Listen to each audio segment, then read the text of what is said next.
This is Audible. Recorded Books and One Click Digital present What Angels Fear by C.S. Harris, narrated by Davina Porter. No place so sacred from such fops is barred, nor is Paul's church more safe than Paul's churchyard. Nay, fly to altars, there they'll talk you dead. For fools rush in where angels fear to tread. Alexander Pope, An Essay on Criticism. Prologue, Tuesday, 29th of January, 1811. She blamed the fog. She wasn't normally this nervous, this afraid. It was such a foul, creeping thing, the yellow fog of London. Even without the fog it would have been dark at this hour, dark and January cold. But the murky vapour made it worse, wrapping around her lantern in wraith-like drifts that had Rachel stumbling as she cut across the churchyard. A loose stone rolled beneath the delicate sole of one kid half-boot, the clatter sounding unnaturally loud in the stillness of the night. Pausing, Rachel threw a quick glance over her shoulder, her gaze raking the faint mist-shrouded outlines of the graveyard's scattered monuments and tombstones. From the distance came a clacking rattle and the fog-muffled voice of the Charlie calling out the time. Rachel drew in a deep breath of frosty air, tinged with the scent of wet earth and leaves, and a stale, musty hint of old death, and hurried on. The heavy stone bulk of St. Matthew of the Fields loomed before her. Rachel clutched the satin-lined velvet folds of her evening cloak more closely about her. She should have told him to meet her at 8:30, she decided. 9 at the latest. It was the usual time, 8:30. Only this wasn't a usual transaction. She hadn't expected to be so edgy. It was a sensation she didn't like. Being nervous made her feel like a victim, and Rachel York refused to play the role of victim. Never again. It was a promise she'd made to herself at the age of 15, and in the 3 years that had passed since that fateful night when she'd seized control of her own life. It was a promise she'd never broken. She wasn't about to break it now. At the steps leading up to the north transept door, she paused again. Beneath the deep round arch of the side portal, the darkness was nearly complete. Lifting the lantern high, she let the narrowed beam of light play over the door's weathered old oak. Through the thin kid of her gloves, the iron key felt cold and heavy in her hand. To her annoyance, her fingers shook when she thrust the toothed end into the lock. With one twist, the mechanism clicked smoothly, and the door swung silently inward before her on oiled hinges. The Reverend Macdermot was careful about such things, but then he needed to be. Rachel pushed the door open wider, one artfully curled lock of golden hair fluttering against her cheek in the sudden outward gush of air. Familiar church smells engulfed her, the scent of beeswax and damp stone and ancient wood. She whisked herself inside, carefully closing the door behind her. She didn't lock it. She dropped the key into her reticule, felt its weight heavy and solid against her thigh as she crossed the transept. The cold silence of the church closed around her, the light from her lantern wavering over candle-blackened stone walls, and the scattered recumbent figures of entombed ladies and long-dead knights lying still and cold in the empty hush. They said it was close on to 800 years old, St. Matthew of the Fields, with moulded sandstone arches that sprang from thick cylindrical piers, and small high windows that now showed only blackness beyond. Rachel's father had been interested in such things. Once he had taken her to see the cathedral in Worcester, and talked to her for hours about arcades and triforiums and rood screens. But her father was long dead. Rachel shut her mind against the memory, unsure what had brought such a thought to her now. The Lady Chapel lay at the far end of the apse, a tiny 14th-century jewel of white marble and slender columns and delicately carved screenwork. Rachel set her lantern on the steps before the altar. She was early. He wouldn't be here for another 20 minutes or more. The emptiness of the ancient church seemed to press in upon her, cold and dark. She found her gaze returning again and again to the blessed candles clustered together on the snowy linen of the altar-cloth. For a moment longer she hesitated. Then, kindling a taper, she began to light the candles one after the other, their golden flames leaping up warm and bright until they seemed to merge into one comforting glow. Rachel gazed up at the massive canvas that hung above the altar, a darkly swirled depiction of the Virgin Mother ascending gloriously into the heavens against a background of triumphant angels. Once, Rachel might have murmured a soft prayer. Not now. She didn't hear the transept door open and close, only the faint echo of stealthy footsteps along the choir. He was early. She hadn't expected it of him. Turning, she shoved back the hood of her cloak and forced her lips into a practised smile, ready to play her role. She could see him now, a faint shadow, the outline of his greatcoat and top hat just visible through the Lady Chapel's intricately carved stone screen. Then he moved into the candlelight. She took a quick step back. "You," she whispered, and knew she'd made a terrible mistake.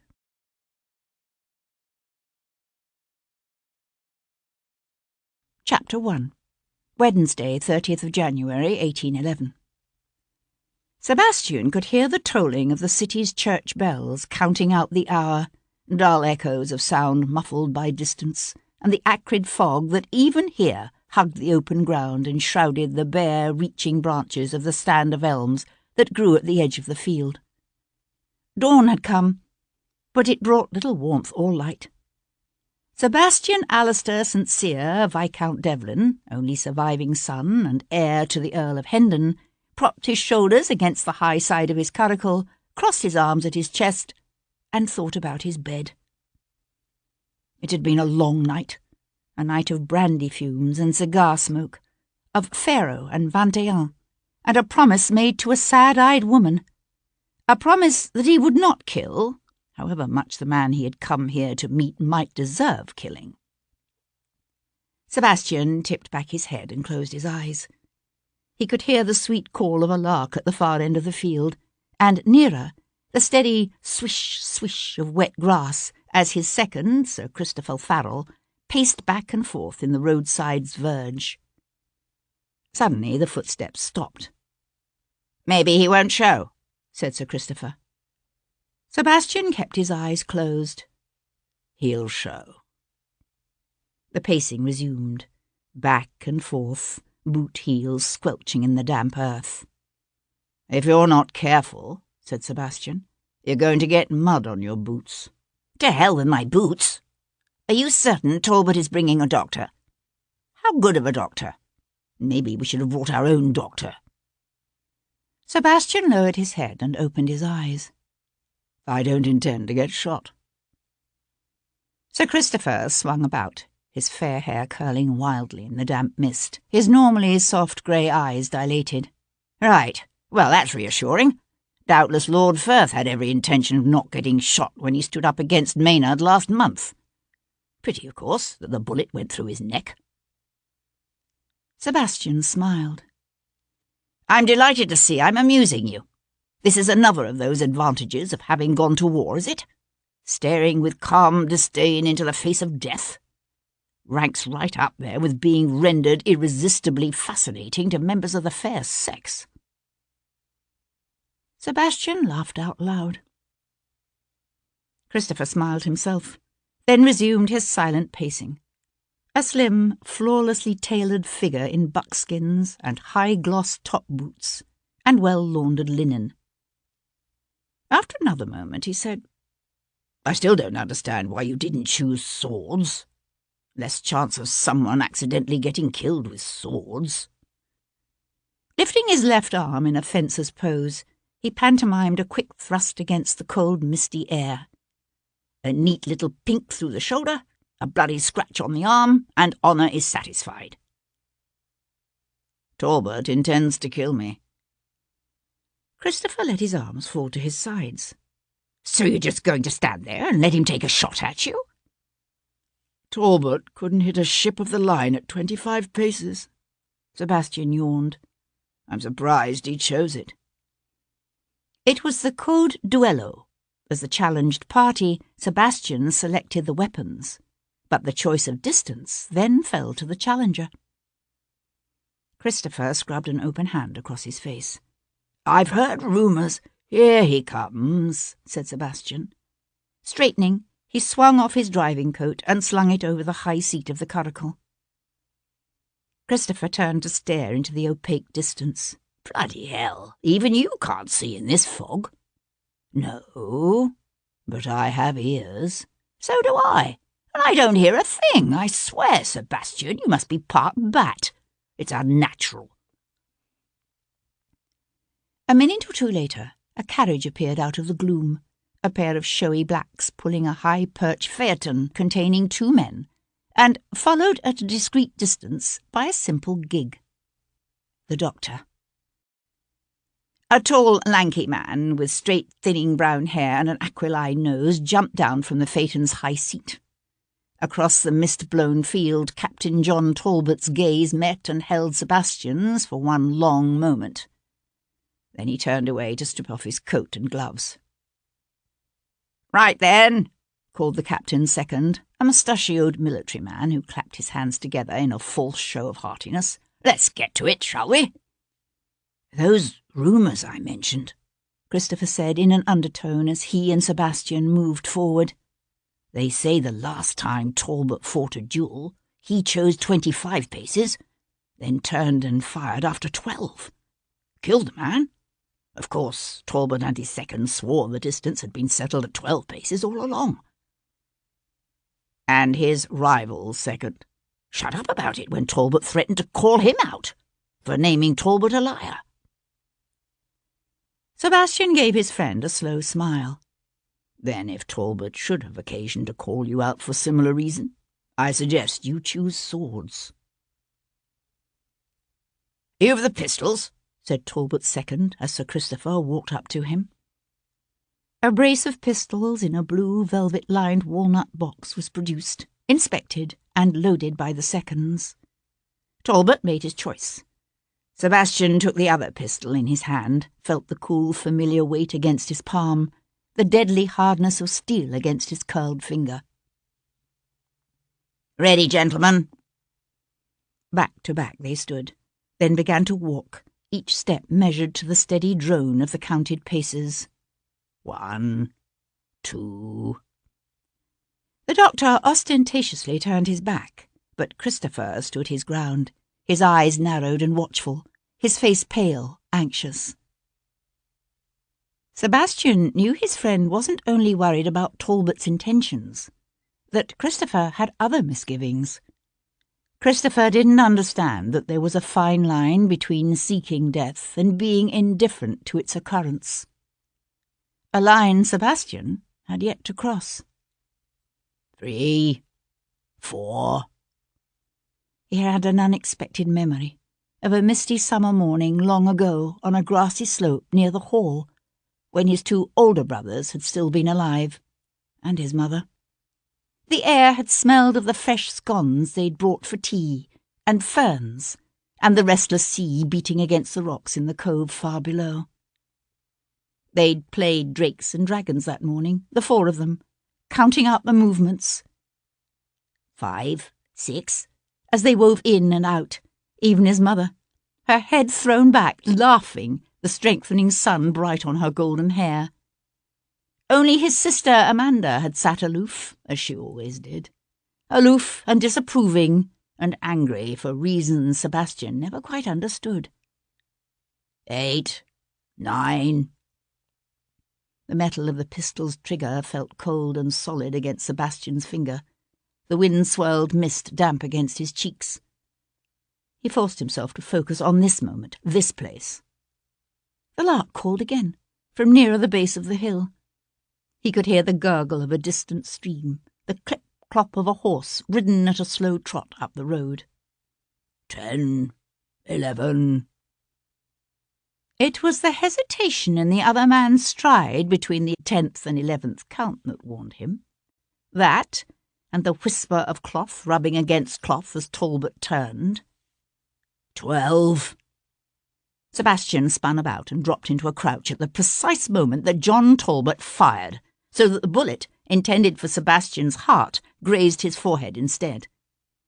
Then, gun empty and dangling slack in his hand, Talbot had no choice but to stand, body turned sideways, jaw clenched tight, nostrils flaring with each indrawn breath as he waited for Sebastian's shot.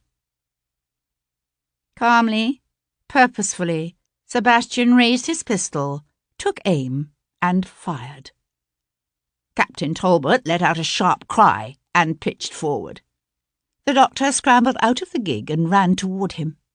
"Bloody hell, Sebastian," said Christopher. "You've killed him." "Hardly." Sebastian let the pistol fall to his side. "But I imagine he'll find it damned uncomfortable to sit down for a while."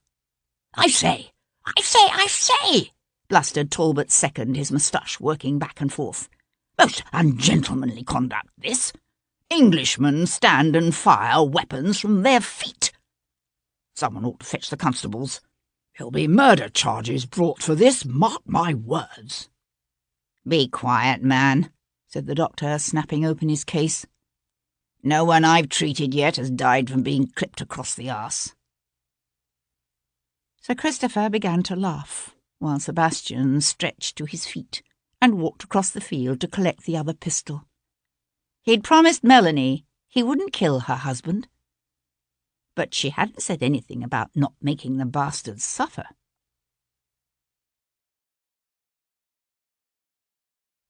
Chapter 2. It was in the retro choir that Jem first noticed the blood. He'd known something was wrong before that, of course. Known it as soon as he opened the north transept door. For 30 years now, Jem Cummings had been sexton here at St. Matthew's of the Fields. It was part of his job to see that the church was locked up tight every night and unlocked again the next morning. So Jem knew. They had a young rector what had taken over the living 3 years ago. The Reverend MacDermott he was. MacDermott hadn't liked the idea of keeping the church locked at night. But then Jem had told him about that time back in '92 when them bloodthirsty heathen frogs had been rampaging across the channel, and the old reverend had come in one morning to find the high altar smashed and pig's blood splattered across the choir walls. When he heard about that, Reverend MacDermott dropped his talk about leaving the church open real quick. It was the pig's blood that Jem was remembering now as he staggered toward the nave, his bum leg hurting bad in the damp cold, his eyes straining as he peered into the early morning gloom. Yet the peace of the church seemed undisturbed, the high altar pristine and untouched, the sacristy door protecting the church's precious consecrated vessels solid and locked. The pounding of Jem's heart began to ease. Then he saw the blood. He didn't know what it was at first. Only dark smudges, faint but growing more distinct, more discernibly in the shape of men's shoe prints as he traced the trail across the worn paving slabs toward the Lady Chapel. The cold of the ancient stone wall seemed to seep into his very bones, his breath coming ragged in his tight chest as he crept forward, his body shaking so badly he had to clench his teeth to keep them from rattling. She lay on her back, sprawled in an obscene posture against the polished marble steps that led up to the chapel's altar. He saw bare thighs spread wide and gleaming white in the lamplight. A froth of lace edged what had once been a fine satin flounce, torn now, and stained with the same darkness that smeared her thighs. Eyes wide and glassy stared at him from beneath a head of golden curls tipped back at an unnatural angle. At first he thought the front of her gown was black, but as he inched closer, he saw the gaping gashes across her throat, and he understood. He understood, too, where all the blood had come from. It was everywhere. The blood, worse even than that long-ago day when the Jacobin fanatic had thrown buckets of the stuff around the choir. Only this wasn't pig's blood. It was her blood. Jem stumbled backward, his elbow knocking painfully against the edge of the Lady Chapel's intricately carved stone screen as he squeezed his eyes shut, blocking out that horrific vision. But nothing would ever blot out that smell, the cloying, sickening mingling of blood and candle wax and raw, sexual fulfillment.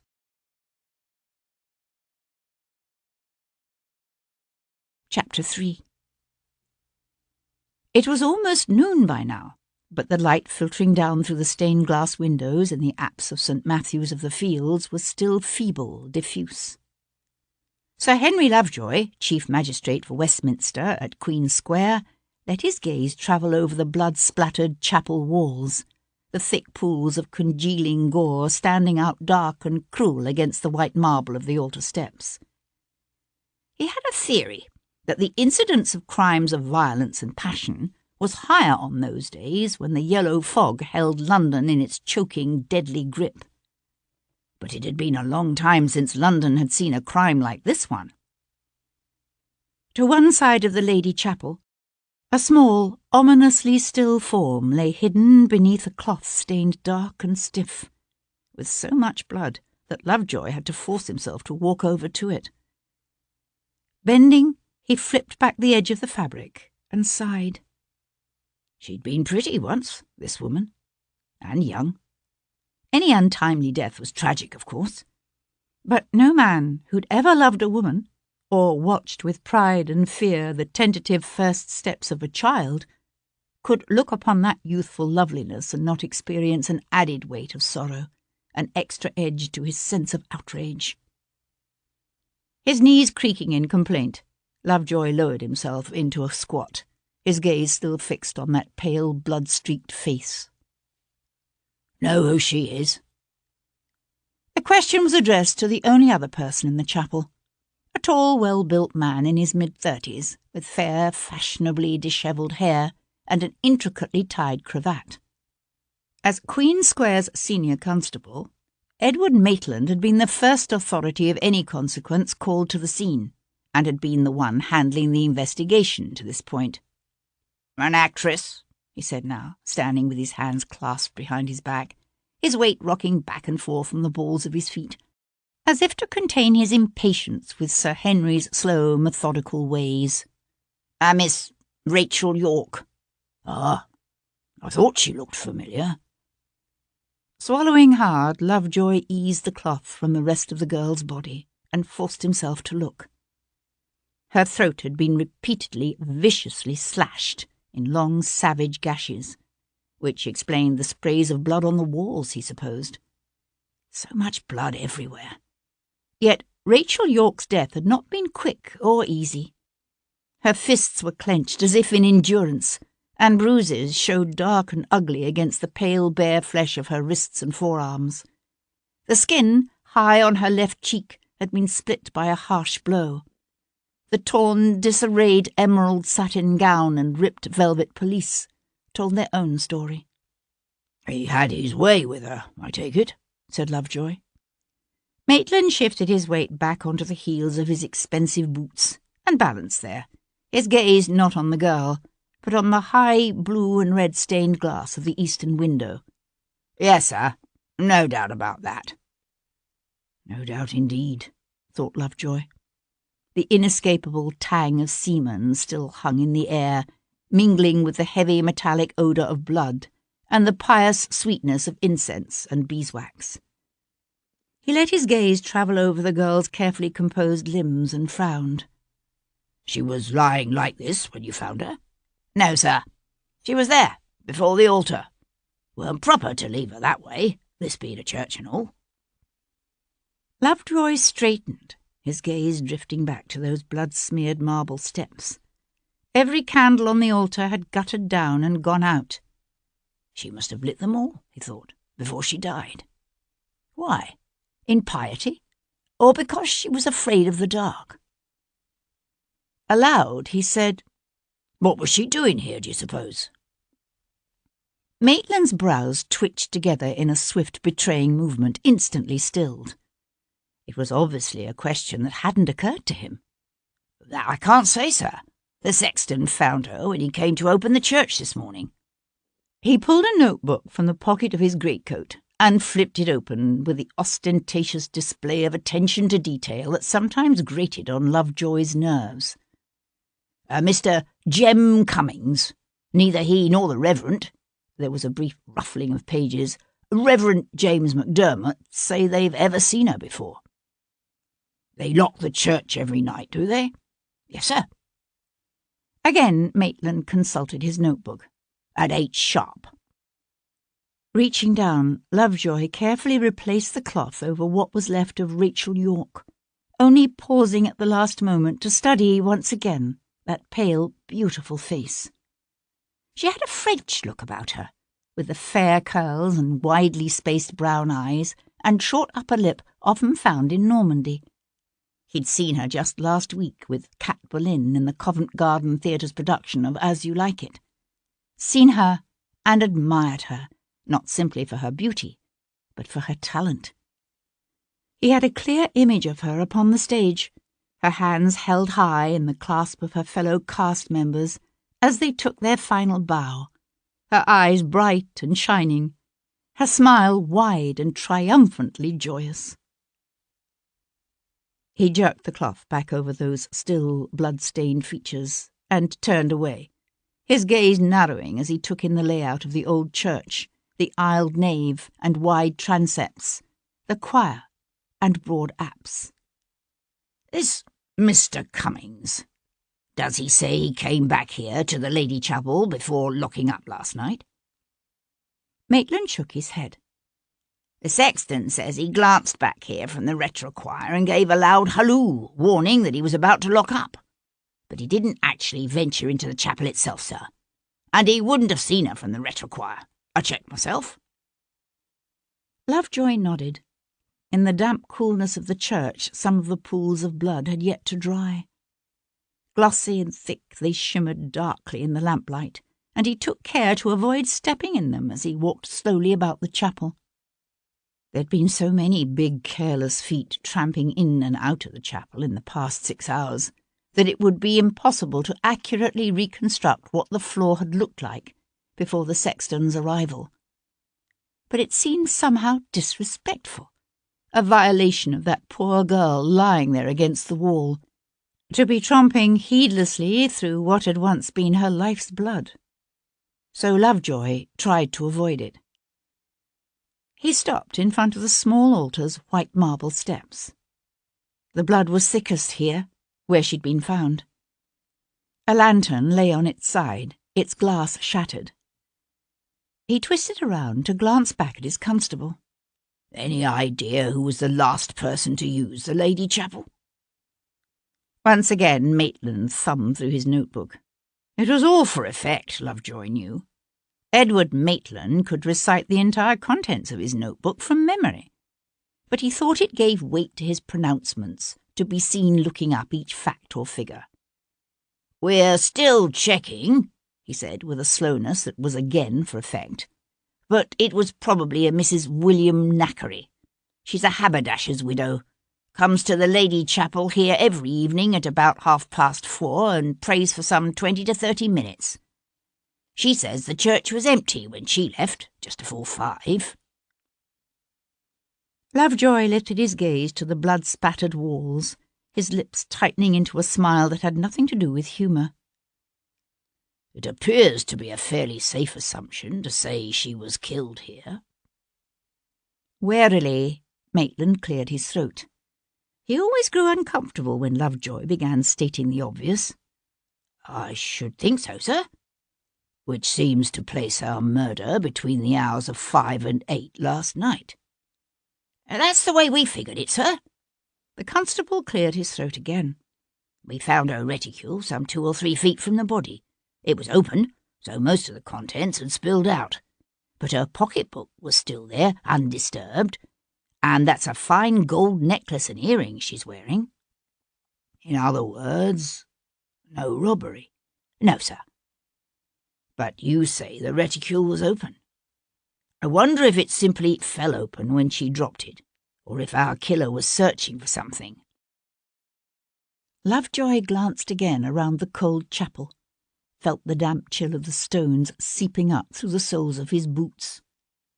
He shoved his gloved hands deep into the pockets of his greatcoat and wished he hadn't forgotten his scarf. "I'm waiting, Constable." The plains of Edward Maitland's broad, handsome face pinched with puzzlement. "Sir? For you to tell me why you felt it necessary that I come here myself." The frown eased into a self-satisfied smile. "Because we've figured out who did it, sir." "Really?" "It was this what told us where to look." Maitland took a small flintlock pistol from his pocket and held it out. "There's no doubt it was dropped by our murderer. One of the lads found it mixed up in the folds of her cloak." Lovejoy took the weapon and balanced it thoughtfully in his hand. It was an exquisite piece of high-grade steel with a polished mahogany grip and a brass trigger guard intricately worked with the design of a serpent wrapped around a sword. 44 caliber, he decided, from the looks of it, with a rifled bore and a plate that read W. Riddell, London. There was still enough blood on the barrel to leave a dark smudge across the palm of his kid glove. "You'll notice the trigger guard, sir? The serpent and the sword?" Lovejoy ran the thumb of his left hand across the stain. "Yes, I did notice it, Constable. It's the device of Viscount Devlin, sir." Lovejoy's grip tightened on the pistol in an involuntary convulsive movement. There were few in London who hadn't heard of Sebastian Viscount Devlin, or of his father, Lord Hendon, Chancellor of the Exchequer and trusted confidant of the poor old Mad King's Tory Prime Minister, Spencer Percival. Lovejoy flipped the pistol around to hold it out, butt first, to his constable. "Careful, Constable. We're treading on dangerous ground here. It won't do to go leaping to any hasty conclusions." Maitland met his gaze steadily. He made no move to take the pistol from Lovejoy's grasp. "There's more, sir." Lovejoy dropped the pistol into his own greatcoat pocket. "Let me hear it." "We've spoken to Rachel York's maid, a woman by the name of Mary Grant." This time Maitland made no pretence of needing to consult his notes. "According to Mary, her mistress went out late yesterday to meet St. Cyr.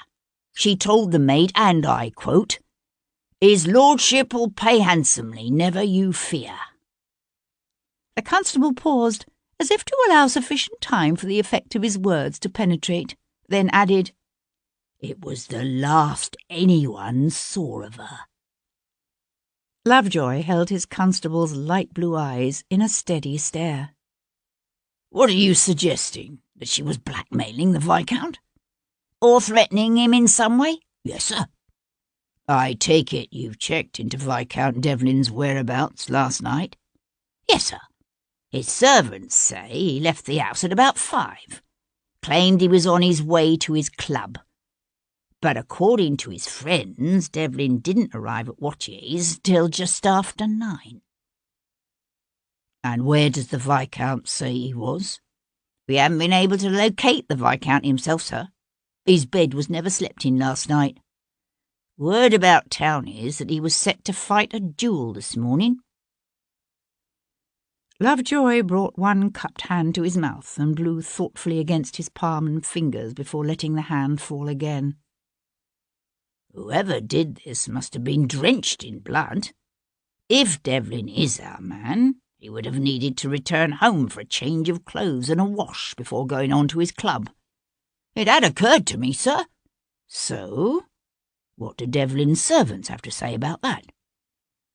"Unfortunately, before he went out, Devlin gave his entire staff the night off. His lordship seems to be a most generous employer." There was something about the way it was said, a clipping of the vowels, a tightening of the lips, that betrayed a hint of an emotion Maitland generally kept discreetly hidden. He was no radical, Maitland. He believed in the social order, in the great chain of being, and the hierarchy of man. But that didn't stop him from craving wealth and position and envying those, such as Devlin, who'd been born to what Maitland himself couldn't even aspire. Lovejoy turned away to wander about the small lady chapel. His valet would know if a set of evening clothes had disappeared from his lordship's wardrobe. His lordship's man claims to have found nothing missing. But you know what these manservants can be like. Loyal to a fault. Lovejoy nodded absently, his attention caught by an enormous painting of the Virgin ascending into heaven that hung high above the altar. He himself had evangelical, reformist tendencies. A dangerous inclination he was careful to keep private, of course. He didn't hold with stained glass and incense and smoke-darkened Renaissance canvases in heavy gilded frames, considered them sinful popish remnants that had nothing to do with the austere God Lovejoy worshipped. But he noticed that blood from Rachel York's repeatedly slashed throat had sprayed across the painted Virgin's bare foot in such a way that it echoed, hauntingly, other images he had seen of Christ on his cross, blood trickling from the wounds in his impaled insteps. And he wondered again what the woman had been doing here, in this half-forgotten, inconsequential old church. It seemed a strange sight for a beautiful young actress to select for an assignation, or for blackmail. Maitland cleared his throat. I'm to tell you Lord Jarvis is wishful of seeing you, sir, at Carlton House, as soon as you finished here. The phrasing was deliberately delicate, and Lovejoy knew it, for this was a summons no magistrate could refuse. All the public offices, whether at Bow Street or Queen Square, Lambeth Street or Hatton Garden, had standing orders to report to Lord Jarvis immediately if it appeared a crime might involve some sensitive person, such as the mistress of a royal duke, or the brother of a peer of the realm, or the only son and heir of a powerful cabinet minister. Lovejoy sighed. He'd never exactly understood the precise nature of Lord Jarvis's influence. In addition to a mammoth townhouse on Berkeley Square, the man kept offices in both St. James's Palace and Carlton House, although he held no government portfolio. And while it was true that he was tied by blood to the royal family, the relationship was that of cousin only. It had often seemed to Lovejoy that Jarvis's position could best be described by that vague medieval phrase, the power behind the throne. Although how Jarvis had acquired that power, and how he had maintained it through the course of King George's long descent into madness, Lovejoy could never understand. He only knew that the Prince of Wales now depended on the man as much as the king ever had, and that when Jarvis summoned a magistrate, the magistrate went. Lovejoy swung back to his constable. "You've already sent him word of this?" "I thought he'd want to know right away, Devlin's father being so close to the Prime Minister and all."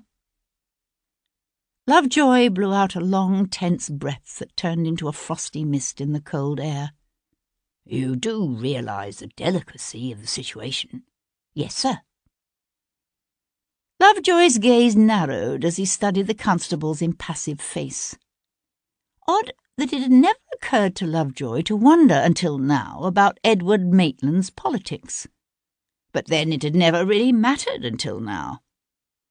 Lovejoy tried to tell himself it still didn't matter, that their job began and ended with the need to investigate and solve this murder, and punish the malefactor. And yet, the Earl of Hendon, like Spencer Perceval and the other ministers in the King's cabinet, was a Tory, whereas the Prince of Wales and the men with whom he surrounded himself were Whigs. At any time for the son and heir of a prominent Tory to be accused of such a crime would have been explosive. For the accusation to come now, when the old king was about to be declared mad and the prince made regent, could have profoundly far-reaching implications, not just for the composition of the government, but for the nature of the monarchy itself.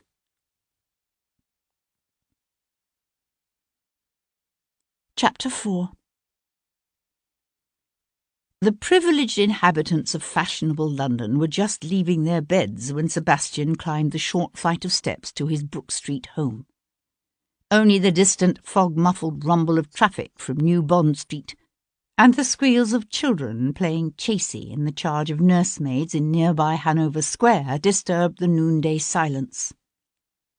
There was a kind of sweet oblivion in exhaustion, a blessed numbness, and Sebastian felt it now. Murray, his majordomo, met him in the hall, an unusually anxious look drawing the man's features together into a frown. "My lord," he began. Sebastian's gaze fell on a familiar cane and top hat resting on the hall table. He was suddenly intensely aware of his crumpled cravat, and the blood-encrusted graze across the side of his forehead, and the inevitable toll taken by all the brandy-tinged hours that had passed since last he'd slept. "I take it my father's here?" "Yes, my lord. The Earl awaits you in the library, but I believe it imperative that you first be made aware of an incident which occurred this morn—" "Later," said Sebastian, and crossed the hall to open the library door. Alistair St. Cyr, the 5th Earl of Hendon, sat in a leather armchair near the fire, a glass of Sebastian's brandy cradled in the hand that rested on one knee. At his son's entrance, the Earl looked up, his jaw working back and forth, as it had a tendency to do when his emotions were aroused. At 65, he was still a powerful man, with a barrel chest and a thick shock of white hair above a heavily featured face. He had the most startling, deep blue eyes Sebastian had ever seen.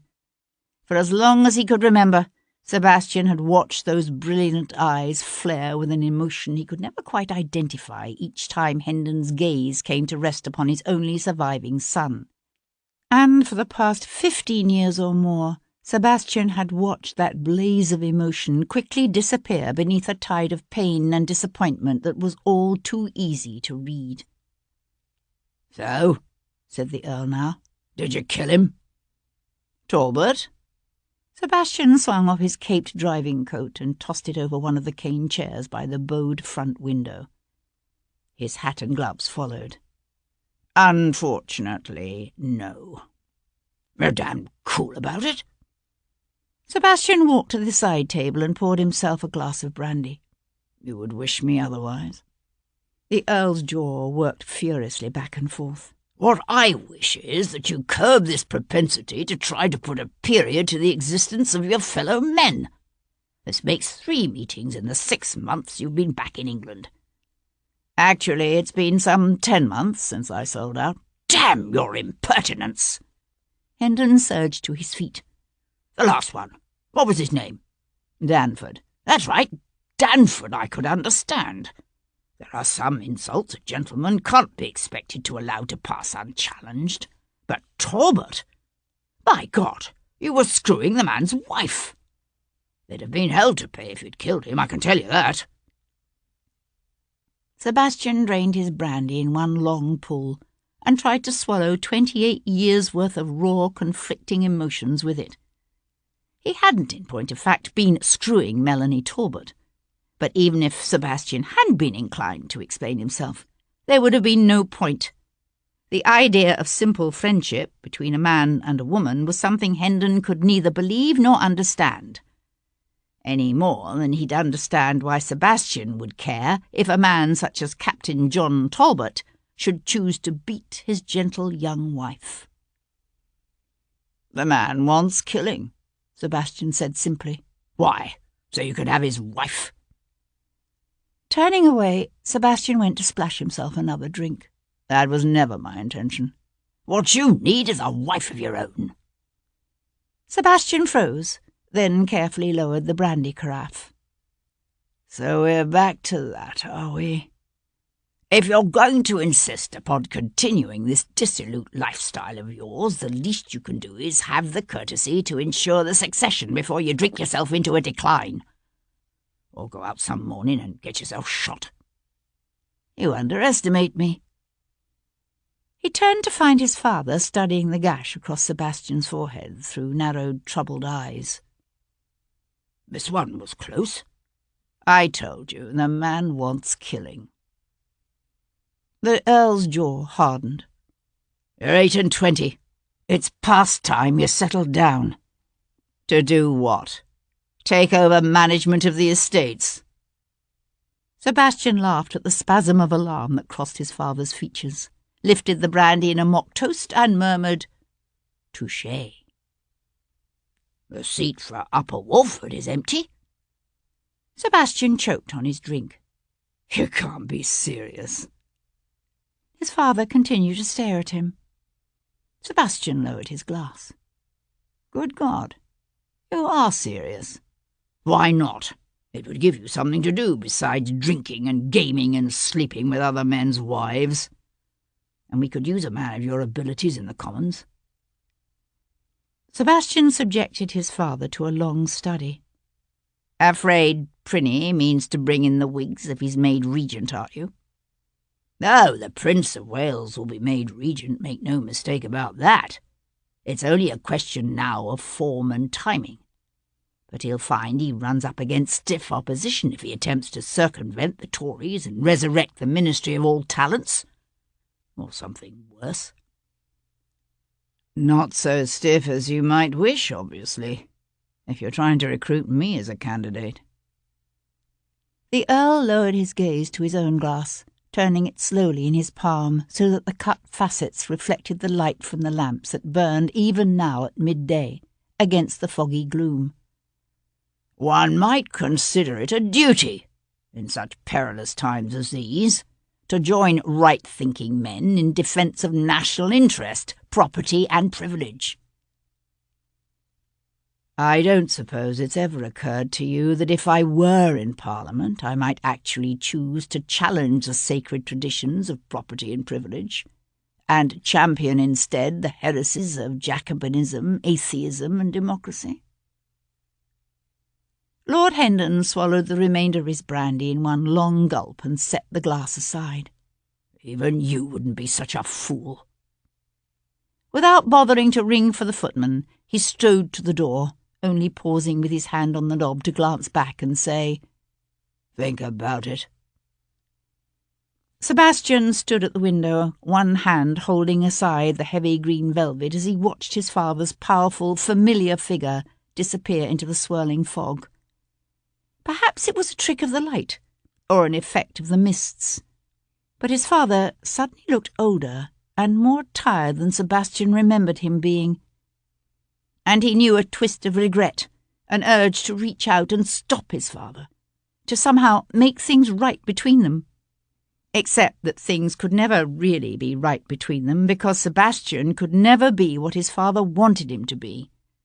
And they both knew it. He was reminded again of that long-ago, laughter-filled morning on the slopes above the cove. Alistair St. hadn't been there that summer. Even in those days the Earl had spent most of his time in London. But he'd come home the next day, his face tight with grief, to hold the pale, lifeless body of his eldest son and heir clutched in his arms. With Richard dead, the title of Viscount Devlin, like the position of heir apparent, had passed to the second son, Cecil. Only Cecil had died, too, just 4 years later. Then all of Alistair St. hopes, all his ambitions and dreams had fallen on the boy who'd never been meant to be the heir, the youngest, and least like his father of them all. With a shrug, Sebastian let the curtain drop and turned toward the stairs. He'd made it almost to his bedroom when his major domo came hurrying down the hall. "My lord, I must speak with you. We've had the constables here this morning." "Not now, Maury." "But my lord—" "Later," said Sebastian, and firmly shut the door.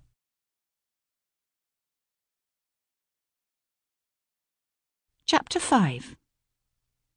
His hat clutched in his cold hands, Sir Henry Lovejoy followed a liveried and powdered footman through the echoing, labyrinth-like corridors of Carlton House. A few months ago, Lord Jarvis would have held such an audience at St. James's Palace, where the poor mad old King George III kept his offices.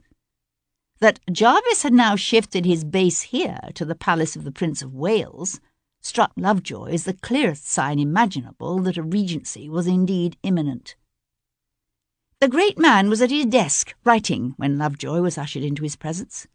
He acknowledged Lovejoy's existence with a curt motion of one plump, ringed hand, but he didn't glance up or even invite Henry to sit. Henry hesitated just inside the threshold, then went to stand before the hearth. The fire was a small one, the room cavernously large and frigid. Henry held his numb hands out to the flames. From somewhere in the distance came the rhythmic rat-a-tat of a hammer and the clanging of what might be scaffolding. The Prince of Wales was always renovating, whether here at Carlton House or at his pavilion in Brighton. "Well," said Jarvis at last, laying aside his pen and shifting in his chair so that he might regard his visitor, "what have you to report about this sorry business?" Retracting his cold hands and turning, Lovejoy executed a neat bow, then launched into a precise description of the crime scene, the victim, and the evidence they'd collected so far. "Yes, yes," said Jarvis, thrusting up from his chair with an impatient gesture that cut Henry short. "I've heard all this from your constable. It's obvious Lord Devlin must be arrested immediately. Indeed, I can't conceive why a warrant hasn't been issued already." Lovejoy watched his lordship fumble in his pocket for a delicate ivory snuff-box. He was an unusually tall man, standing well over 6 feet in height and weighing some 20 to 25 stone. In his youth he had been handsome. Beneath the ravages of indulgence and dissipation and the passing of the years, traces of those good looks could still be seen, in their fiercely intelligent grey eyes, the strong aquiline thrust of the nose, the sensual curve of the mouth. Lovejoy cleared his throat. "Unfortunately, my lord, I'm not convinced the evidence is sufficient to justify such an action at this time." Jarvis's head came up, his eyes narrowing, his fleshy face deepening in hue as he fixed Lovejoy with a hard stare. "Not sufficient? Good God, man! What do you want? An eyewitness?" Lovejoy drew a steadying breath. "I admit the evidence implicating the Viscount appears on the surface quite damning, my lord, but we really know very little as yet about this woman. We don't even have a clear idea as to what the killer's motive might have been." Deftly flicking open his snuff-box with one fat finger, Lord Jarvis lifted a pinch to his nostrils and sniffed. "She was raped, was she not?" "Yes, my lord." "So there's your motive." "Perhaps, my lord, although the violence of the attack suggests a level of anger, of instability even, which goes beyond simple sexual hunger." Jarvis closed the box with a snap and sighed. "Unfortunately, such outbursts of violence are not unknown amongst young gentlemen who have served king and country in war. As I understand it, Devlin has killed on at least 2 other occasions since his return from the continent." "Affairs of honour, my lord." "And his opponents were wounded, not killed." "Nevertheless, the tendency is obviously there." His lordship walked away to stand for a moment at a window overlooking the terrace below, his hands clasped behind his back, his profile carefully composed as if in deep thought. It was a moment before he spoke. "You're a sophisticated man, Sir Henry. Surely I've no need to explain to you what it means to have the son of a prominent peer, a member of the government, for God's sake, implicated in such a crime. If we are seen to hesitate—" He swept one well-tailored arm in an expansive gesture toward the streets. "If the crowds out there believe that being born to a position of privilege is enough to allow an Englishman to get away with rape and murder, with sacrilege—" Jarvis broke off, his arm falling back to his side, his voice dropping to a deep, solemn hush. "I was in Paris, you know, in 1789. I'll never forget it. The sight of blood running in the gutters, of men's severed heads stuck on pikes, of gentlewomen snatched from their carriages and torn limb from limb by the howling mobs." He paused, his gaze sharpening suddenly on Lovejoy's face. "Is that what you want to see here, in London?" "No, of course not, my lord," Lovejoy said hastily. He knew he was being manipulated, knew there were undercurrents to all this that he, a simple magistrate, could never hope to understand. He knew it, yet that didn't stop the chill that touched his soul, the sick dread that clutched at his vitals. It was every Englishman's worst fear that the endless, rampant, mindless carnage of the French Revolution might some day spread across the Channel and destroy everything he held most dear. "If Lord Devlin is indeed innocent of this terrible crime," Jarvis was saying, "he will in due course be exonerated and freed. The important thing is to be seen acting now. These are perilous times in which we live, sir. The news from the war is not good. The masses are discontented and sullen, and easily stirred up by radicals. With His Majesty's health unlikely to improve, and a Regency Bill even now before Parliament, the very stability of the realm could be at stake. This is no time to be seen to hesitate, to dither and delay. The Prince of Wales wants Devlin arrested, and he wants it done before nightfall." Jarvis paused. "I trust I can rely upon you to handle the situation with the tact and discretion required." It was never easy bringing a member of the aristocracy to justice. Yet it did happen. It wasn't so many years since the 4th Earl Ferrers had been arrested for the murder of his steward, tried before the House of Lords, and hanged. As heir to the Earl of Hendon, Sebastian St carried the title of Viscount Devlin as a courtesy title only. Lord, he might be called. But otherwise, the title conveyed upon him none of the legal rights of an actual peerage. Until the day he became Earl of Hendon, in his father's stead, Devlin would not, technically, be a peer, and so he would be tried before the King's Bench, like any other common criminal, rather than in the House of Lords. If it came to that, of course. Lovejoy bowed sharply. "Yes, my lord, I'll see to it personally." An unexpectedly winning, almost gentle smile spread across Lord Jarvis's face. "Good man. I knew I could count on you." His hat gripped tightly before him. Lovejoy bowed himself out of the great man's presence. But as he turned to walk down that long, ornate corridor, his footsteps echoing hollowly, his heart feeling strangely heavy in his chest, Sir Henry Lovejoy became aware of a growing conviction that he was being used.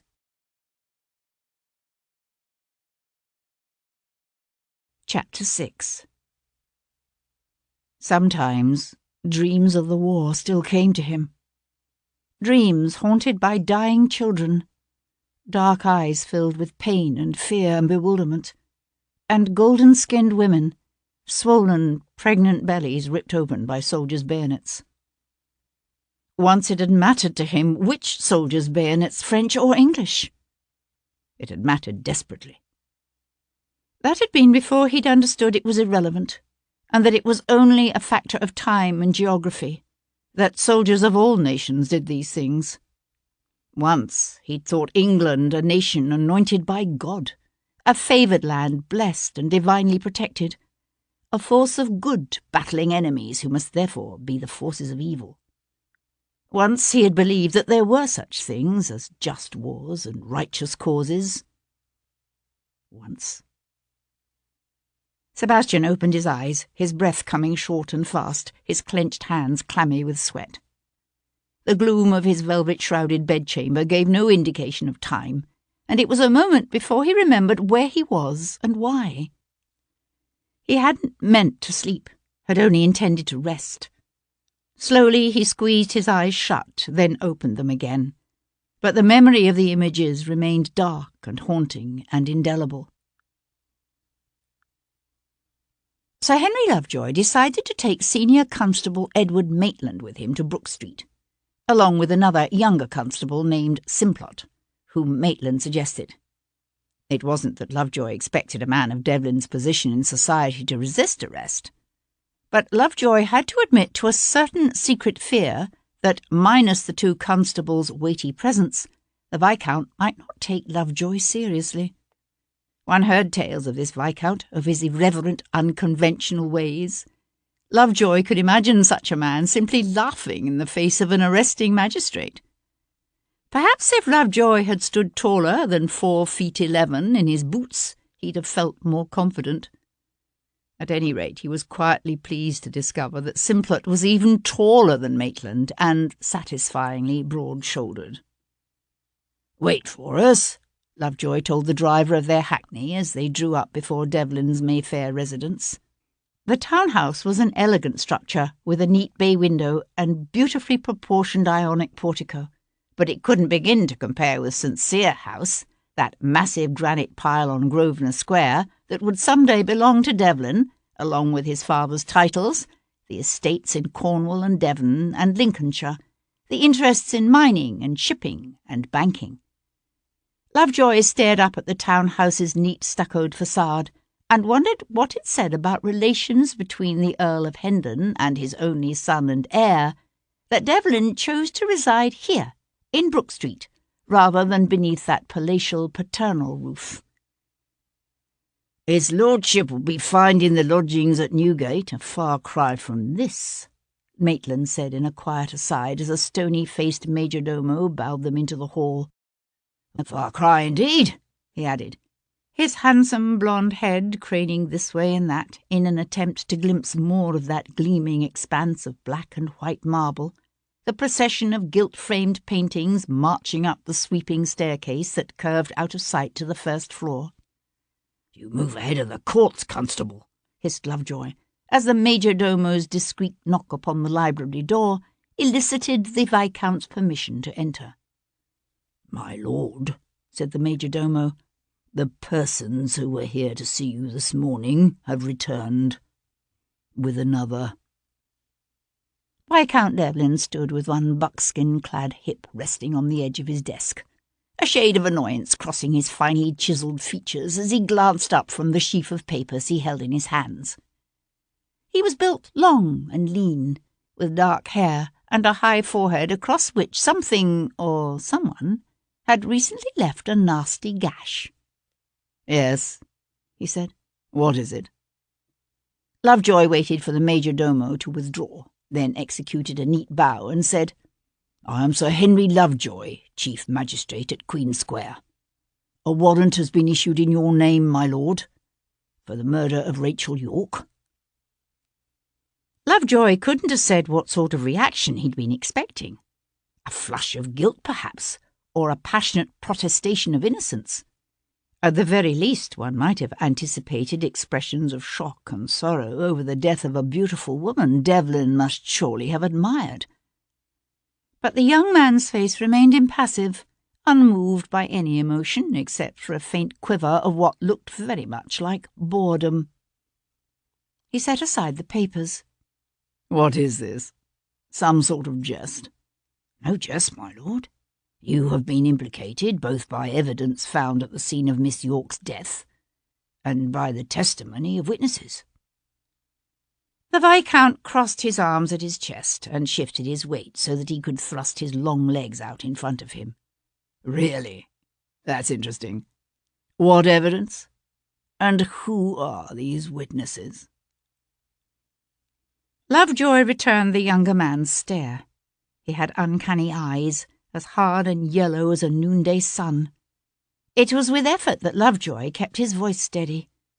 "I must ask you, first of all, if you can account for your whereabouts between the hours of 5 and 8 yesterday evening." The Viscount blinked. "I was out." "Out?" said Edward Maitland, his jaw thrust aggressively forward. "Out? Out where?" The Viscount swung his head to subject the senior constable to a long, cool stare. "Out. Walking."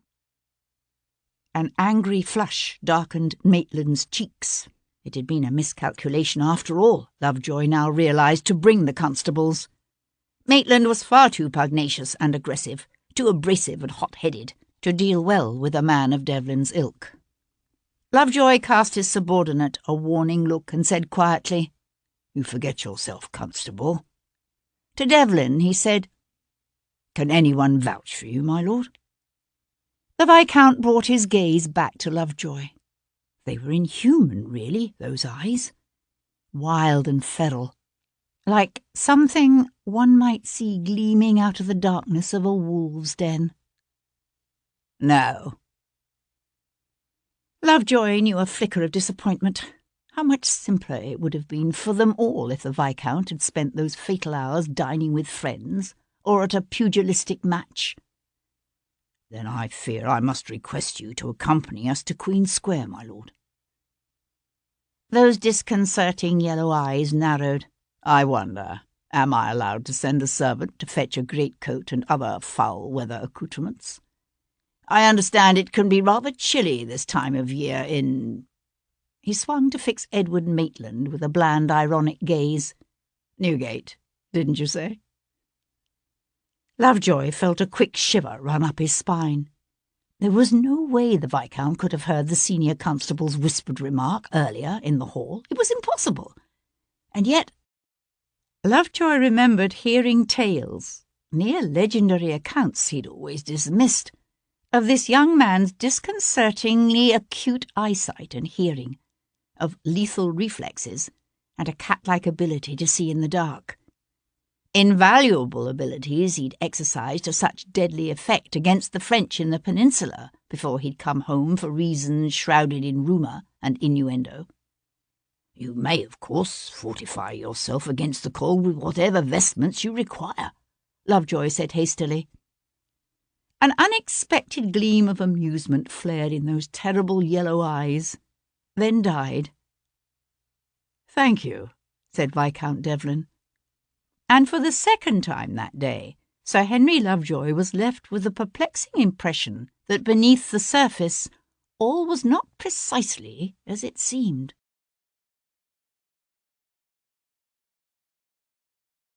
Chapter 7.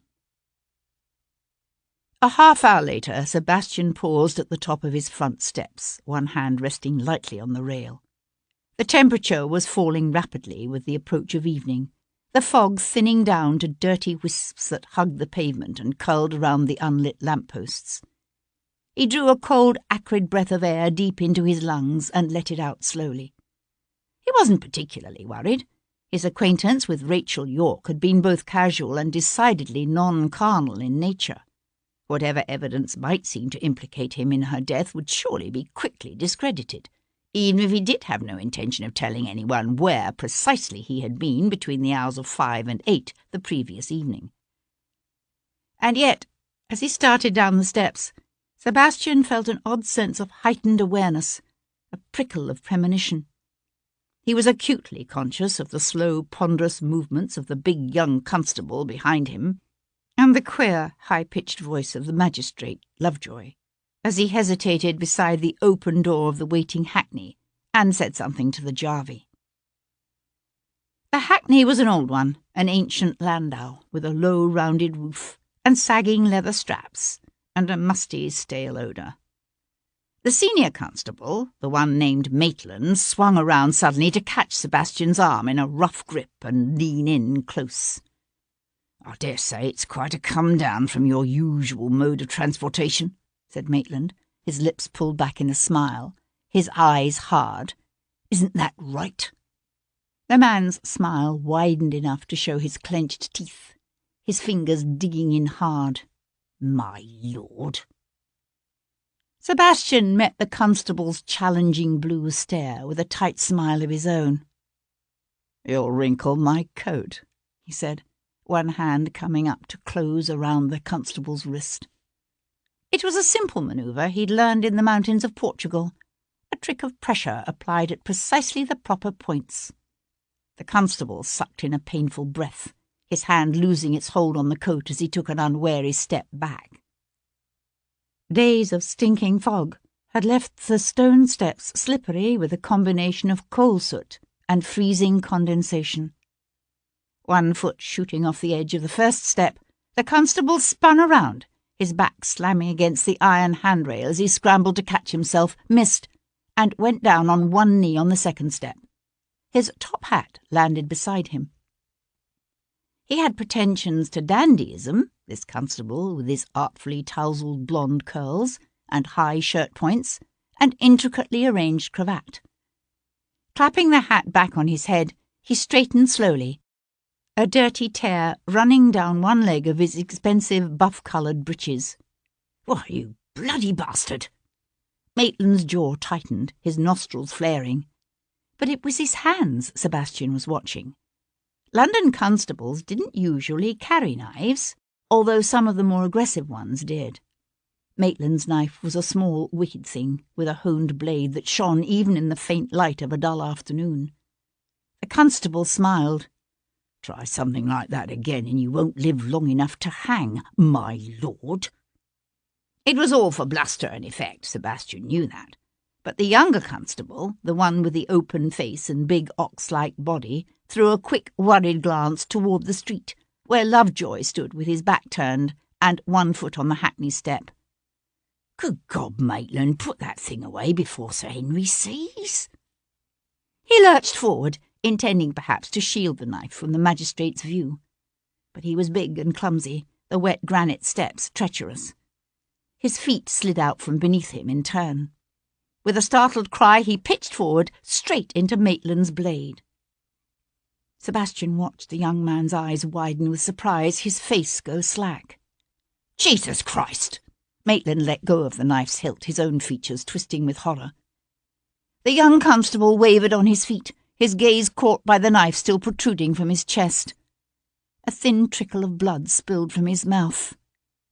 "You've killed me," he whispered, his gaze lifting to Maitland's, his legs buckling beneath him. Sebastian caught the young man as he fell.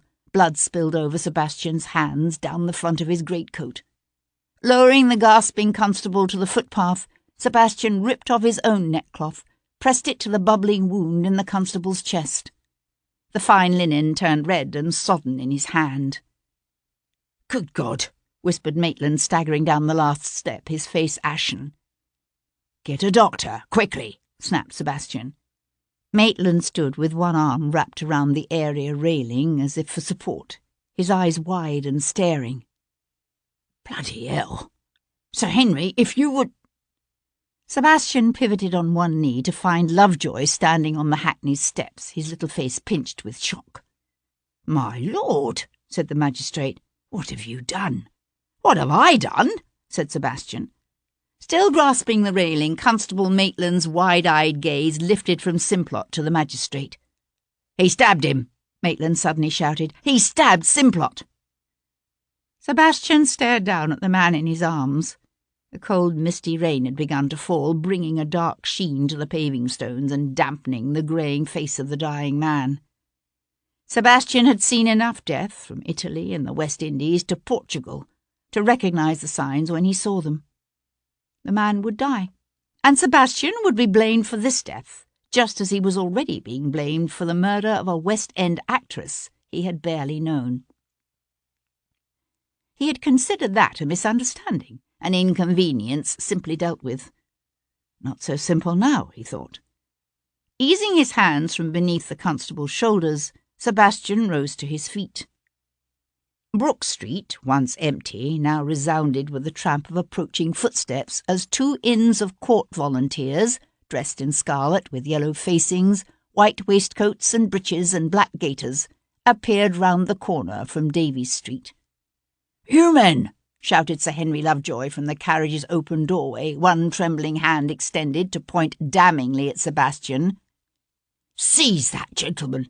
Constable Maitland, snap out of it!" Shaking his head as if to clear it, Maitland pushed away from the railing in a clumsy rush. Sebastian stopped him with a right hook that caught the constable under the chin and sent him reeling back to slam against the stucco wall. The rain was falling harder now. Someone shouted. The footsteps broke into a run. Sebastian spun around. Calculating the distance to the hackney's box, he leapt, landing beside the startled Jarvey with a force that set the old landau rocking on its sagging straps. "Here, said the Jarvey, his bloodshot eyes opening wide in a gnarled, grey-whiskered face. "You ain't allowed up here with me." "Then I suggest you get down." Seizing the rein, Sebastian tweaked the whip from the man's slack grip and snapped the leather thong over the bay's ears. The ancient carriage jerked forward. "Holy hell!" gasped the jarvey, and dived for the footpath. Sebastian threw a quick glance behind him. The Inns of Court men had stopped to kneel beside the wounded constable, but Maitland was running in the carriage's wake, his arms and legs pumping, his face twisted with determination. "Stop that, Hackney!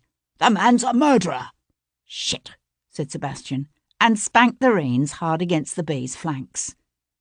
Without checking at the corner, he swung onto New Bond Street, cutting between a wide-wheeled freight wagon and a high-wheeled gig driven by a fat man in a yellow coat.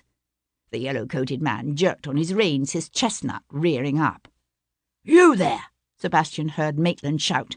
Looking back, Sebastian saw the constable leap onto the gig's high seat. "Give me those reins." I say, bleated Yellowcoat. "Get down," snarled Maitland, bringing the snorting horse under control and pushing Yellowcoat off his perch. Up ahead, a crush of vehicles jammed the street.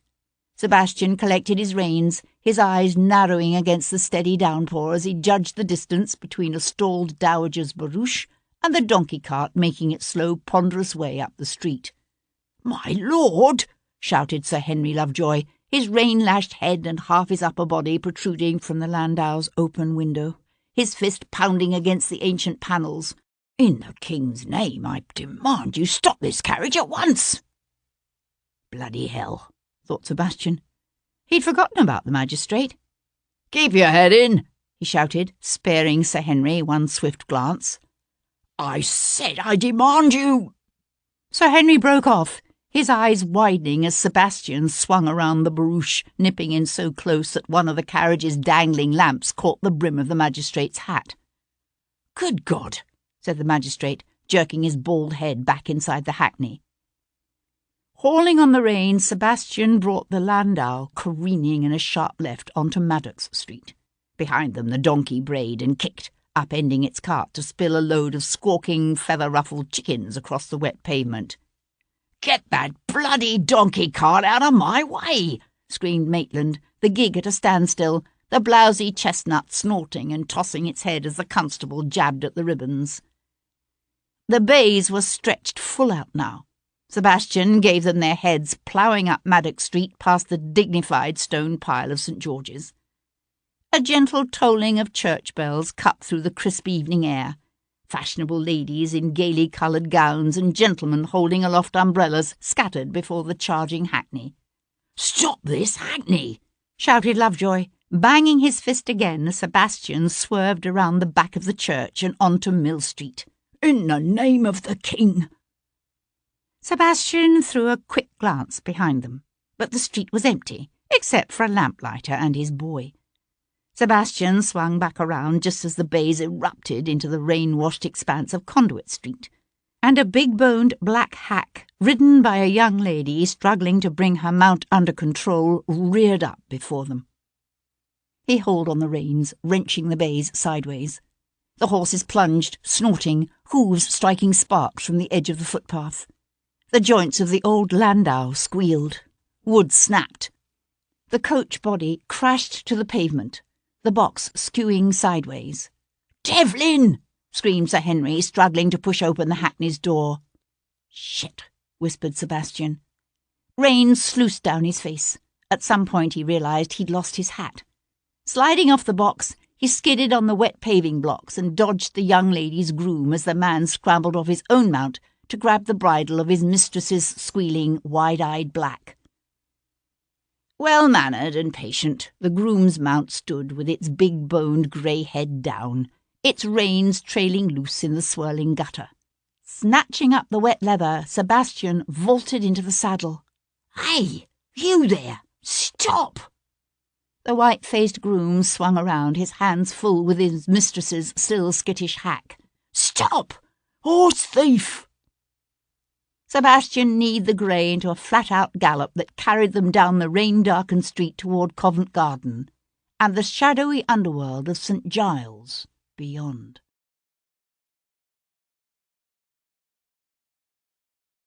Chapter 8. Charles, Lord Jarvis, couldn't remember precisely when he'd become aware of the level of incredible stupidity that characterized the vast majority of his fellow beings. He supposed the realization must have come upon him gradually over the years, as he observed the behaviour and thought processes of the housemaids and grooms, solicitors and physicians and country squires who populated his childhood world. But Jarvis knew exactly when he'd understood the strength of his own intellect and the power it gave him. He'd been 10 years old at the time, and suffering under one of that long line of tutors his mother had insisted on hiring to teach her dead husband's only son and heir, rather than expose his fragile health and her own position as the heir's mother to the potentially deadly rigours of Eton.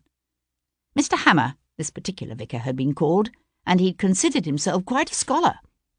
Only vulgar necessity had induced Mr. Hammer to accept such an inferior position as tutor to a young boy, and he lost no opportunity to impress upon his pupil the magnitude of Jarvis's relative ignorance and mental incompetence.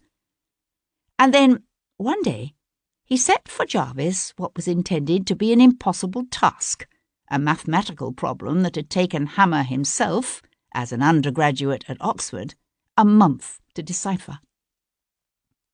Jarvis completed the assignment in 2 hours. Jarvis's success so enraged his tutor that the man soon found an excuse to punish the boy with a severe beating. But it had been worth it, because in that moment of sweet triumph, Jarvis had understood. He'd understood that most men, even those who were gently born and well-educated, had minds that limped and plodded and tied themselves into knots, and that his own ability to think clearly and quickly, to analyse and discern patterns, and to devise intricate strategies and solutions was not only rare, it was also potentially a very powerful tool. At first, he had expected things in London to be different, but it hadn't taken Jarvis long to learn that essentially the same degrees of imbecility and incompetence existed at the highest echelons of society and government as were to be found, say, at a meeting of the hounds in Middlesex. The man Jarvis was dealing with now, Lord Frederick Fairchild, was typical. He was a duke's son, Lord Frederick, but only a younger son, which meant he'd had to make his own way in life. He'd succeeded fairly well by his society's standards, although a stubborn adherence to Whiggish principles had limited his access to power under the old King George III. Now, with the Prince of Wales about to be named regent, Lord Frederick had expectations that his years of loyal adherence to Prinny were finally to be rewarded. He'd come here, to the chambers the Prince kept aside for Jarvis's use at Carlton House, in a rather transparent attempt to ferret out which position exactly would be his. That he had aspirations of perhaps even being named Prime Minister was an open secret known to everyone in London. "The representatives from the Lords and Commons are to have a conference next Tuesday," Lord Frederick was saying, his gentle grey eyes wide and watchful. "If a compromise on the wording can be reached, I see no reason the swearing in of the Prince as regent should not take place on the 6th. He paused and looked at Jarvis expectantly.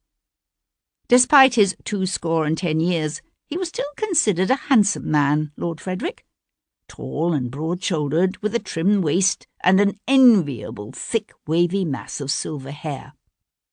A widower, he was quite a favourite with the ladies.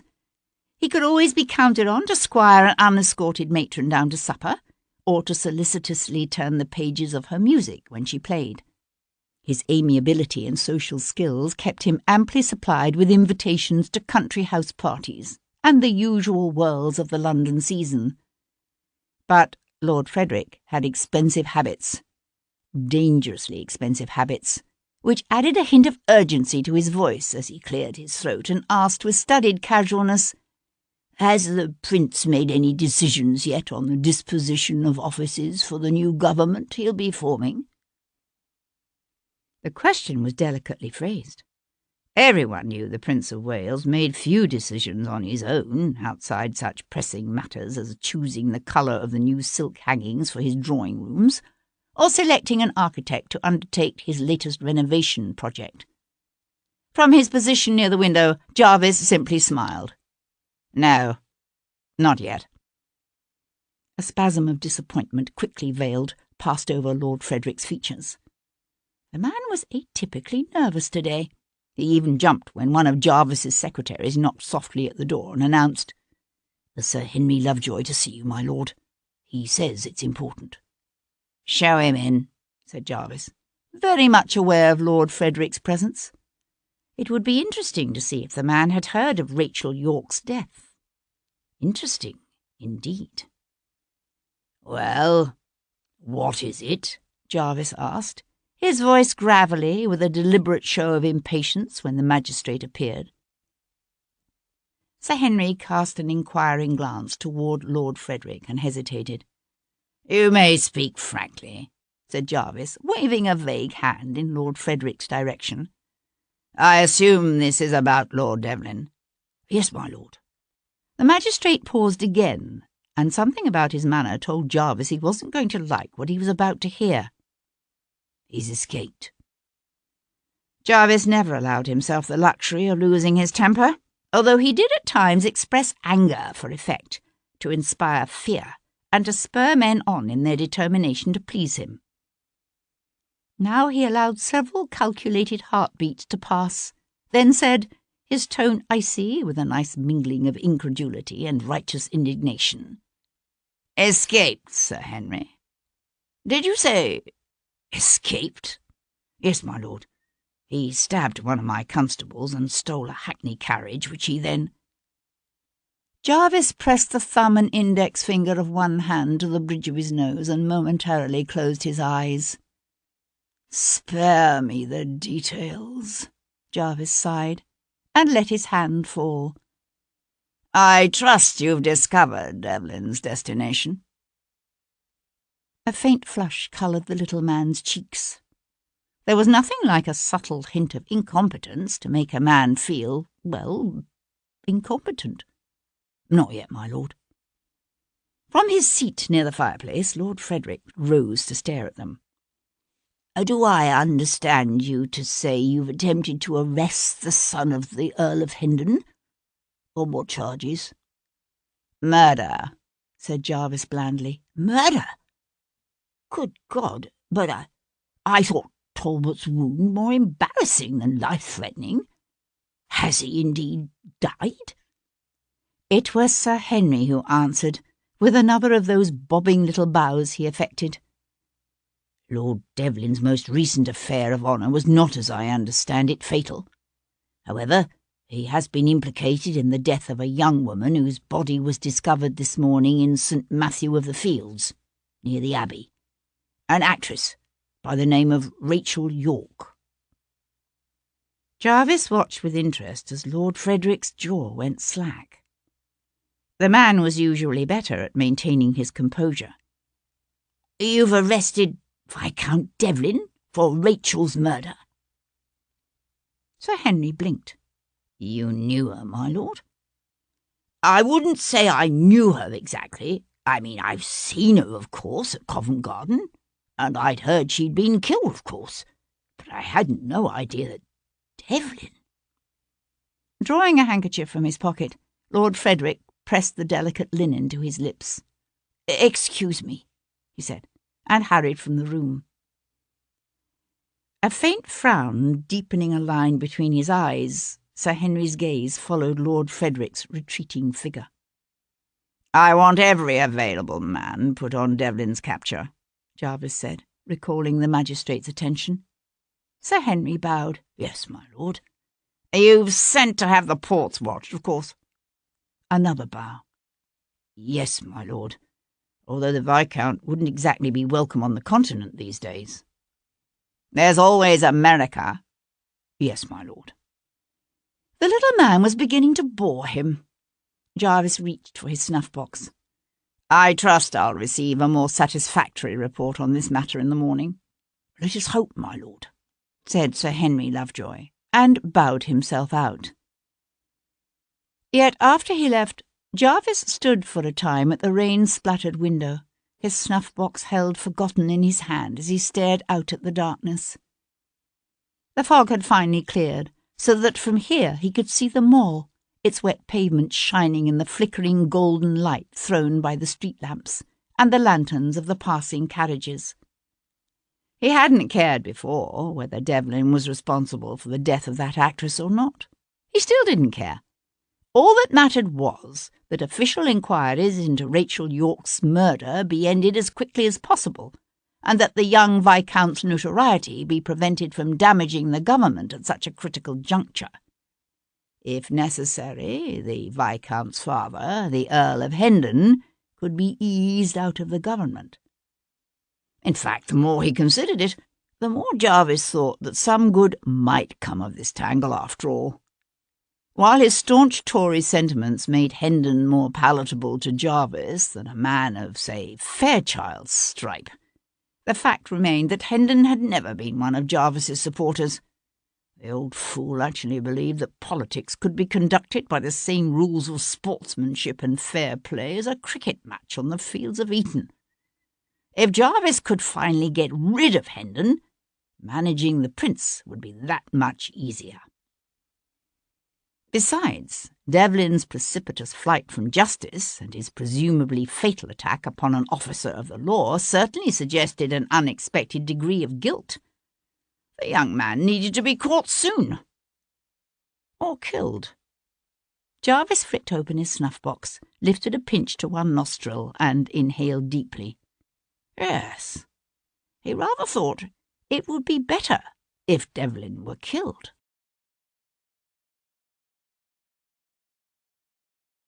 Chapter 9. The sounds of pursuit had long since faded into the distance.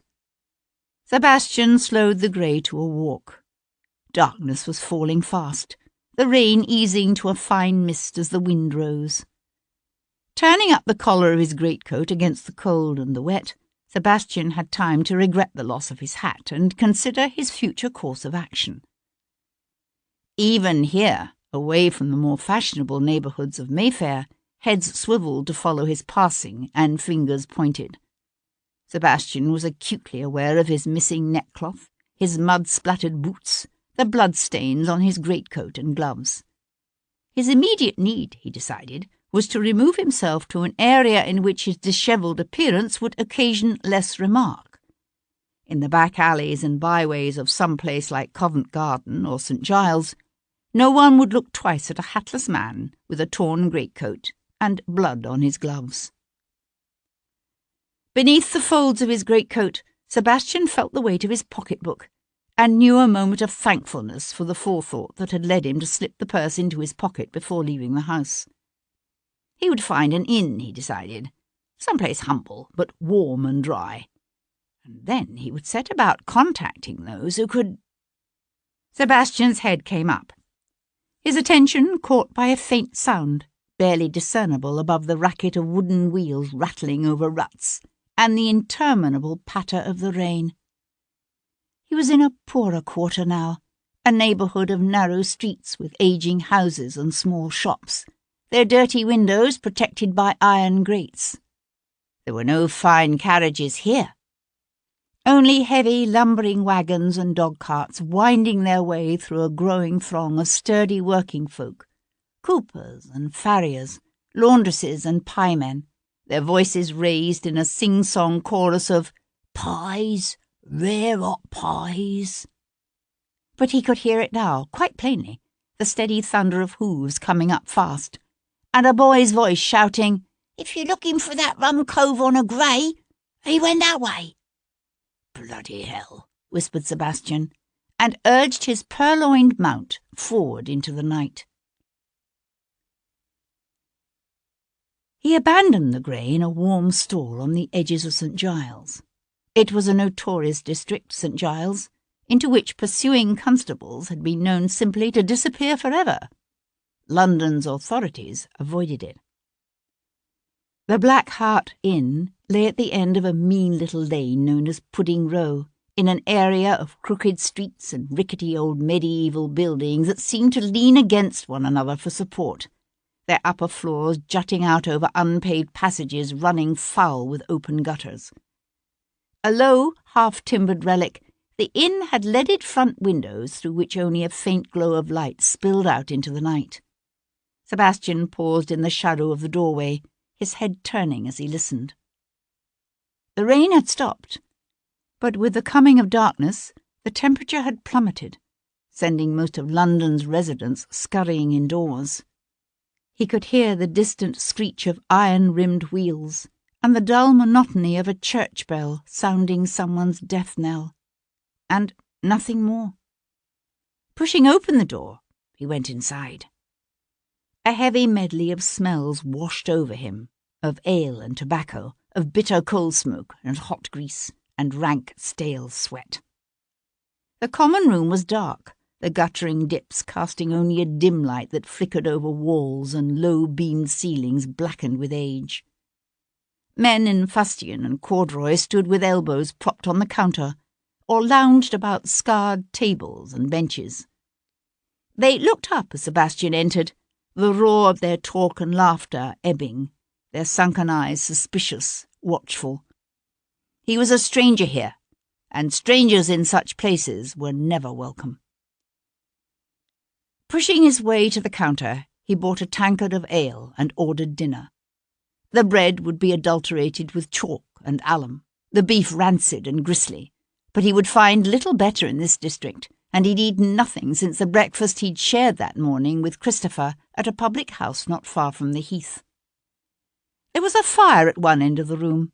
Sebastian made his way toward it, his tankard in hand.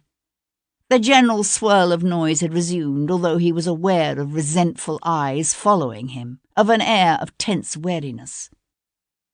Furtive shadows moved across the walls as 2 or 3 men sidled quietly from the room.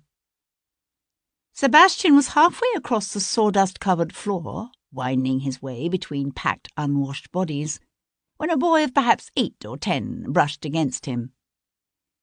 "A natty lad," said Sebastian, his voice dangerously cheerful as he deftly retrieved his purse from the boy's fist. The unexpected loss of his prize caused the young thief to hesitate, so that, dropping the purse into an inner pocket, Sebastian managed to collar the lad and haul him back around, all without setting down the tankard or spilling a drop of ale. But not a particularly skilled one, I'm afraid. Every eye in the room was trained upon them, and Sebastian knew it. Yet the atmosphere was more one of watchful expectation than of hostility. A market beadle from Covent Garden, a big ponderous man with a stained waistcoat and 3 chins, stood up from a nearby table to wipe the back of one meaty hand across his wet lips. "Aye, he's an Anabaptist, that one." A low ripple of laughter travelled around the room, for it was a name given to young pickpockets who'd been caught in the act, and subjected to the rough-and-ready punishment of being dumped in the nearest pond. "Want we should rechristen him?" The lad kept his chin firm and his gaze steady, but Sebastian felt a shudder travel up the boy's thin frame. For a homeless child, a dunking in a freezing pond on a night like this could mean death. "I've no doubt he could use the ablution," said Sebastian, his words greeted by more laughter. "But the boy's done no real harm." Opening his fist, Sebastian let the thin, ragged cloth of the urchin's shirt slide through his fingers. "Go on," he added, jerking his head toward the door when the boy hesitated. "Get out of here." Instead of running, the boy stood his ground, his dark, unexpectedly bright eyes travelling over Sebastian in open, thoughtful assessment. "On the lam, are you?" Sebastian paused with his tankard halfway to his mouth. "I beg your pardon?" The boy was older than Sebastian had first taken him to be, probably more like 10 or 12, and obviously observant enough to notice that beneath the mud and blood, Sebastian's greatcoat was exquisitely tailored, and of a fine cloth that had been new just hours ago. "What you do? Lose all your blunt and bolt before they could shut you up in the Neverwag? Or did you kill a man in a duel?" One small, bony hand reached out to finger the dark telltale stain on Sebastian's chest. "Me? I think you killed somebody." Sebastian took a long, deep swallow of his ale. "Don't be ridiculous." "Ho! And why else would such a swell cove be stopping to dive like the Black Art? You answer me that." A prepubescent young girl with thin shoulders and a shank of straight, colourless hair appeared from the back rooms to dump the contents of her tray on the table in front of Sebastian. He stared at the small loaf of suspiciously white bread, the plate of unidentifiable meat awash in ladlefuls of congealing fat, and felt his appetite ebb. "You should tuck that purse of yours somewhere out of sight and out of reach," said the urchin, as Sebastian seated himself at the table. "You know that, don't you? It's like an open invitation, bulging out your coat all obvious like. In fact, it's criminal, I'd say, to be tempting honest lads into mischief like that." Sebastian glanced up, his fork halted halfway to his mouth. "And when were you ever an honest lad?" The boy laughed out loud. "I like you," he said, his gaze drifting to the plate of food before Sebastian. A quiver passed over his features, a spasm of desperate want quickly hidden. "I tell you what, got a proposition for you, I do, if you're agreeable. I could hire myself out to you for, say, 10pence a day, show you the ropes of this part of town. I could be your general factotum. A fine gentleman like yourself shouldn't be without a servant." "True." Sebastian chewed a mouthful, swallowed. "But I'm the strangest creature. I have a decided aversion to being fleeced by those in my employ." The boy sniffed. "Well, if you're dead set on holding that against me," he said, his voice dripping reproach, his feet dragging as he turned away. "Wait a minute." The boy swung back around. "Here." Picking up the hunk of bread, Sebastian tossed it to the boy, who caught the small loaf deftly with one hand. Sebastian grunted. "You're a better catch than a foist. Now, get going."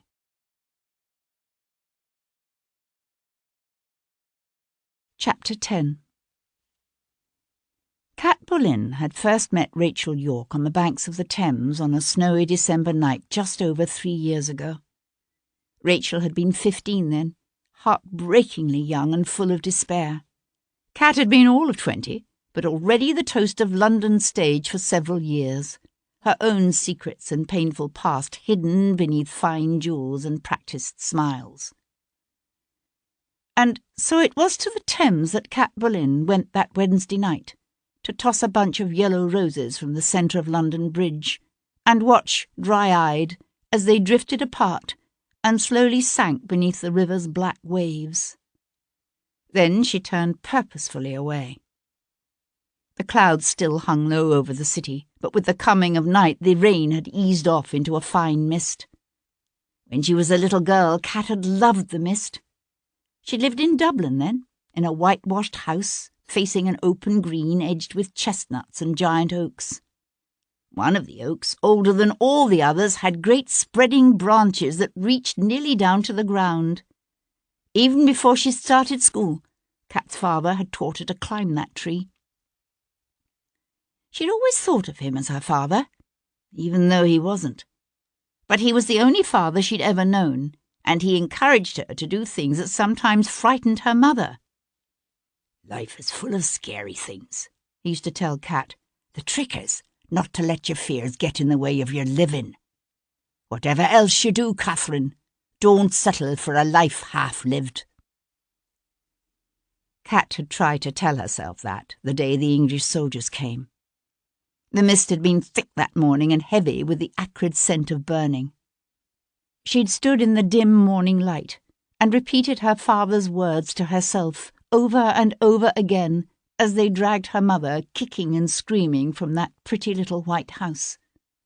They'd made Kat watch what they did to her mother that day, and they'd made Kat's father watch too.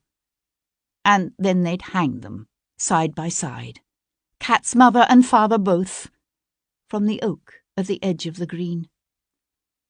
Those days belonged to a different lifetime, to a different person. The woman who now drove her phaeton and pair at a smart clip through London's lamp-lit streets called herself Kat Boleyn, and she was one of the most acclaimed actresses of the London stage. The velvet pelisse she wore that evening was a bright cherry red, not a smoke-smudged grey, and she wore a string of pearls at her throat, rather than a black band of mourning. But she still hated the mist. Reining in before the townhouse of Monsieur Léon Pierpont, Kat handed the ribbons to her groom and stepped down easily from her high-perched seat. "Walk them, George." "Yes, miss." She paused on the footpath to stare up at the classical facade before her, lit softly by the gleam of flickering oil lamps. Like so much else about Leo Pierpont, this house on Half Moon Street was carefully calculated to create just the right impression. Large, but not too large, elegant, and with a touch of the faded grandeur to be expected from a proud nobleman now forced to live in exile. When one lived a life that was essentially a lie, appearances were everything. She found him alone in his dining room, just sitting down to a table laid for one, with fine china and gleaming silver, and the sparkle of old crystal. He was a slim, delicately built man, upon whom the passing years, however difficult they might have been, nevertheless seemed to have rested easily. His face was largely unlined, his light brown hair barely touched with grey. Kat had never known his precise age, but given that he'd been almost 30 when driven from Paris by the Reign of Terror, she knew he must be in his late 40s by now. "You shouldn't have come," Leo said, his attention seemingly all for his soup. Kat jerked off her gloves and tossed them with reticule, pelisse and hat onto a nearby chair. "Whose reputation are you afraid will be compromised, Leo? Mine or yours?" He glanced up, grey eyes gleaming with a faint smile. "Mine, of course. You have no reputation left to lose." He signalled for the servants to leave them, then sat back. The smile faded. "You've heard what happened to Rachel, I suppose?" Kat pressed her flattened palms against the tabletop and leaned into them. Beneath the silk bodice of her gown, her heart thudded hard and fast. But she managed to keep her voice calm, steady. "Did you do it?" If he had, he wouldn't admit it, Kat knew that. But she wanted to watch his face while he denied it. Leo dipped his spoon into his soup and brought it carefully to his lips. "Come now, ma petite. Even if I had wanted Rachel dead, do you seriously think I would have killed her in such a spectacular fashion? In a church? From what I understand, the walls were practically painted with her blood." Kat watched his long, slim hands reach for a piece of bread. "One of your minions could have got carried away." "I choose my minions more carefully than that." "So, who killed her?" A shadow touched the Frenchman's features, a brief ghost of concern that Kat almost believed might be genuine. "I wish I knew." Kat turned away, her quick, long-legged stride carrying her across the room and back again. Leo shifted his weight in his chair and watched her. "Ring for another glass," he said after a moment. "Have some wine?" "No, thank you." "Then at least stop pacing up and down the room in that fatiguing way. It's not good for my digestion." She hesitated beside the table, but she didn't sit. "Who was Rachel scheduled to meet last night?" Picking up a knife, Leo calmly spread his bread with butter. "No one that I'm aware of." "What would you have me believe then, Leo? That she went there to pray?" "It's what people generally do in church." "Not people like Rachel." Kat went to stand before the hearth and stare unseeingly at the glowing coals. There was always danger in this game they played. They all knew that. But whoever had met Rachel last night was more than dangerous. He was evil, and what he'd done could threaten them all. They'll be looking into her death, the authorities, I mean. They could stumble across something. Careful, ma petite, said Leo, reaching for his glass. The wars have ears. He took a slow swallow of his wine, then frowned. But no, I don't think the authorities will learn anything that need concern us.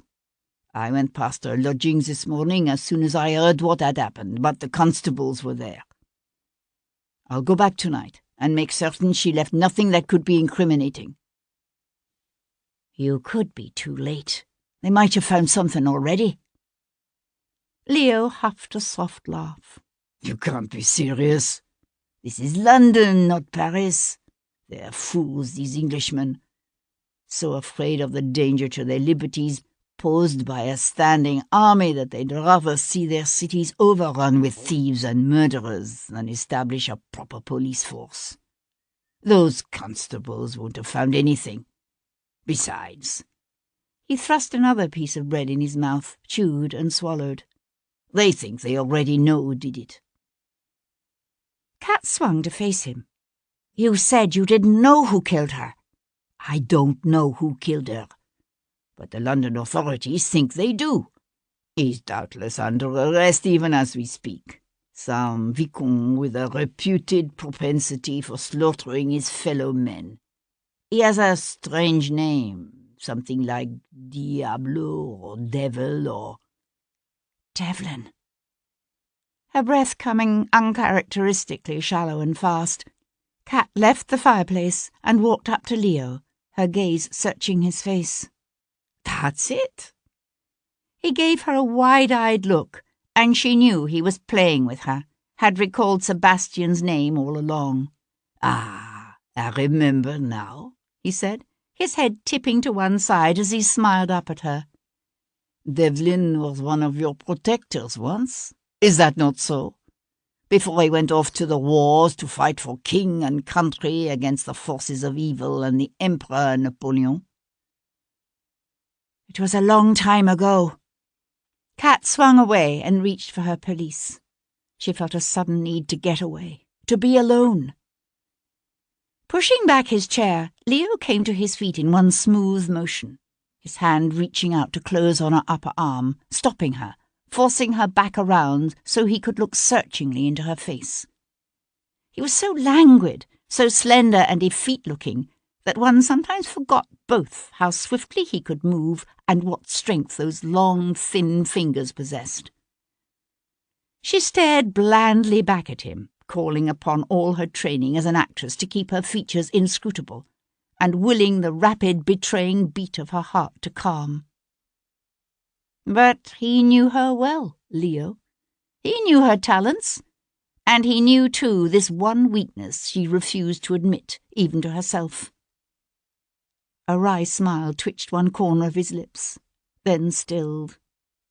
"When you're only 23, he whispered, his hand coming up to touch her cheek in a movement that was not quite a caress. Nothing in your life was so long ago."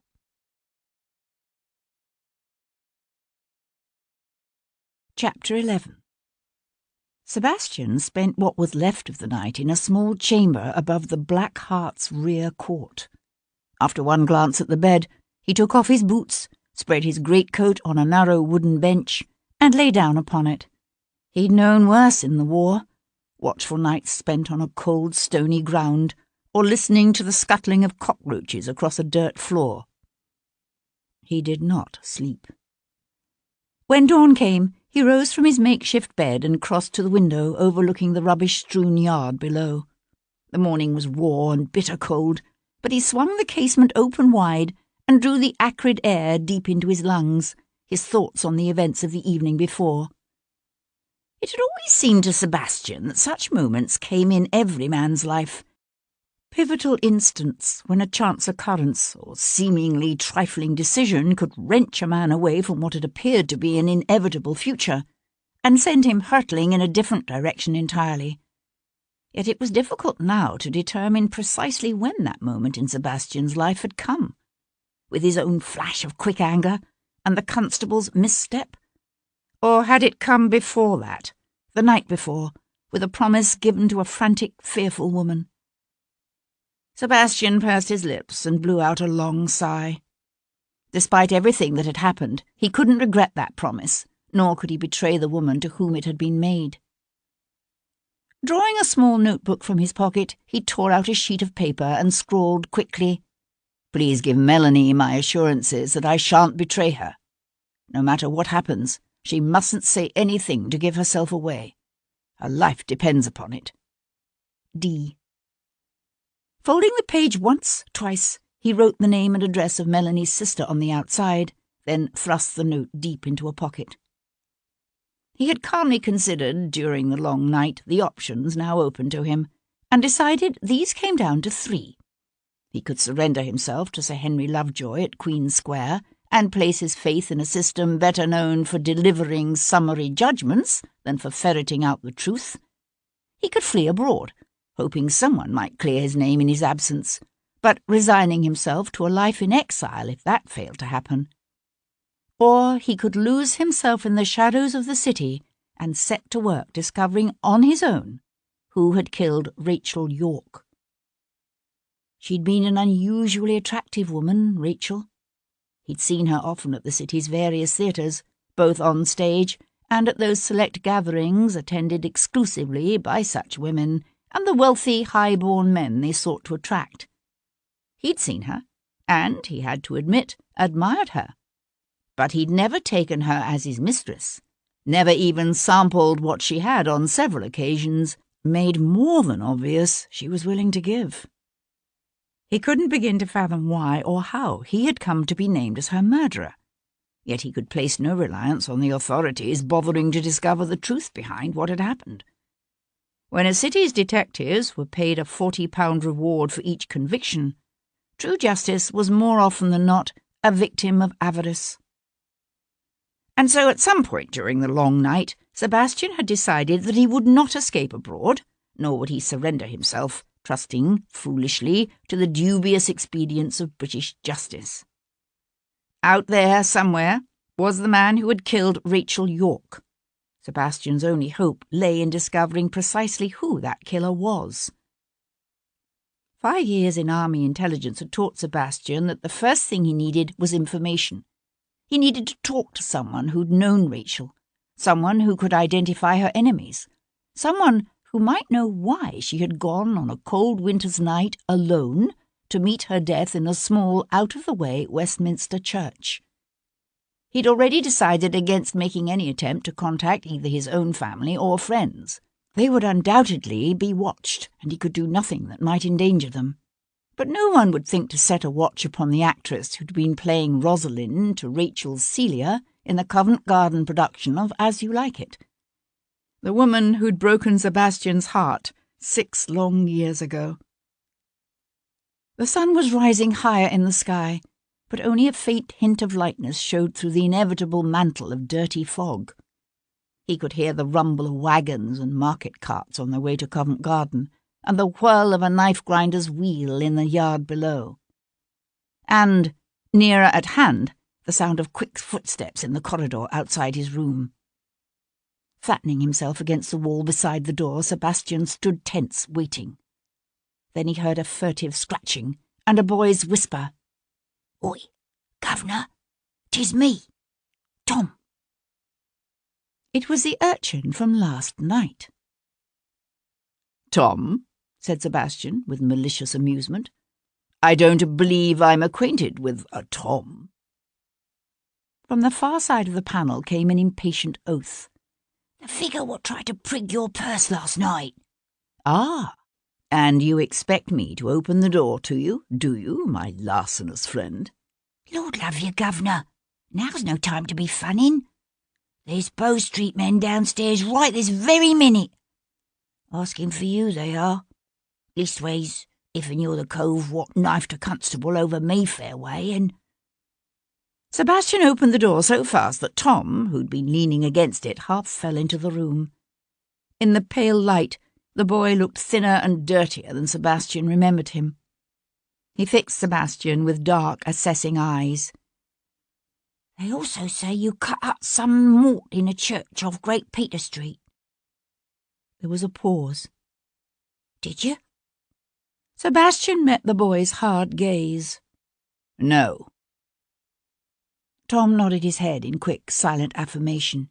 "Thought I smelled a rum 'un, but there's 2 beaks in the common room right this very minute asking about you, and another 40-pounder out the front." Perching on the edge of the bench, Sebastian pulled on first one boot, then the other. "I take it you're suggesting I might find it advisable to depart through the window." "Aye, Governor, and pretty soon too if you're not anxious to dance the Newgate hornpipe." Sweeping up his greatcoat, Sebastian crossed to the open window and surveyed the yard below.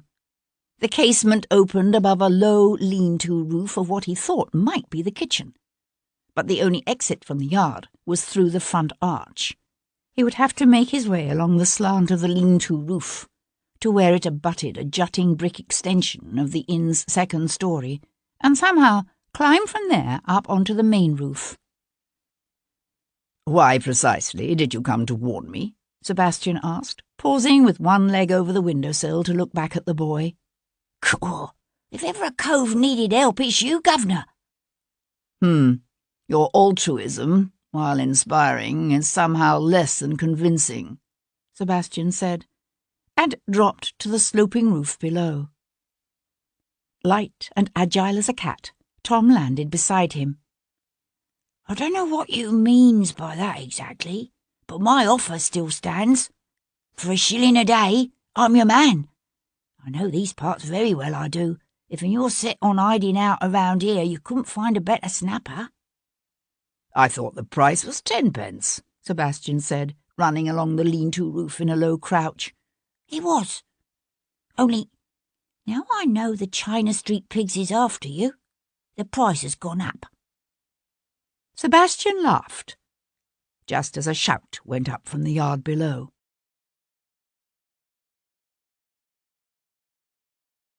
Chapter 12.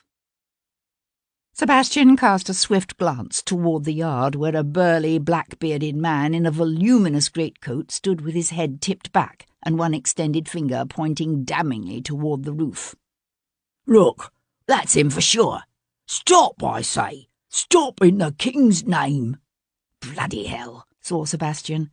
Straightening, he sprinted across the slope of the lean-to, the leather soles of his boots sliding dangerously on the wet slates, the boy 2 paces behind him.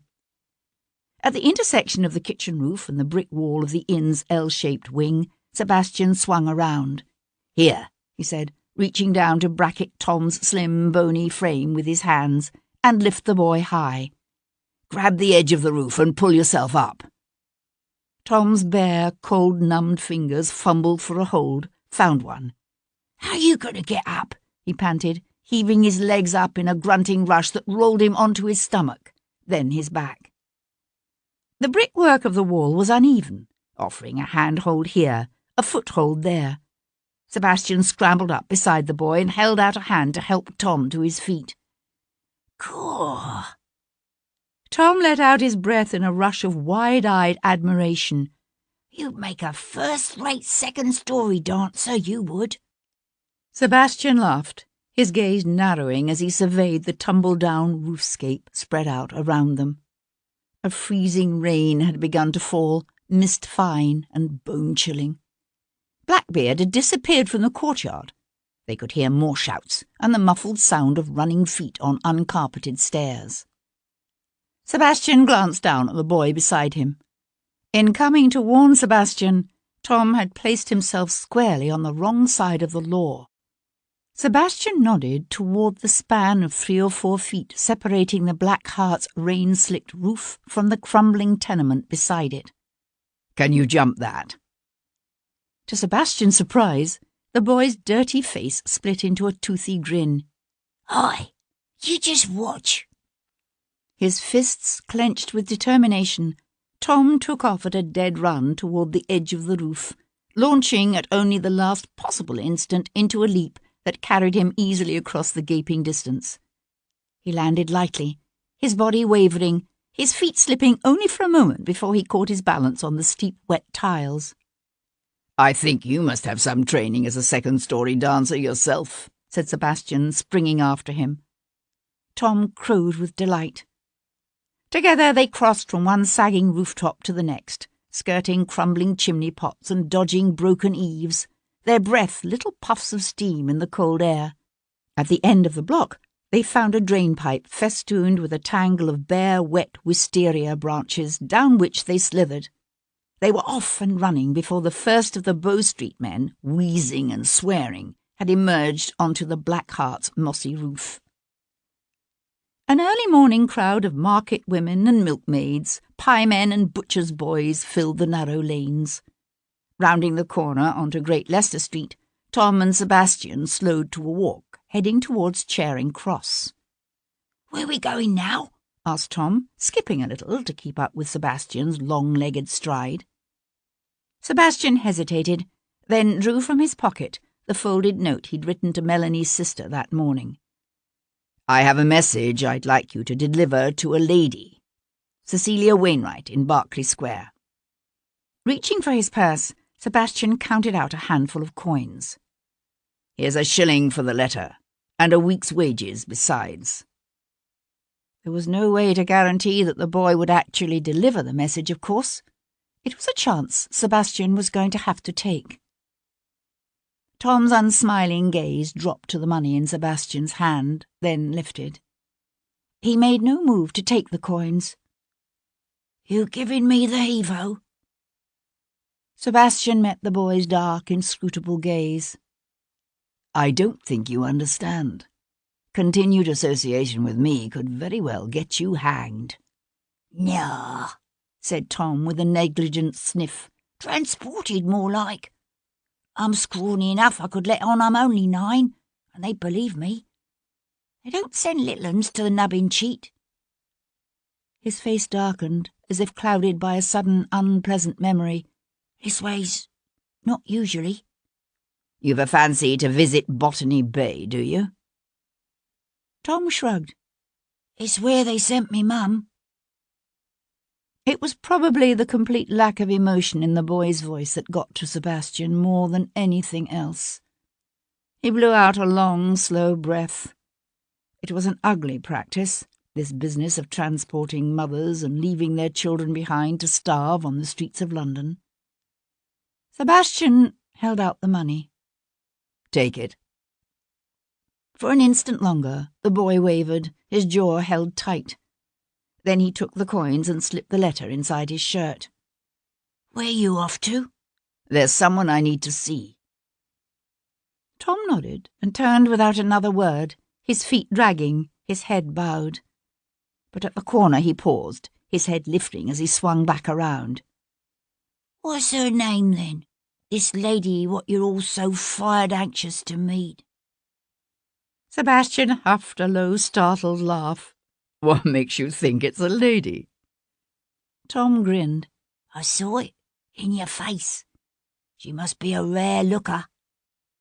He paused, his head tilting sideways. "So, what's her name?" Sebastian hesitated, then shrugged. "Kat. Her name is Kat." Kat? That's no name for a lady. I never said she was a lady.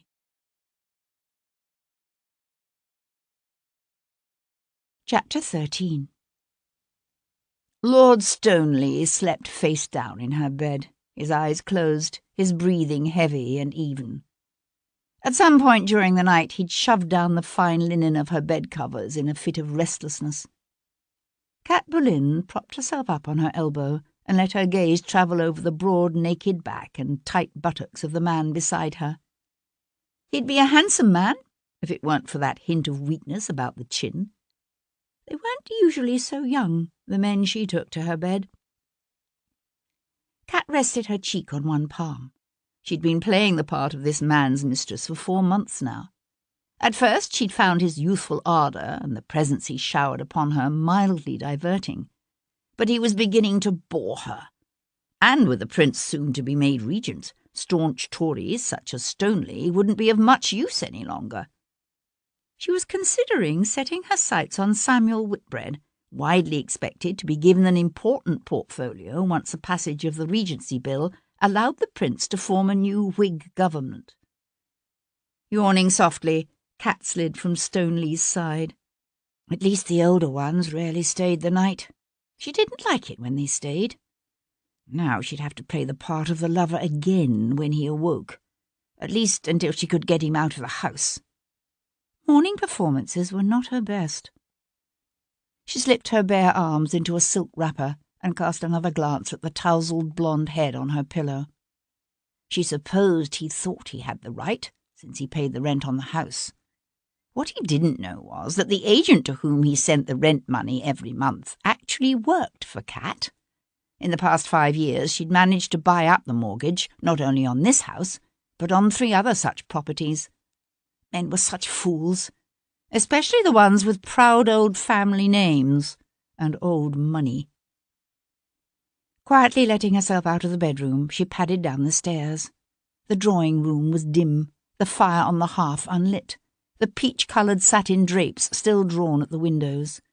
The upper housemaid, Gwen, had obviously expected her mistress to sleep until noon or later. Kat went to throw open the heavy drapes and heard a voice from out of the past say, "You're awake early." She spun about, one hand flying up ridiculously to clutch together the gaping neck of her wrap, as if her naked body hadn't once been as familiar to this man as his was to her, as if he hadn't touched every inch of her with his lips and his tongue and his incredibly gentle, clever hands. Sebastian St, Viscount Devlin, stood beside the empty hearth, one shoulder propped against the mantel, a boot heel hooked over the cold grate. He'd taken off his greatcoat and thrown it onto the back of a nearby chair. In the misty light of another dreary winter morning, he looked unkempt and dissolute and dangerous. A day's growth of beard shadowed his cheeks, and he had a nasty gash across one side of his forehead. She'd seen him, of course, in the 10 or so months since he'd been back in England. Seen him in the crowd at the theatre, and once in New Bond Street, but always from a distance. They'd both been careful to keep a distance between them. "How did you get in?" He pushed away from the mantel and came at her, the lines bracketing his unsmiling lips deepening, although not with amusement. Cynical lines that hadn't been there before. "You don't ask why I'm here?" Once he'd been her heart, her soul, her reason for living. Once she'd have given up anything for him. Anything. But that was 6 years ago, and she was as different from that love-obsessed young girl as she was from the laughing child who'd once climbed an oak tree on the edge of a sun-filled Irish green. He stopped before her, close enough that she could see the shadow of his day's growth of beard and the exhaustion that pulled his features taut. Close, but not too close. Still, it seemed, there was to be a distance kept between them. "Do you need money?" she asked, "or simply an introduction to a trustworthy band of smugglers who aren't particular about the identity of the passengers they carry across the Channel?" He shook his head. "Do you really think I would run?" No, he wouldn't run. She might not know all that had happened to this man during those brutal years he was away, but she still knew this about him. He appeared to have slept in his clothes. His cravat was gone, and what looked like dried blood stained the white cuffs of his shirt. "You look terrible," she said. The Sebastian she'd known once would have laughed at that. He didn't. His gaze sought hers, captured it. "Tell me about Rachel York." His eyes were as frighteningly animalistic as she had remembered. She swung away to settle down beside the cold hearth and set to work lighting a fire. She told herself it was natural that he had come here to ask about Rachel. She and Rachel had been starring together in the Covent Garden production of As You Like It. He would know that. There was no reason to worry that he knew anything else. According to word on the streets, Rachel's maid is saying she went to St. Matthew's last night to meet you. Kat glanced back at him. Did she? He shook his head. They say they found your pistol on her body. Really? His eyes opened a fraction wider, but that was the only reaction he betrayed. How curious. When did he become so adept, she wondered, at hiding his feelings? They also say the constable you stabbed still lives, although he won't for long. Did you know? I didn't stab him. Just like you didn't kill Rachel? A corner of his mouth twitched.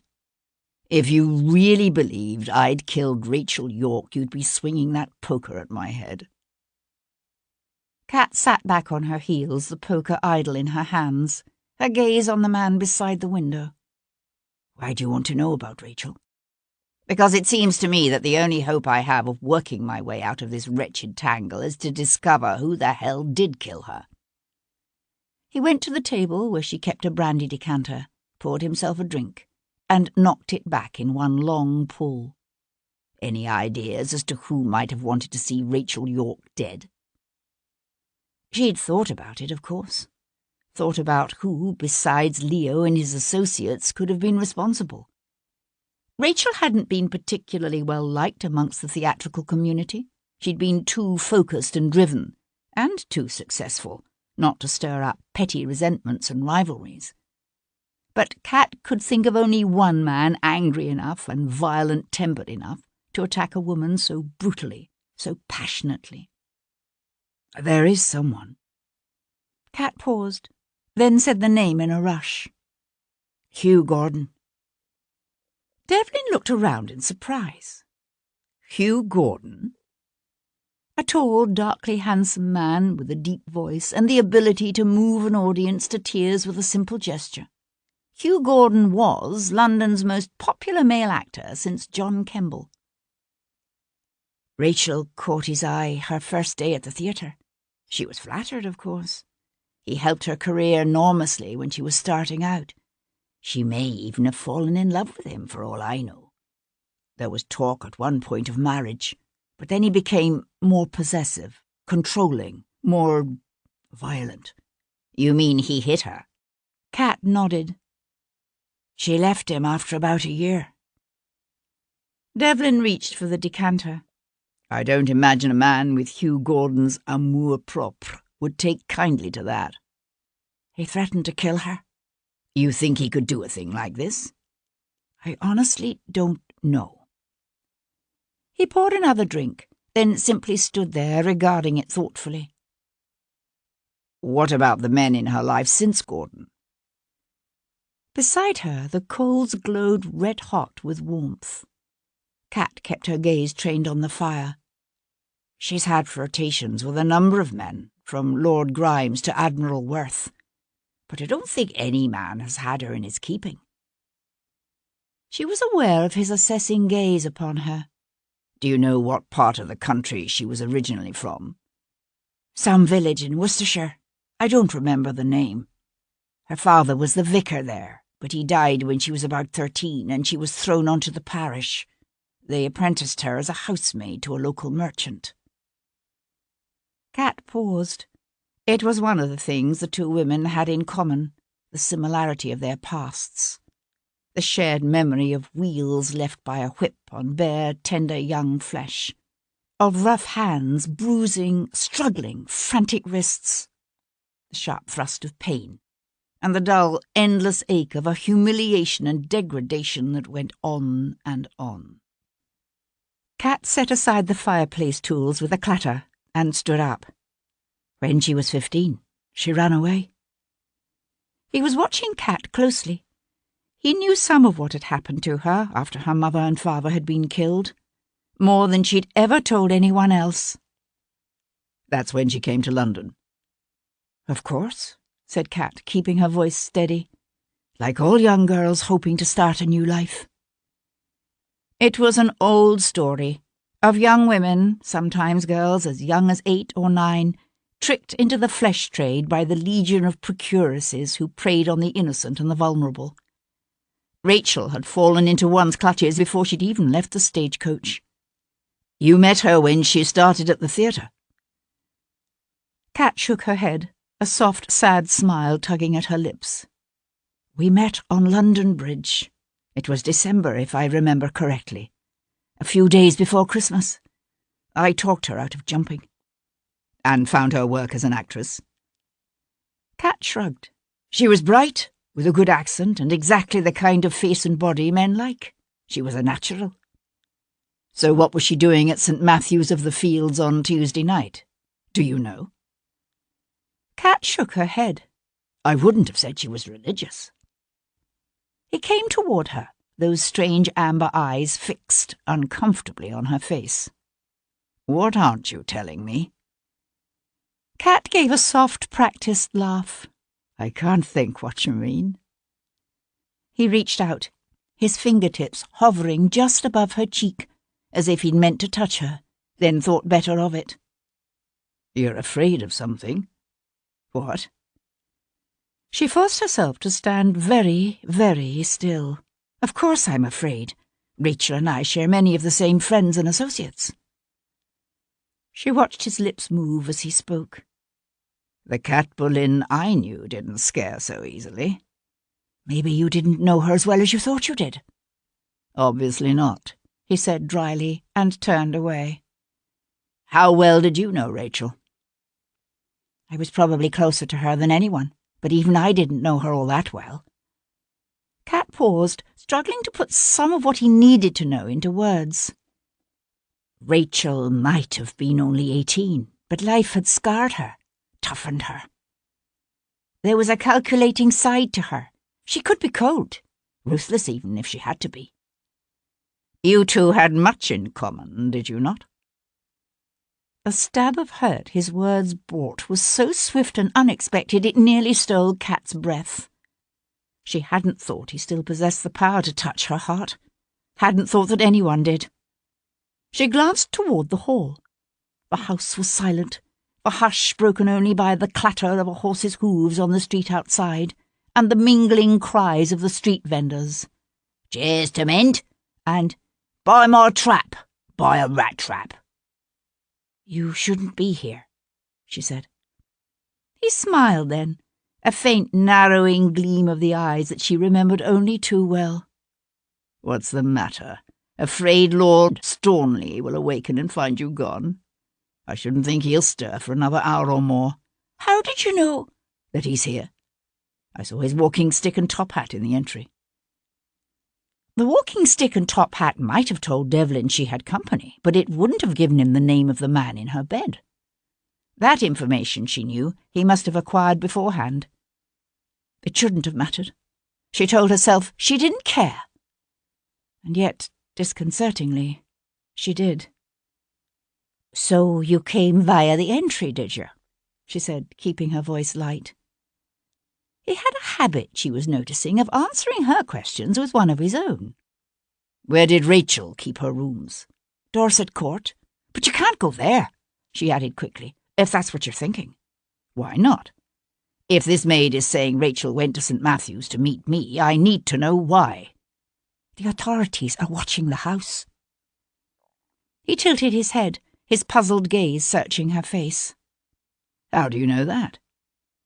She knew that because Leo had come to the theatre last night after the performance and told her. Under the circumstances, it wouldn't be prudent, he'd said, for him to be seen there. And so he had come to Kat with a request, framed as a suggestion, that Kat might have her own reasons for making certain that Rachel had left behind nothing incriminating. It's known. She paused, then said with studied casualness, I could go there myself, talk to the maid, perhaps even look around and see what I can find. Rachel kept an appointment book. That might tell us something. He came to stand before her. You?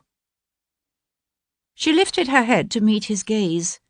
It had occurred to Kat that in Devlin she just might have found a potentially valuable ally, someone who had even more interest than she in tracking down the man who had met Rachel in that church. The trick would be in seeing that he learned what was needed to catch Rachel's killer, but nothing more. "You know I can do it," she said. He knew. He knew about the years she had spent as a young girl in one of London's most notorious rookeries, training as a pickpocket, and a thief, and a whore. She thought he might refuse. Instead, he said, "All right, although I can't help but wonder why." "For Auld Lang Syne?" she suggested. "Maybe. And maybe because you're scared, even if you won't say why." She thought for a moment that this time he would touch her. Then a faint thump from overhead drew her gaze toward the hall. "You must go," she said quickly. "Come by tomorrow morning early. I'll tell you then what I've learned." "Uh-huh." A hint of amusement deepened the lines beside his mouth. "I'll find you." She let a slow smile spread across her face. "Why, don't you trust me?" "Would you?" Kat's smile faded. Once she had told him she loved him more than life itself and would never, ever let him go. And then she told him it was all a lie, and hurt him so badly it had torn a hole in her own heart. "No," she said, and turned toward the stairs, leaving him standing alone in the cold morning light.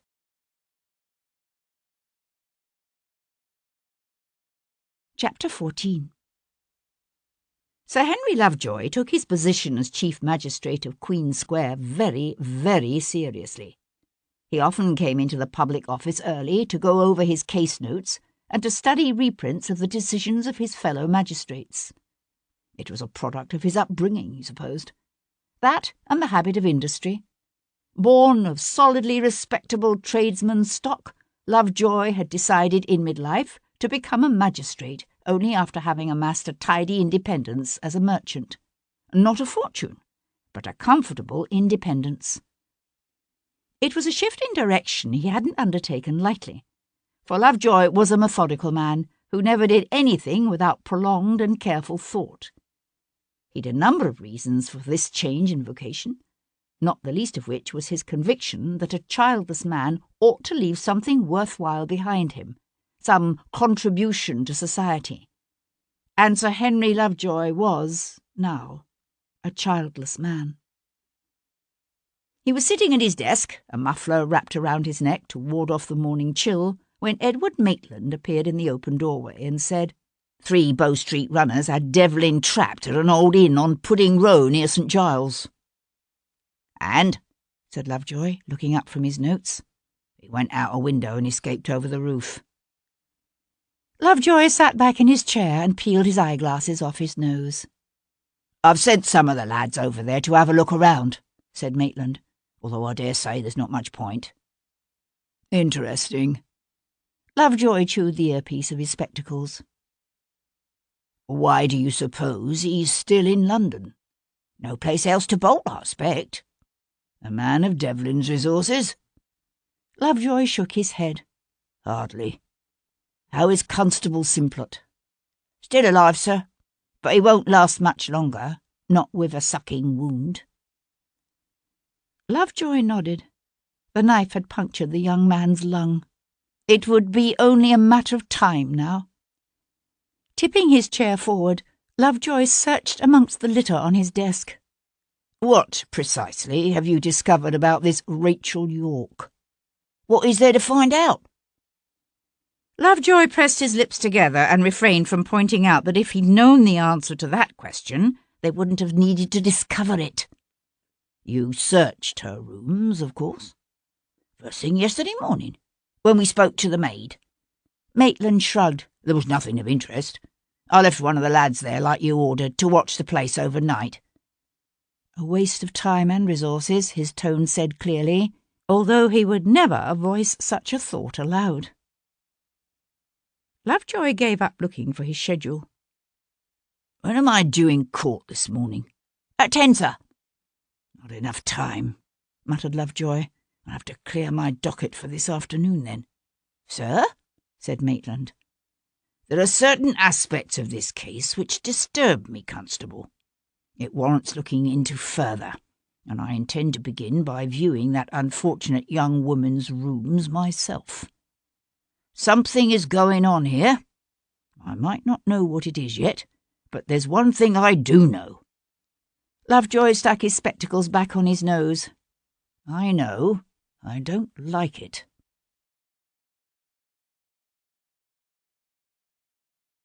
Chapter 15. Lady Amanda Wilcox didn't discover that her brother Sebastian was wanted for the murder of an actress named Rachel York until the day after his infamous flight across London. With the season not yet properly underway, she had opted for a quiet evening at home in the company of her 16-year-old daughter Stephanie. Neither her son Bayard nor his father, both of whom had presumably heard the news, having spent the night on the town, bothered to inform her of the scandal. And so it wasn't until Thursday morning, when she came down for breakfast and found the Morning Post folded beside her place, as per her staff's standing instructions, that Amanda learned of the social disaster looming over her family. She was still at the breakfast table, drinking a cup of tea and staring at the Post, when her father, the Earl of Hendon, was announced. He hurried into the breakfast parlour, still wrapped in his street coat and hat, and bringing with him an unpleasant medley of smells, of freezing rain and coal-smoke-choked fog. His fleshy face was haggard, his mouth slack, his eyes red-rimmed and puffy. He fixed her with a desperate stare and demanded without preamble, "Has he contacted you? Has he?" "If you mean Sebastian," said Amanda, pausing to take a calm sip of her tea, "I should rather think not." Hendon swung away, one hand coming up to shield his eyes, such a great sigh rumbling from his chest that she was embarrassed for him. "My God! Where is he? Why hasn't he sought help from any of his friends or family?" Amanda folded the paper and set it to one side. "Presumably because he knows his family." He turned to face her again, his hand falling slowly to his side. "I will do anything within my power to help him." "Then you're a fool." His fierce blue gaze met hers and held it. "He is my son." Amanda was the first to look away. "Of course," she said dryly. "There is that." She pushed back her chair and stood up. "The only redeeming feature I can see to all of this is that since he was bound to disgrace us eventually, at least he had the courtesy to do it this year. Hopefully the worst of the scandal will have died down by next season, when Stephanie makes her come out." "Is that all you can think of?" "Stephanie is my daughter. What else should I be thinking of?"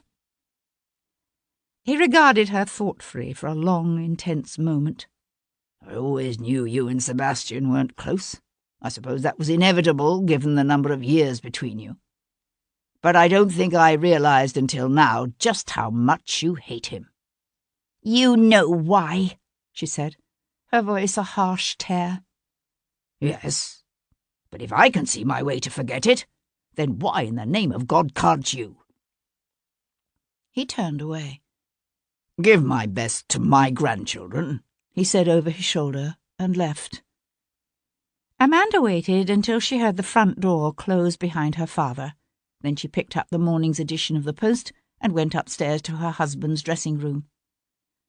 The Wilcox family was an ancient one, older even than the St. Cyrs, and long known for their staid respectability. Far from squandering his wealth on the turf or at cards in the manner of so many of his peers, Martin, the 12th Baron Wilcox, had taken what had once been merely a comfortable land-based inheritance, and by judicial investments in a trading company and various other profitable wartime speculations, turned it into a sizable fortune. Some women might have been appalled by their noble husbands dabbling in commerce. Not Amanda.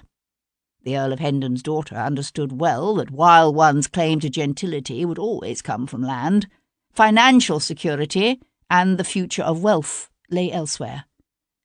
Amanda had married Lord Wilcox at the end of her second season. She'd rarely had cause to regret her decision. She found him seated before his dressing-table, engaged in the very serious business of tying his cravat. Martin Wilcox might be just shy of 50, with grey threading his receding brown hair and heavy jowls framing his thin lips, but like most members of the Prince's set, he was a very careful dresser. After one look at his wife's face, he dismissed his valet with a curt nod. She tossed the open post onto the dressing-table before him. "You might have told me." Wilcox kept his gaze on his reflection in the glass. "You had retired for the evening," he said, as if that were the only explanation required. And indeed it was, for it had been some 15 years since Amanda had allowed Wilcox past the door to her bedchamber. Not that he could complain that she hadn't done her duty by him. In the first 6 years of their marriage, she had presented him with first Bayard, then a daughter, and a second son.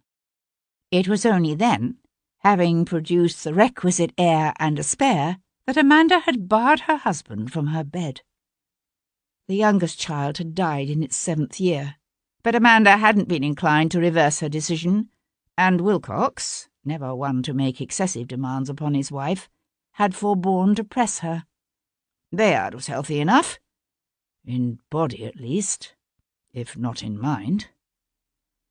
"My father was here this morning," she said, going to stand in the centre of the room, her arms crossed at her chest. "And?" Leaning forward to study his image in the mirror, Wilcox began to make careful adjustments to the folds of his neckcloth with his fingers. "Does he know where Devlin is?" "No. He thought I might." Wilcox grunted. "If your brother has any sense, he's fled the country by now.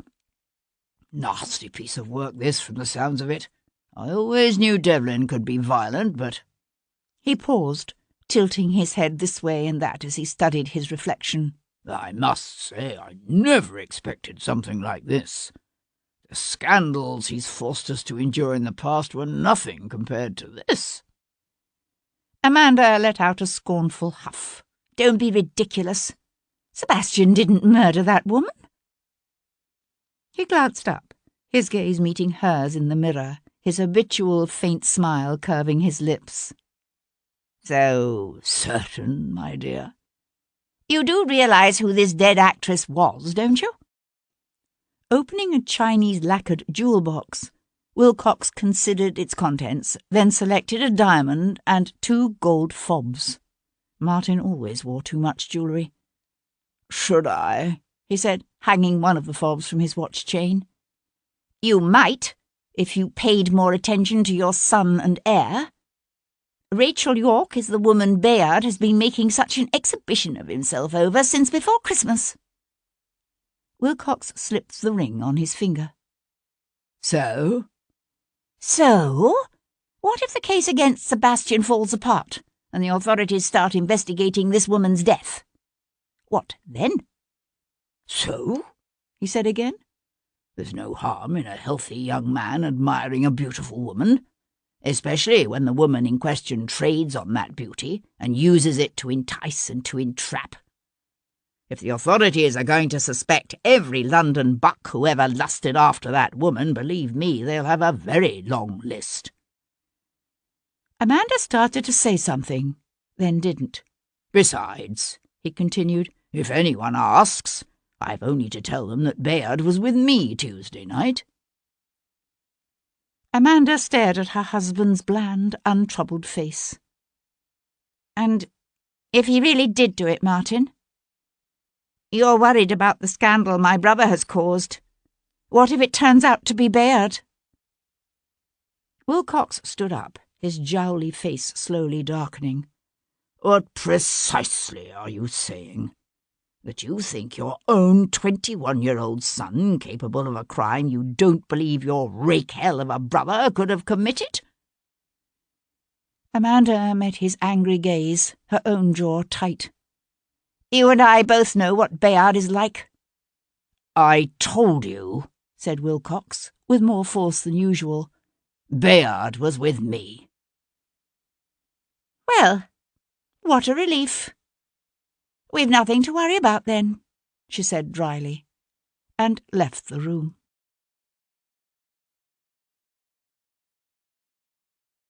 Chapter 16. He possessed a knack, Sebastian had discovered during his years in the army, for play-acting, for accents and mimicry and all the subtle nuances of behaviour and attitude that could be used to impersonate and deceive. He also knew that, in general, people saw what they expected to see, that men looking for an absconding nobleman wouldn't peer too closely at a humble vicar or an honest shopkeeper in cheap linen and a poorly cut drab coat. And so, after leaving Kat Boleyn's elegant little townhouse, he made his way to the rag fair in Rosemary Lane, where he bought a set of second-hand clothes, a drab topcoat and a rusty black round hat. He stopped at several small shops where he made an assortment of other purchases. Then, wrapped in his new topcoat, with the round hat pulled low to hide his tawny eyes, he took a room at a respectable but simple inn called the Rose and Crown, and set about transforming himself into someone else entirely. Sebastian tipped his head first one way, then the other, surveying his reflection in the small mirror above the wash-stand. Mr. Simon Taylor, he thought he'd be called. He had little sense of style, Mr. Taylor, with his badly cut hair, old-fashioned coat, and poorly tied cravat. With practised care, Sebastian used chalk dust to add a few streaks of grey to his dark, newly chopped hair. After months of drifting aimlessly, of living a life at once privileged and predictable, and always inevitably, unbearably boring, he was conscious of a faint stirring of interest, of excitements such as he hadn't known since he'd left the army 10 months before.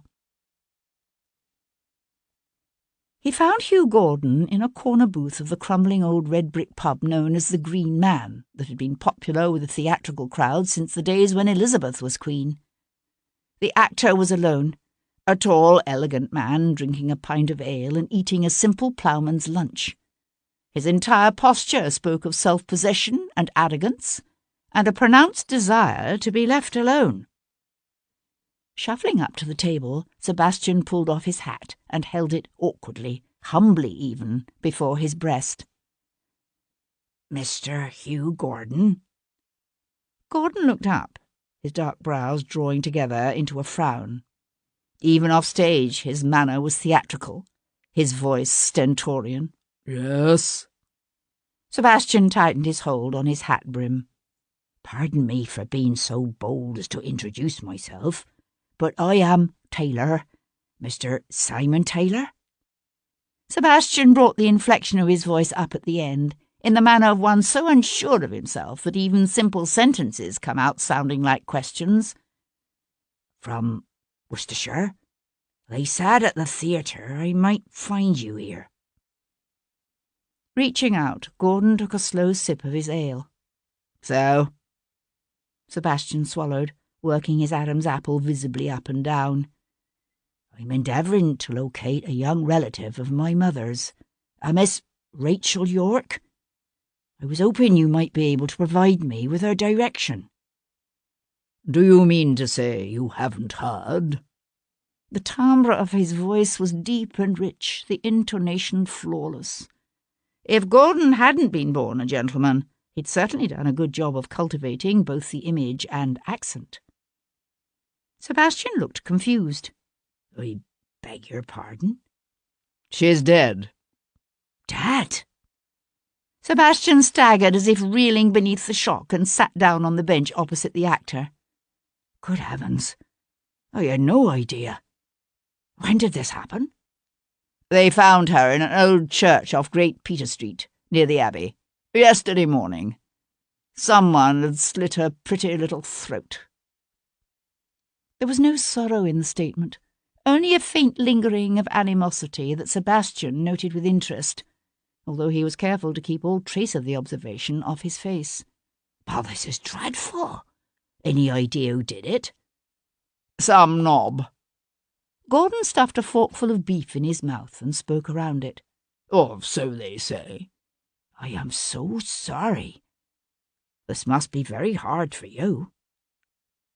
Gordon paused with another forkful halfway to his face. For me? What's that supposed to mean? I was under the impression that you and Rachel were... Sebastian cleared his throat. Well, you know. Gordon grunted.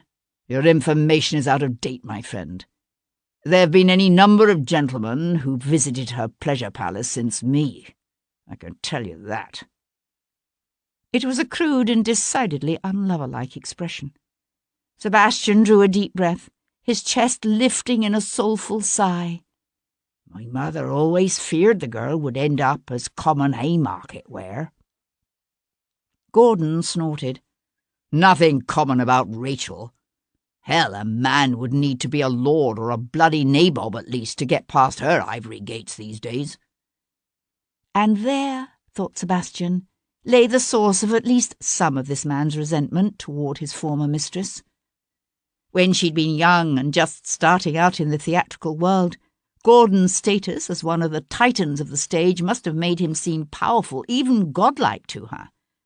But once Rachel had established a reputation of her own, and attracted the attention of some of London's wealthiest noblemen, she'd obviously decided she could do better than a common actor, especially one with a tendency to use his fists on her.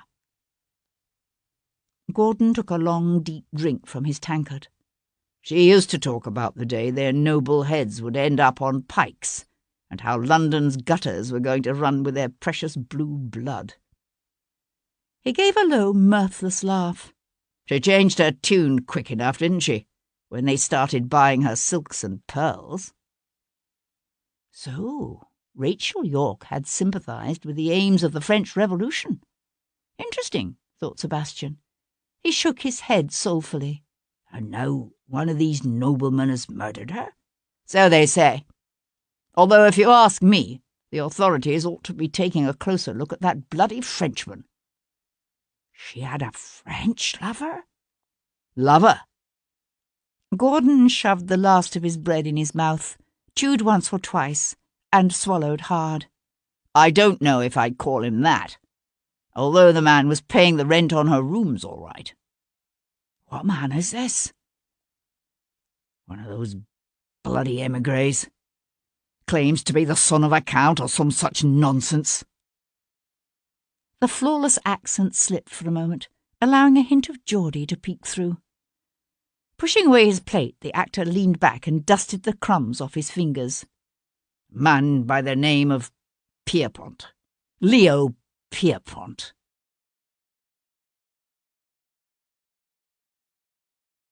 Chapter 17.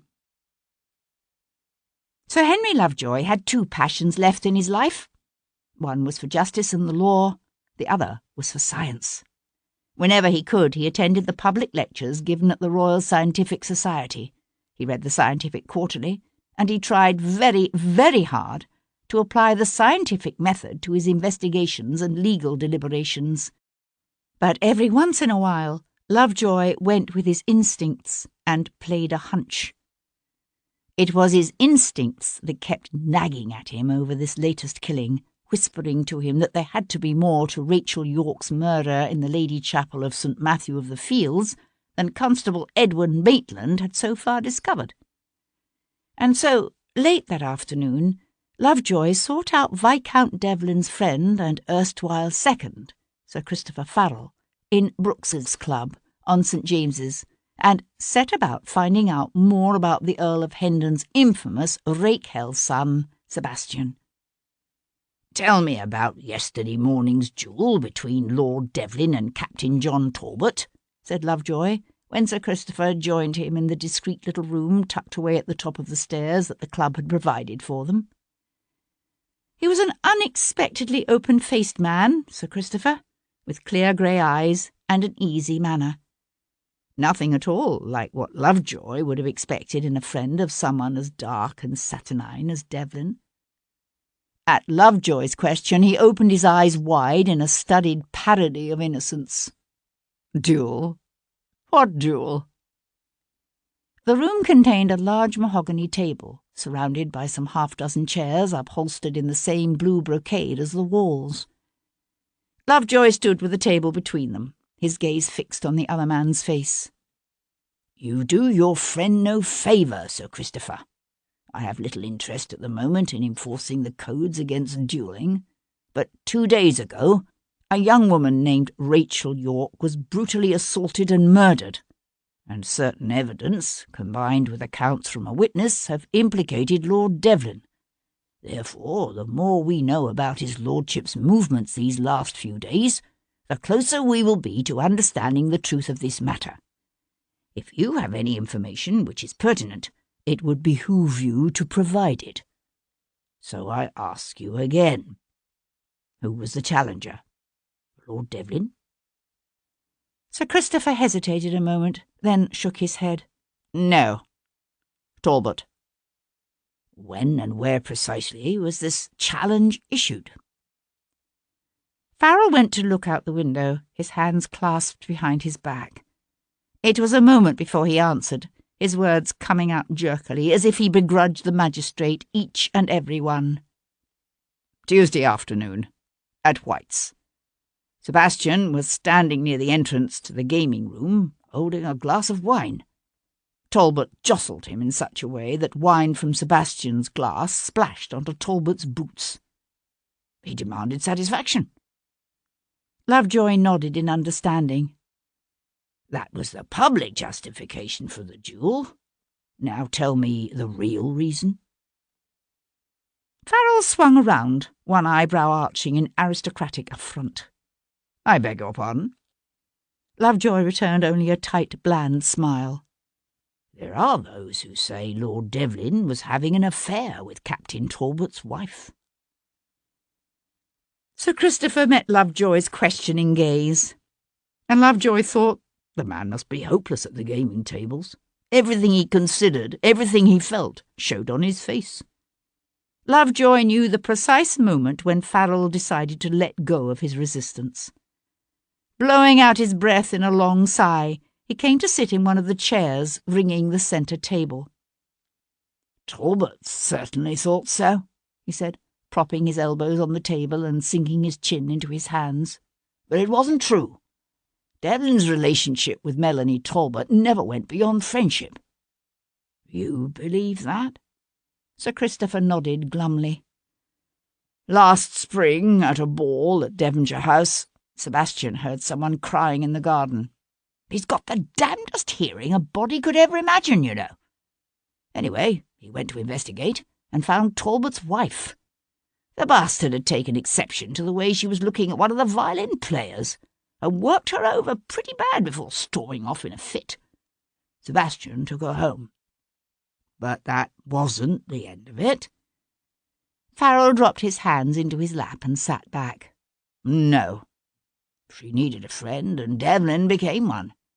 I always thought she was more than half in love with him, but Devlin's not the kind of man to take advantage of another person's vulnerability." Lovejoy eyed the other man consideringly. "How well do you know him?"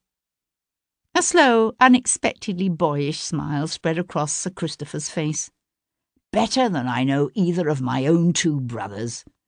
Sebastian and I were at Eton together, and Oxford after that. But you didn't join the army with him?" Sir Christopher's smile faded. "No. I didn't even know what he'd done till the day before he was set to leave England." "A bit of a start, that, was it not?" Sir Christopher fell into a troubled silence, as if considering his next words. Then he said, "About a year after we came down from Oxford, Sebastian fell in love with a woman the Earl considered unsuitable. He threatened to cut Sebastian off without a penny if he married the chit. Lord Hendon objected to the lady's birth." Farrell rubbed his nose. "She was a Cyprian." "Ah," said Lovejoy. It was difficult to imagine the proud, arrogant young man he'd first met in the library at Brook Street doing anything so improper or foolish as to fall in love with an incognita. But then it must have all happened long ago. One wondered how much, if any, of that impetuous romantic youth could still be found in the cool, hard man Lord Devlin was today. Sebastian swore he'd marry the girl anyway. Only the lady in question had no interest in marrying a pauper. Once she realised Hendon meant what he'd said, she broke it off. So Devlin went to war to get himself killed. I'm not so sure it was as dramatic as all that. Let's just say he was anxious to get away from England for a spell. Understandable, said Lovejoy smoothly. Yet I gather he volunteered for some rather dangerous assignments. He was in intelligence, if that's what you mean. He was good at it. Lovejoy made a non-committal humming sound. So I've heard. Yet I understand he left the service last year under something of a cloud. What was that about, I wonder? Sir Christopher returned Lovejoy's questioning look with a mulish stare. I don't know anything about that, he said, and on this, it seemed, Sir Christopher would not be drawn. Lovejoy shifted his approach. Did you see Lord Devlin this last Tuesday evening? Of course. Sir Christopher's eyes remained narrowed. The man might be easy-going, Lovejoy thought, but he was no fool. He knew to what end Lovejoy was circling back around. We were at Watier's all night, until dawn the next morning, when we drove out to Chalk Heath. Lovejoy gave a tight smile. Yes, but you see, it is his lordship's movements earlier in the evening we're interested in. According to our information, Lord Devlin didn't arrive at Watier's until shortly after 9 o'clock, although he left his house some 4 hours earlier, approximately 5. His lordship claims he spent the intervening 4 hours simply walking the streets of London, but unfortunately he says he was alone. Sir Christopher set his jaw and glared back at Lovejoy. If Devlin says he was out walking, then that's where he was. The man had too open a face and too natural a disposition toward honesty, Lovejoy thought, to ever be anything other than a terrible liar. The magistrate spent the next 10 minutes pressing Sir Christopher for the truth, but in the end Lovejoy gave it up. He'd have better luck, he decided, with the unhappily married Melanie Talbot.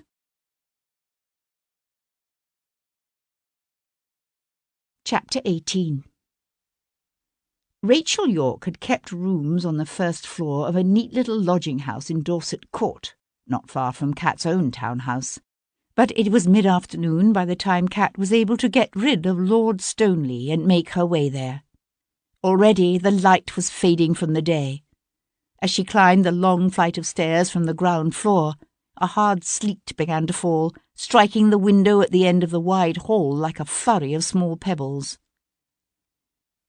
"You won't find anyone there, I can tell you that," said a querulous female voice floating down from the second floor just as Kat raised her hand to knock.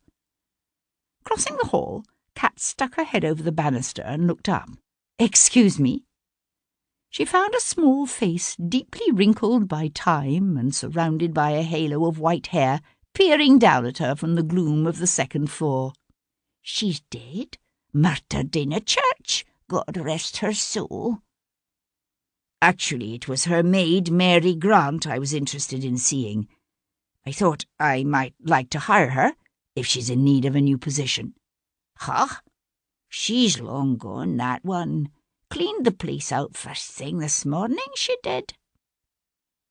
Kat was starting to get a crick in her neck. She shifted around to a more comfortable position. She could see the woman better now. So small she had to stand on tiptoe to rest her arms on the top of the upper banister. Her purple satin gown was of a style one might have seen in the previous century, although it looked new. Just like the ropes of pearls and emeralds and rubies draping her neck and thin wrists looked real, at least in this light and from this angle. "Cleaned it out." "Took everything," said the elderly woman, her inflection betraying lingering traces of a Highland accent. carried it right off. Easy enough to do, I suppose, seeing as how her mistress already had most everything packed. Rachel was moving to new lodgings? It was news to Kat. Ah, leaving London, more like, if you ask me. Leaving? That's what I thought, although she wasn't exactly what I'd call forthcoming, that girl. All a twitter this week she was, up in the trees one minute, scared of a shadow the next. She'd found some way to get her hands on some money, was what I thought. The old woman expelled her breath in a little Lot of good it did her, in the end. But I thought there was a constable here. How could Mary Grant have taken anything without his knowing? The old woman didn't seem to find Kat's interest in details in any way unusual. She gave another of her little hmms. That one. He left at first light, he did. And good riddance to him, too. Let me tell you the number of people we've had tramping up and down these stairs. Why, it's worse than what it was when that girl was alive. I suppose you have had the authorities here? Kat allowed her voice to trail off encouragingly. Aye, 3 times. At least I assume that's who they were. And then there was that young man who had a key. Kat felt a quickening of interest. A young man with a key? None of Rachel's men, as far as Kat knew, had been young, and Rachel never gave any of them keys. One of her cousins, I suppose. The elderly woman laughed, a ribald cackle that echoed eerily down the darkening stairwell. One of her lovers, you mean? No need to pull your punches with me, young woman. I cut my eye teeth long ago. Kat smiled up at her. Come here regularly, did he? The woman sniffed. Not him. Never seen him before. This time, Kat kept her smile to herself. She had no doubt the old woman kept a very, very close watch on the stairwell's comings and goings. If you ask me, said the woman, he was here looking for something. Something he didn't find. Really? Aye. Heard him down there a good 5 minutes, going from room to room, and I says to myself, he must be searching that place. And then what does he do but come up here and knock at my door bold as brass, wanting to know if I had any idea where that maid had taken herself off to. As if I would. The old woman fixed Kat with a speculative look. You're an actress too, I suppose? Well, said Kat hastily, if Mary Grant is indeed gone, then I suppose I'm wasting my time looking for her here. Thank you for your help. Kat was aware of that bright, curious gaze fixed upon her as she walked back down the stairs, her steps slow and deliberate. It wasn't until she had almost reached the ground floor that she finally heard the click of the old woman's door closing above. Slipping off her half-boots and hugging the wall so that the treads wouldn't creak, Kat darted back up the steps. The lock on Rachel's door was a simple mechanism, easy enough to pick when one has the right training. Kat let herself in and closed the door quietly behind her. Rachel had done well for herself in the 3 short years she'd trodden the boards. The rooms were well proportioned and richly panelled, the hangings at the windows of draped velvet. But the old woman was right. Where once had stood gleaming polished tables and satin settees were now only small piles of rubbish and other litter strewn here and there. Her bare toes curling away from the cold floorboards, Kat crept softly through the empty, echoing drawing-room and interconnecting dining-room. Rachel's maid had left very little. At the back of the house lay the chamber Rachel had used as her bedroom, its walls covered in a flattering pink silk. It was to this room that Kat now went. Crossing the bare floor, she carefully drew back the heavy drapes and let the fading light of the dying day into the room. Then, her arms at her chest, hugging herself against the cold, she went to stand before the fireplace. The mantel had been cleverly worked, of carved wood painted to resemble marble. Kate studied the fluted pilasters, the scroll-like capitals. She touched first one decorative segment, then the other, pushing, twisting. It has to be here somewhere, she thought, just as a small section of the architrave pulled away from the others. Thrusting her hand into the gaping blackness of the secret nook, she drew out a small book, its gilt-edged pages bound in red leather and tied up with a thong. Rachel's appointment book.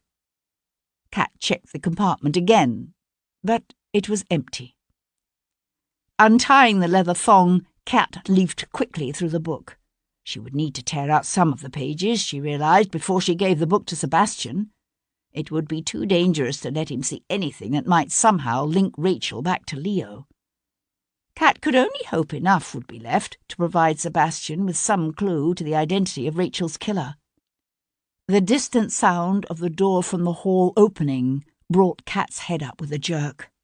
"Mother Mary," she whispered beneath her breath, and thrust the small book into her reticule. A man's voice came to her, high-pitched and sharp with angry incredulity. "What in the name of God has happened here? I ordered a watch set on this place."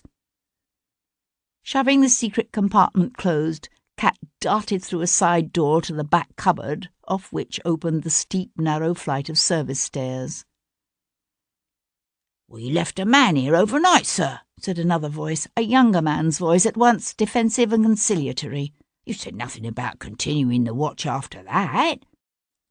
Hopping inelegantly on one foot, Kat slipped on first one boot, then the other, her elbow thumping the stair door back against the wall, as she momentarily lost her balance and wavered. "What was that?" Kat's head jerked around as the urgent, high-pitched words echoed through the empty rooms. "What? I didn't hear anything." The first voice was moving. "There's someone here, in the back, quick!" Kat didn't wait to hear more. Her half-boots clattering on the bare steps, her reticule clutched in her hand. She fled.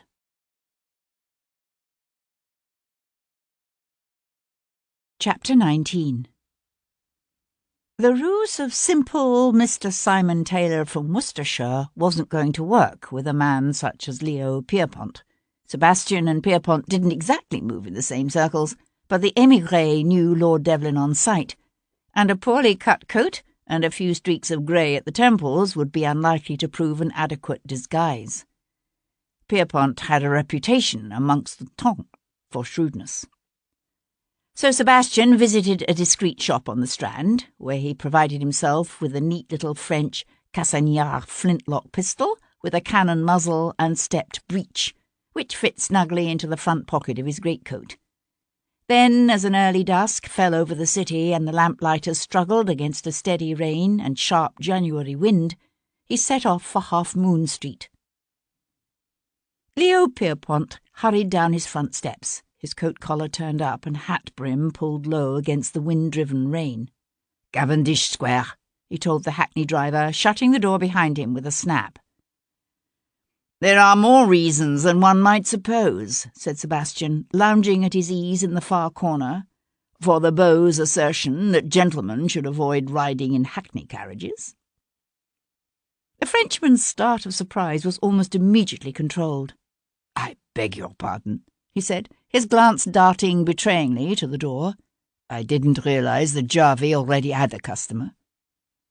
He had quite a reputation as a swordsman, this Frenchman, his slim body still energetic and agile despite his 40 or 50 years. Sebastian slipped his hand from his pocket and calmly aimed the flintlock at the Frenchman's chest. "I think you understand." Leo Pierpont stretched out his legs, settled deeper into the seat and smiled. "Then I fear you overestimate my powers of imagination." "Yet you know who I am." "Of course." His eyebrows rose in a very Gallic expression of disdain. "Wherever did you find that appalling coat?" Sebastian smiled. "The Rag Fair in Rosemary Lane." "It looks like it. An effective disguise, I suppose, in its way, but only so long as the authorities fail to realise they should be seeking their missing Viscount amongst the ill-dressed, "I'm not worried. I suspect you have your own reasons for avoiding the authorities, at least when the topic of conversation is Rachel York.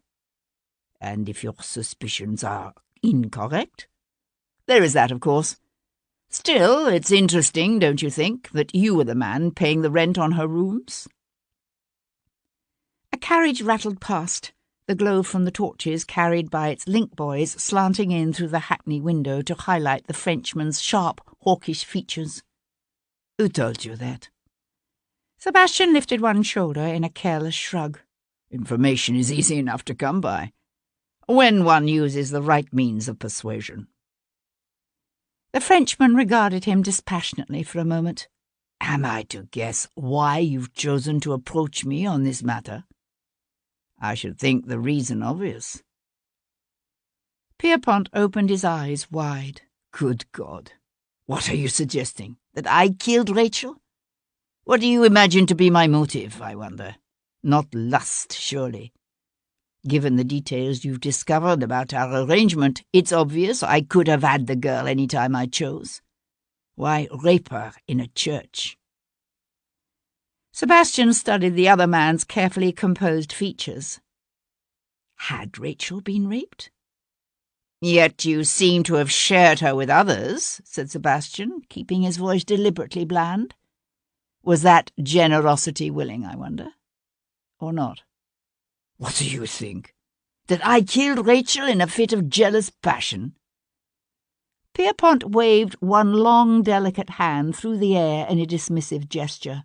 "Such a fatiguing emotion, jealousy, apart from being rather primitive and plebeian. You see, I am not a possessive man, my lord. The arrangement Rachel and I had suited us both, however strange some might find it." "There are other reasons to kill." A gust of wind caught the carriage and rattled the glass in the window frame as they turned onto New Bond Street. "There are reasons, yes. But to slit a woman's throat, viciously, repeatedly, until her head is virtually severed from her body. What manner of man does that, You tell me." Pierpont sat silent for a moment, his chin sunk onto his chest, his thoughts seemingly elsewhere. "When I was a young man, I watched my father's head roll in the Place de la Concorde. Did you know that a decapitated head remains conscious for some 20 seconds after it is separated from its body? 20 seconds. Think about that. It's a long time, no? Do you think Rachel knew that? That horror?" Sebastian listened to the rattle of the carriage wheels over the cobbles, the jingle of the harness. He hadn't known that about Rachel's death either. He thought about that vibrant, beautiful young woman, thought about her alone and afraid in that church, her life's blood ebbing away. "You don't ask, but I'll tell you anyway," said Pierpont, his lips drawing back in a cold, hard smile. "Tuesday night, I hosted at a dinner party attended by some half-dozen highly respectable people who can swear I was at home the entire evening. So you see, my friend, you need to seek elsewhere for Rachel's murderer, if you are not, in fact, he." The hackney slowed, swinging wide into Henrietta Place. Sebastian reached for the door-handle. He didn't doubt the Frenchman knew more than he'd been willing to admit, but they were almost to Cavendish Square, and Sebastian had no desire to be seen there. He was beginning to realize how little he really knew about either Rachel York or her death.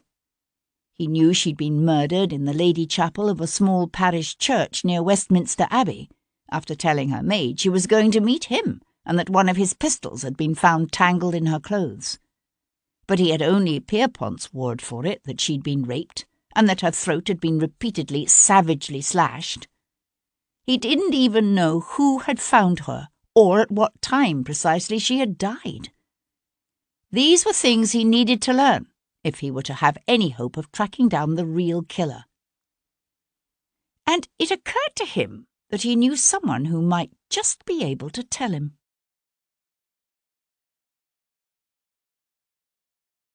Chapter 20. By the time he reached the narrow medieval lane that wound its way around the base of Tower Hill, the wind was blowing in sharp, angry gusts that flapped the wooden signs overhead and sent the rain slashing sideways. In the lee of the deep crumbling arch of a doorway, his eyes narrowed against the wind-driven rain, Sebastian studied the huddle of old stone buildings opposite. The surgery was dark, but he could see a light burning in the small house beyond it. He cast a quick glance up and down the street. The freezing rain had driven most people indoors. There was no one to see him as he crossed the lane and knocked on the house's weathered front door. A dog barked in the distance. Sebastian heard the thump of uneven footsteps coming down the hall. Then there was silence, and Sebastian knew he was being watched. A wise man did not open his door to strangers at night, even when that man was a surgeon. A bolt slid open, and the door swung inward. The man, who stood just inside the narrow, low-ceilinged hall, was young still, no more than 30. A dark-haired Irishman with a ready smile that crinkled the corners of his eyes and brought a roguish dimple to one lean cheek. "Ah, it is you," said Paul Gibson, opening the door wider and stepping back. "I was hoping you might come to me." Sebastian stood where he was. "You've heard what they're saying." "Sure then, but you don't expect me to be believing everything I hear now, do you?" Sebastian laughed and stepped inside. Paul Gibson bolted the door, then led the way back down the passage, the smoothness of his gait marred at each step by a peculiar little half-hitch. He'd been an army surgeon once, even after a cannonball took off the lower part of his left leg. "Come into the kitchen. It's warmer there and closer to the food." Sebastian had bought a paper-wrapped sausage midway through the morning, but he hadn't stopped for lunch, and now it was past dinner time. The fragrant warmth of the kitchen folded itself around him, and he smiled. "Food does sound uncommonly good at the moment." "There are some gentlemen of my acquaintance," said Paul Gibson later, when they were seated at a table before the kitchen fire with a joint of cold ham, a crusty loaf of bread, and a bottle of wine. "They're in the brandy trade, if you know what I mean, and I've no doubt but what they'd be agreeable to—" "No," said Sebastian, reaching for another slice of ham. Paul Gibson paused with his wineglass halfway to his mouth. "No." "No. Why does everyone keep trying to introduce me to their friendly neighbourhood smuggler?" Sebastian met his friend's arrested gaze. "I'm not running, Paul." Paul Gibson took a deep breath and let it out through pursed lips. "All right. So how can I help?" "You can tell me what you know about Rachel Yorke's death. Are you the one who did the post-mortem?" In the 2 years since he'd left the army, Paul Gibson had set up a small practice here in the city, but he focused a considerable portion of his time and energy on research and writing and the teaching of medical students, as well as providing the authorities with his expert opinion in criminal cases. "There was no post-mortem." "What?" He shrugged and emptied the last of the wine into Sebastian's glass. "They're not automatically done, you know, and in this instance there wasn't much of a reason for one, really. It was fairly obvious how she'd died." "You saw the body?" "No. A colleague of mine was called in." Lurching to his feet, the Irishman limped across the kitchen to fetch another bottle of wine. "It was a brutal attack from the sounds of it. She'd been beaten as well as raped, her throat slashed not once but many times." It fit with what Pierpont had told him, but Sebastian had been hoping for more. "Would it be possible for you to arrange to see her?" Gibson shook his head. "Too late. The body's already been turned over for burial. The theatre's arranging it." Sebastian swirled his wine thoughtfully in his glass. "What do you think you're going to do, Gibson swung his wooden leg over the opposite bench to sit down again with an awkward lurch. "Find the man who killed her yourself? If I don't, who will? It's not an easy thing, solving a murder." Sebastian looked up to meet his friend's narrowed, worried eyes. "You know what I did in the army." "Yes, But there's a difference, I should think, between being a spy and finding a killer. Not as much as one might imagine. A hint of a dimple appeared in the Irishman's cheek. So, have any suspects yet? Sebastian smiled. 2, as a matter of fact. There's an actor by the name of Hugh Gordon. Ah, I saw him just last month. A very effective actor. That's him.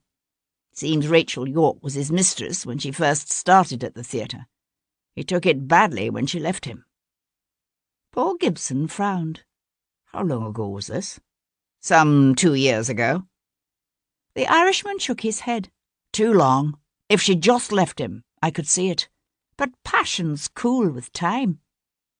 One might think so, except that he still sounds surprisingly bitter to me.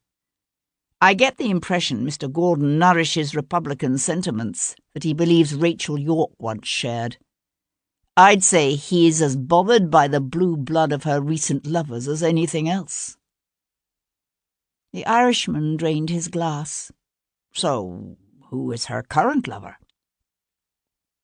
Sebastian reached for the bottle and poured his friend some more wine. She seems to have been involved with an extraordinary number of gentlemen, at least on a superficial level.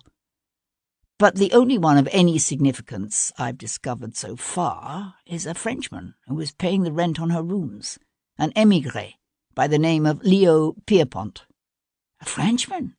That's interesting. What do you know about him? Not a lot. He's a man in his late 40s, I'd say. Came back here in '92. He's known as a good swordsman, but I've never heard anything to his discredit. I put my money on the Frenchman. Sebastian laughed. That's because it's the French who shot away the bottom half of your leg. Besides, he has an alibi. On the night Rachel was killed, he was giving a dinner party, or so he says. He could be making it up, of course, but it should be easy enough to check. Unfortunate. Gibson shifted in his seat, a grimace of pain flashing momentarily across his face as he moved his leg. Neither sounds like a very promising suspect to me. Is that the best you can come up with? So far.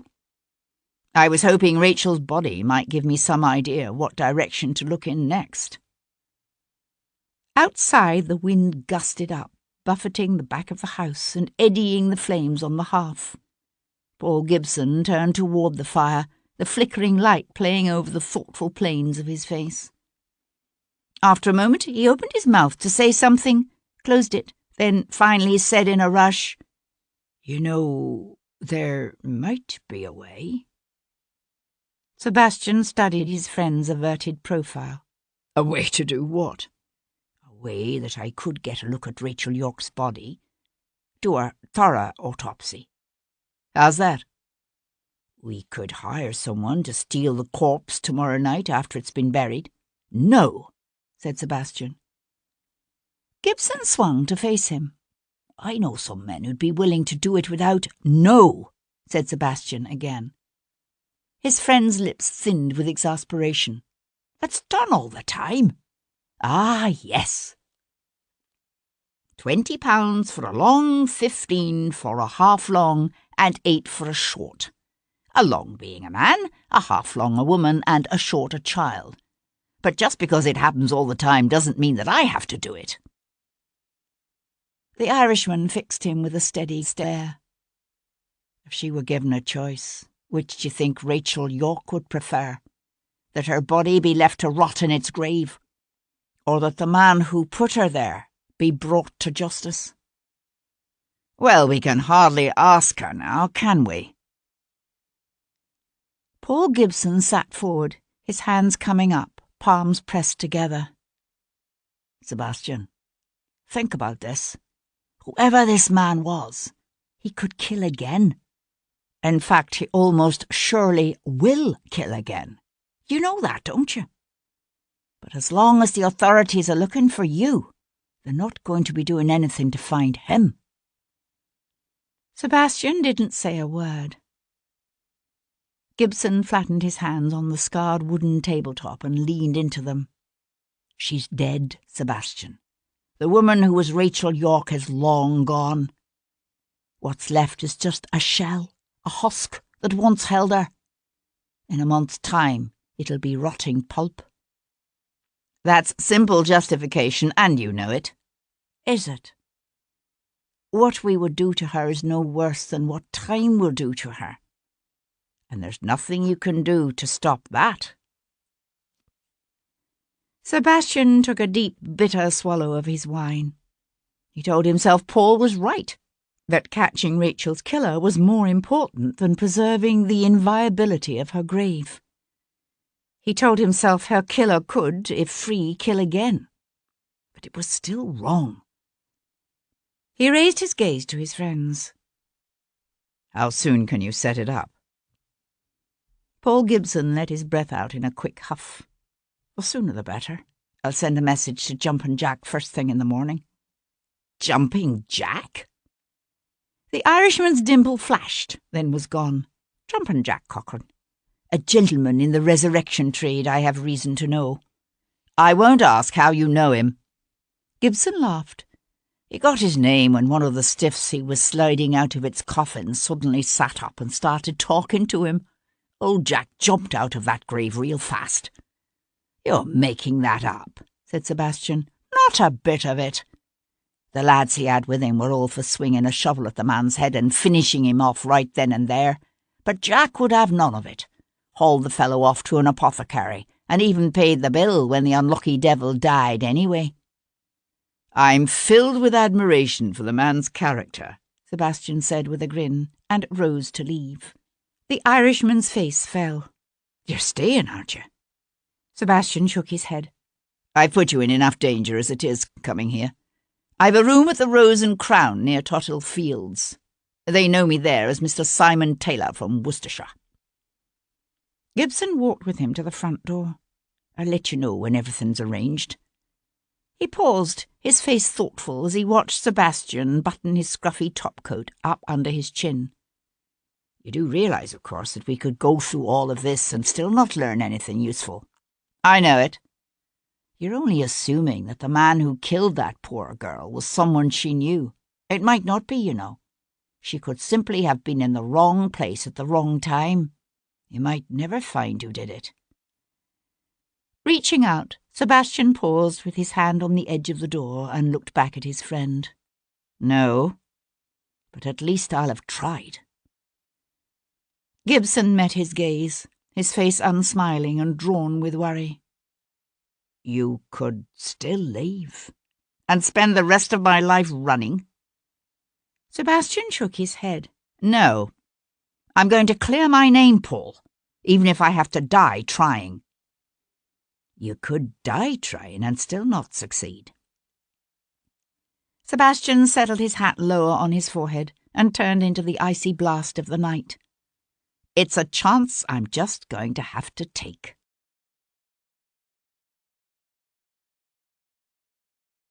Chapter 21.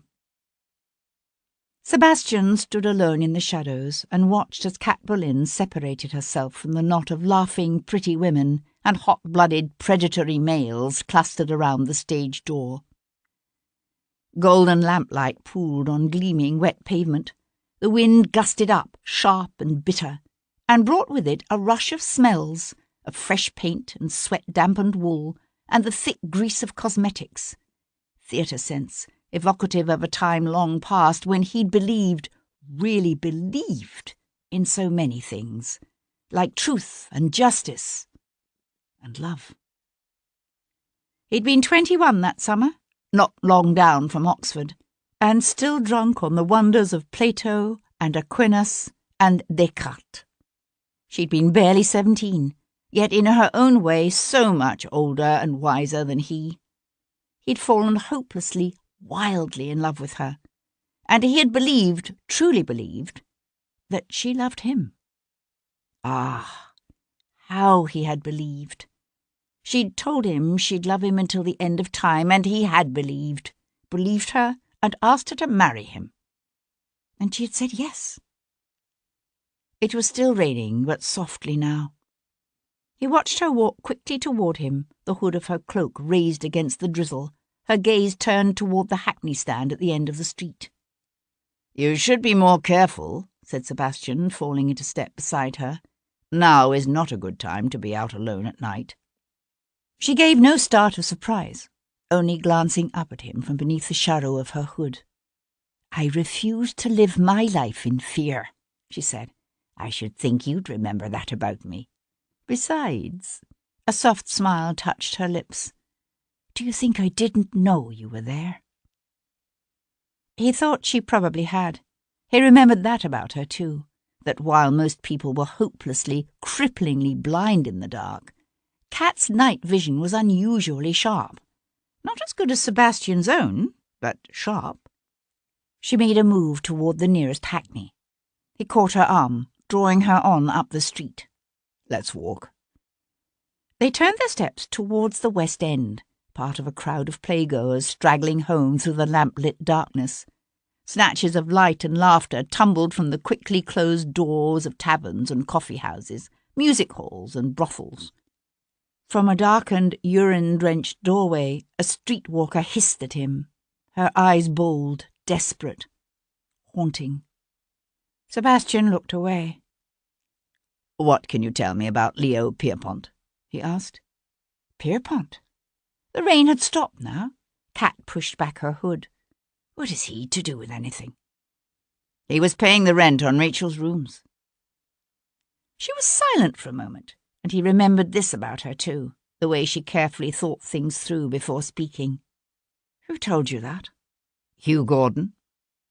Pierpont didn't deny it. "You've spoken with him?" "We shared a hackney ride," said Sebastian, and smiled softly at the familiar way her brows drew together in thought. "It's a curious arrangement, don't you think? For one man to be paying the rent on a woman's rooms, while knowing she continues to receive other male visitors. Unless, of course, he's acting as her pimp." Again that pause, as she thought through what he had said and considered her response. Some men like to watch. Sebastian knew a surge of unexpected and unpleasant emotions. He wanted to ask how she knew this about Pierpont, if she too had entertained the Frenchman by allowing him to watch her make love to other men. Instead, he said, "Well, that's certainly one alternative that hadn't occurred to me. Your experience in such matters is more valuable than one might realize." She halted abruptly, her chin jerking up, her eyes flashing. She would have swung away, back toward the theatre, if he hadn't caught her arm. "I'm sorry. That was an unforgivable thing to say." She met his gaze. He couldn't begin to interpret the dark shift of emotions he could see in her eyes. "Yes, it was." She removed her arm from his unresisting grip and walked on again. A silence fell between them, filled only with the soft swish of the soles of her half-boots gliding over wet pavement and the whisper of old, old memories. He let his gaze travel over the achingly familiar line of her profile, the arch of her neck. Her nose was small and turned up at the end like a child's, her mouth wide, too wide, her lips full and sensuous. A seductive combination of innocence and sin. There had been other women in his life since Kat Boleyn, beautiful, intelligent women, including one in Portugal he might even have fallen in love with if Kat Boleyn hadn't always been there, like a shadow across his heart. And he wondered suddenly if he'd approached her this morning because she'd known Rachel York and could give him the information he needed, or if he had turned to her now for some other reason entirely, a reason his mind sheered away from. She said, "You haven't asked if I had a chance to speak with Rachel's maid?" A carriage dashed past, the coronet on its panels glistening with wet, the air filling with the scent of hot pitch from the link boys' torches. Sebastian watched it disappear into the distance, flames wavering against a black sky. "Did you?" "No. She's gone. Vanished, along with virtually everything in Rachel's rooms that was movable." He brought his gaze back to her face. "I thought you said the constables were watching the house." "Only through the night, according to the elderly Scotswoman who lives upstairs. She also told me a young man came to Rachel's rooms the morning after she was killed. A young man? A young man with a key, looking for something, or so it seems. He went through Rachel's rooms, then popped upstairs to ask our inquisitive neighbour if she knew where Mary Grant had gone. Searching for what, I wonder? This, perhaps. Pausing beneath the flickering light of a street lamp, she drew something from her reticule and held it out to him. It was a small book, bound in red calfskin and tied up with a leather thong. I thought her rooms had been emptied, he said, taking the book and loosening the knot in the leather. She kept it in a secret compartment in the mantelpiece. She didn't say how she'd known about that compartment. He glanced up at her, then down at the book. It was fairly new, less than a fifth of its pages having been used. And most of those first pages were now missing. The front pages are being cut out, he said, running one finger along the ragged edges. The clouds overhead shifted fitfully with the wind. The rain had cleared away the city's nearly perpetual blanket of yellow fog, allowing rare glimpses of a distant full moon. In the shimmer of moonlight, her face appeared pale and faintly troubled. It's almost as if she knew something might happen to her. Assuming it was Rachel who did it. Sebastian thumbed through the dozen or so pages that were left. They covered little more than the previous week. You think she was protecting someone? I don't know. It seems a reasonable explanation, doesn't it? There was another explanation, of course, that Kat Boleyn had cut the pages out herself. Only, if there had been something here she hadn't wanted Sebastian to know about, why bother to give him the book at all? Why not simply destroy the thing and claim it had never been found? Why even offer to go to Rachel Yorke's rooms in the first place? To keep him from discovering whatever secret had been written on those missing pages? But why? Why? Have you looked at what's left? He asked. She nodded. I've put notations beside the names I recognized. Most of them are people connected in some way with the play. Any of them have a reason to wish Rachel harm? Not that I'm aware of. Besides, we had a performance the night she died. We were all at the theatre. Here was an aspect of Rachel Yorke's murder that hadn't occurred to him. All of you, except for Rachel. Why wasn't she there? Her understudy went on in her place. Rachel sent word at the last minute saying she was ill. Did she do that often? No. I can't think of another instance. Rachel was never ill. Sebastian glanced quickly through the remaining pages. They mainly contained notations for meeting with the likes of hairdressers and seamstresses. But one name appeared on virtually every day. Who's Giorgio? I think it might be Giorgio Donatelli. He helped design and paint the scenery when we did the School for Scandal last year. But he's become increasingly popular as a portrait painter since then. He's had commissions from the Lord Mayor and several members of the Prince of Wales's inner circle. I don't know why Rachel would be seeing him. What do you know of him? Not much, except he's young and rather romantic-looking. He's Italian. Our young man with the key? I don't know. It's not like Rachel to give any man the key to her rooms. Sebastian started to put the book in his pocket, but she reached out and touched his arm, stopping him. You didn't look to see if she'd written down her Tuesday night appointment at St. Matthew of the Fields? Somewhere in the night a tomcat howled, a deep, throaty caterwaul of primal bestiality. Sebastian met the gaze of the woman beside him. Did she? Yes. There was a ribbon stitched into the binding for use as a place marker. The book opened easily to its last entry. At the top of the left-hand page, in a neat, well-schooled copper plate, Rachel Yorke had written Tuesday, 29th of January, 1811. Sebastian scanned that day's entries. She'd had a lesson with a dancing master at 11 that morning, another appointment near the theatre at 3. Then he saw the words St. Matthew's, and beside that a name. St. Cyr.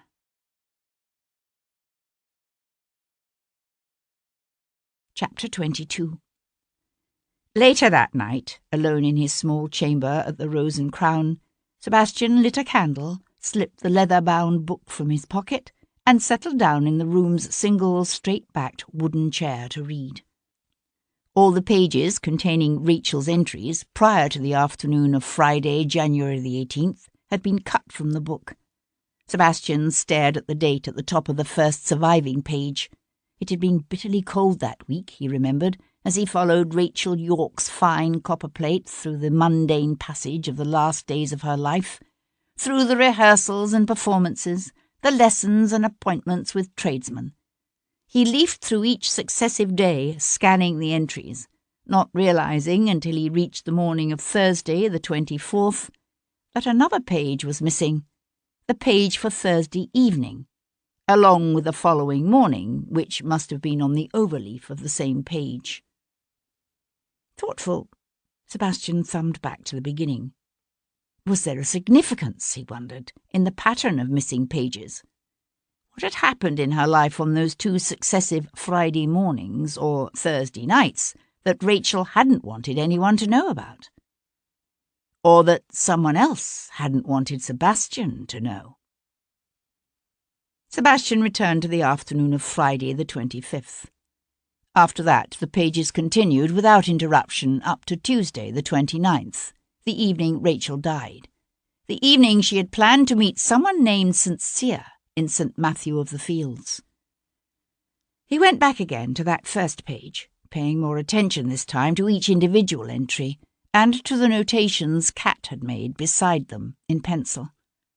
There was little out of the ordinary, singing lessons and meetings with wardrobe, a reminder to pick up a pair of dancing slippers from the shoe repair man.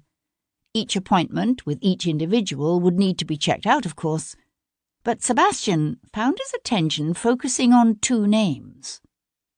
The painter, Giorgio Donatelli, appeared frequently, each time with only the brief notation Giorgio and a time. But even more intriguing was an individual referred to simply as F. Kat had circled each appearance of the initial, along with a question mark. Once more Sebastian went back to the beginning and ran through the entries. Whoever F was, he or she, appeared in the 12 days covered by the book's surviving pages twice, on the evening of Wednesday the 23rd, and again on Monday the 28th. In other words, Rachel had met with F the evening before the missing Thursday, and again the night before she died. A coincidence? Sebastian wondered, or not. F could be a lover, of course. Someone so familiar, so dear, that a simple initial sufficed. But he could also be a person whose involvement in her life Rachel had wanted to keep secret. Why? For the same reason she had kept her appointment book hidden. Conspicuously absent from Rachel's days was the name of the man who had been paying the rent on her rooms, Leo Pierpont. If neither Pierpont nor F had been Rachel Yorke's lover, then who had been? Sebastian found it difficult to believe that such a woman had not had one. Except then, why didn't the lover's name appear in her book? Because she took his regular appearances for granted? Or because his visits were so erratic she never knew when he might appear? A wind had come up, rattling the shutters on the window and causing the flame of the candle to flare, then almost die in a sudden cold draught. A distant burst of laughter sounded, muffled, from the common room below. Out in the hall, a board creaked. Rising quietly from his chair, Sebastian snuffed the candle flame between thumb and forefinger, plunging the room into darkness. Slipping the small French pistol he'd bought that afternoon in the Strand from his greatcoat pocket, he flattened himself against the wall, then reached out to turn the handle and throw open the door to the hall. "Holy hell!" yelped Tom, looking up wide-eyed from where he sat cross-legged on the bare floorboards opposite Sebastian's door. "Don't shoot me!" Sebastian lowered the pistol. "What the devil are you doing here?" In the dim light cast by the oil lamp dangling from a chain at the top of the stairs, the boy's face looked pinched, cold. For such a sharp cove you can be mortal wet at times. It's watching your back, I am. My back? Said Sebastian. Tom shrugged. Well, your jaw at any rate. Why? The boy's jaw tightened. You paid me for a week, you did. I'm earning me wages. Sebastian dropped the flintlock into his coat pocket. Let me get this straight. You don't see a problem in lifting a stranger's purse, but you refuse to be given wages you don't feel you've earned? That's right, said Tom, obviously glad to be understood. I got's me pride. And a highly original set of principles, said Sebastian. The boy simply looked up at him, puzzled. A gust of wind slammed against the inn, whistling through the eaves and sending an icy draught sluicing down the corridor. Tom shivered, his thin arms creeping around his legs, hugging them closer to his body. Sebastian sighed. It's a bit draughty out here for conversation. You'd best come in. For a brief instant, Tom hesitated. Then he scrambled to his feet. How did you find me, anyway? Sebastian asked, closing the door against the cold as the boy scooted across the room to the fire. One bony shoulder lifted in a shrug. "'Tweren't difficult. All I did was ask around till I cottoned on to a young mort named Kat." "You followed me here from Covent Garden?" Tom stretched his chilblain-covered hands out to the glowing coals. A residual shiver racked his thin, ragged frame. "Aye." Sebastian studied the boy's half-averted profile. He was bright and resourceful, and determined, it seemed, to earn his wages. Sebastian thought about all the names and appointments in that little red book, and an idea began to form in his mind. Opening the door to the room's ancient wardrobe, he rummaged around and came up with a quilt and an extra pillow. "Here," he said, tossing the bedding toward the boy. "You can sleep by the fire. Tomorrow we'll see about getting you a room over the stables." Tom caught first the pillow, then the quilt. "You mean you're keeping me on?" "I've decided I can use an associate of your talents." A wide, toothy smile broke across the boy's face. "You won't be sorry, Governor. There won't be any bung-nappers getting their dibs on your Cly or Foggles whilst I'm around, I can tell you that. Nor any trippers up, nor rampsmen thinking you're easy pickings." "Get some sleep," said Sebastian, turning away with a smile. "I have an early assignment for you tomorrow. I'd like you to discover the address of a certain Italian gentleman." "An Italian?" said Tom, in exactly the same tone of voice he might have used had Sebastian divulged a friendship with a cockroach. "That's right. An Italian." Sebastian slipped the pistol from his pocket and placed it, along with his pocketbook, beneath his pillow. "A painter, to be exact. A man by the name of Giorgio Donatelli." The dreams are rarely the same. Sleep and time distort memory. Events become disjointed. Fleetingly glimpsed faces and haunting images recombine with unrelated incidents to torture and taunt. In a mist-shrouded mountain village, simple stone walls rise up scorched and shattered. Reaching out, Sebastian turns over a woman's fly-blown body to find Kat's lifeless blue eyes staring up at him. He cries out, and fresh red blood seeps from her gashed neck. Her lips move. "Aidez-moi," she says. "Help me. Je suis morte." I am dead. But the knife is in his hand, and he is the one slashing, he is the one killing, and the bloodlust runs hot and sweet through his veins. "Oi, Governor, you right there?" Sebastian opened his eyes to find the boy, Tom, sitting up, his thin body silhouetted against the glowing embers of the fire. "I'm fine. It was just a bad dream." Sebastian rolled onto his back, one bent arm coming up to cover his eyes. "Go back to sleep.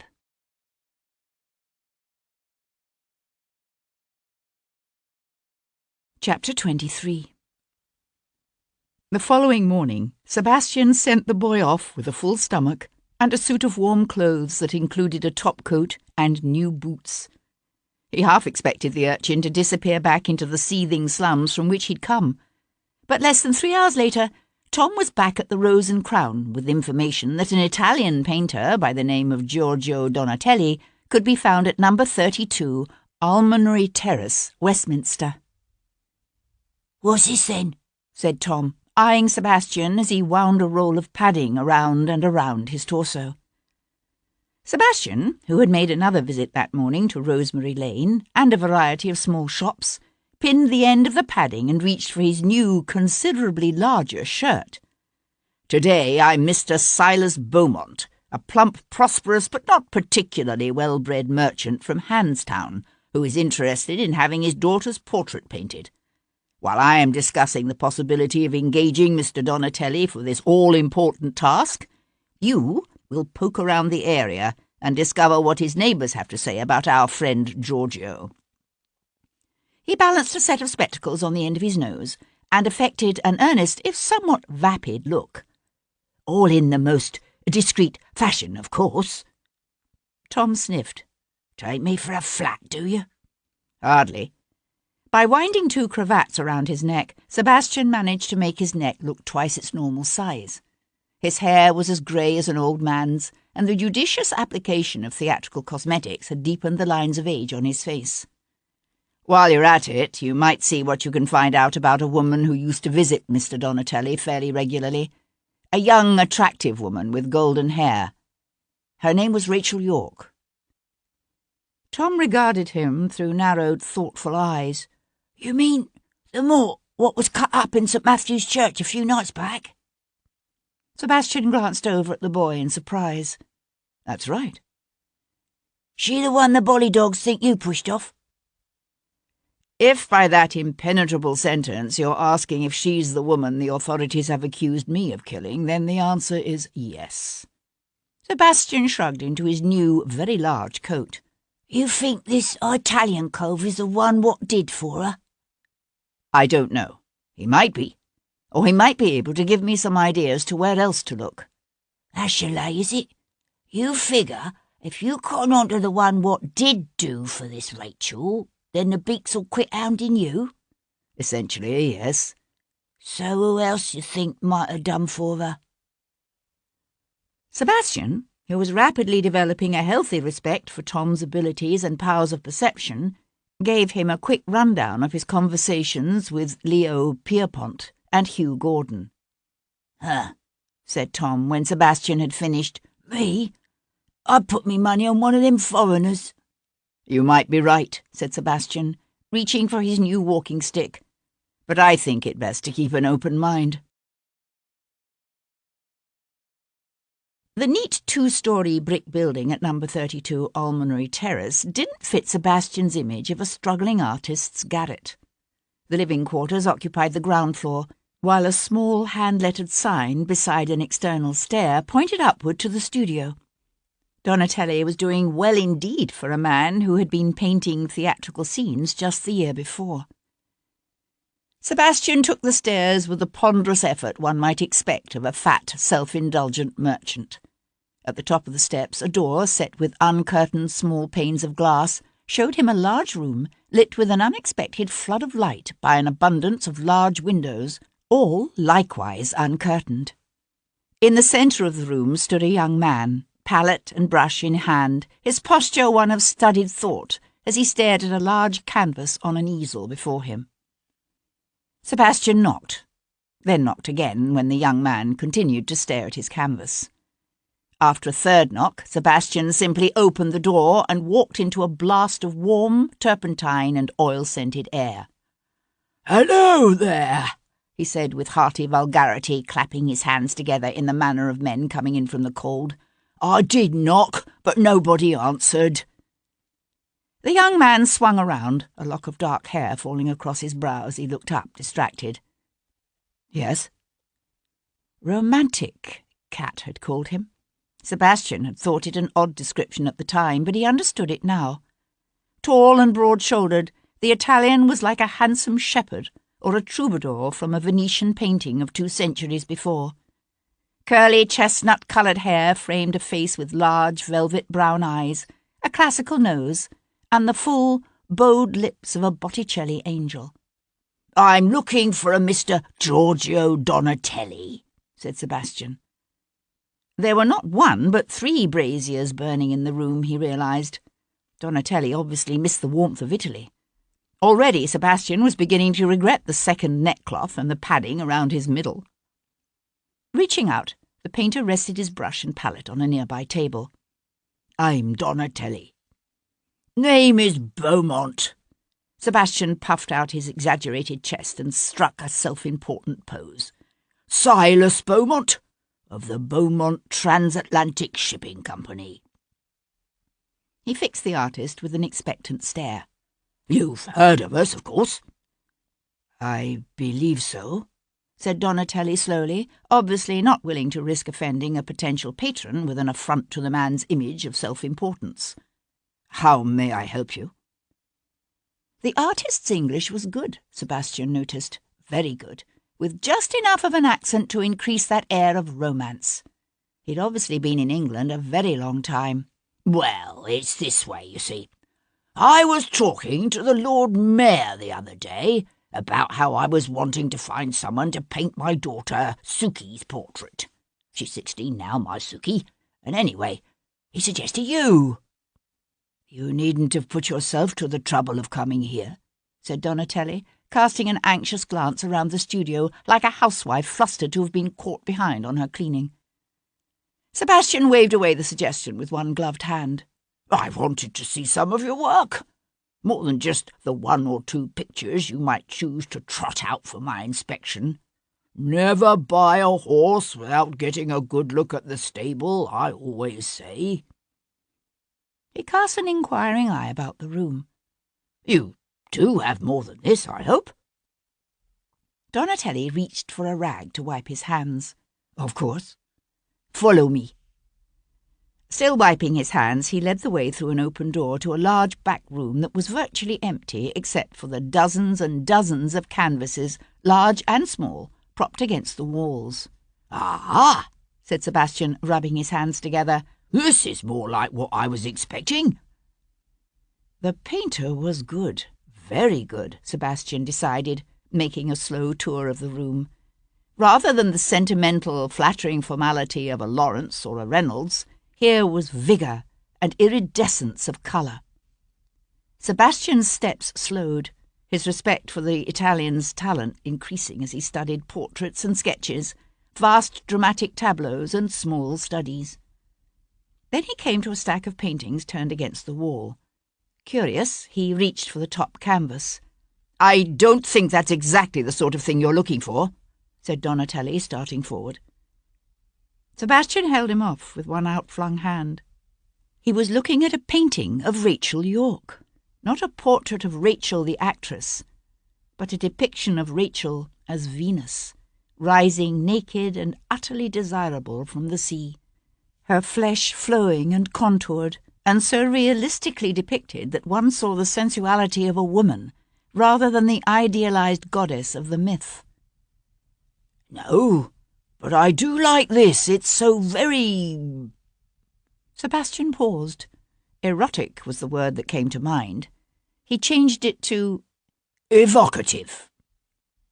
Donatelli, who had been watching him with anxious eyes, relaxed. "Hold on," said Sebastian with a sudden pronounced start. He leaned forward as if to study the painting more closely. "Goodness gracious! Isn't she that actress? The one who was recently killed?" "Yes." The word came hissing out on a pained exhalation of air. "Sad business, that." Sebastian shook his head and tutted in the manner of old Mr. Blackadder, the apothecary his father used to call in whenever one of the servants took ill. "Very sad. One has to wonder what the world is coming to these days." He shifted the canvas to one side and found himself staring again at Rachel York, this time as a Turkish odalisque, with one toe dipped in a bath, her only covering a wisp of scarlet satin twining in and out of her bare arms.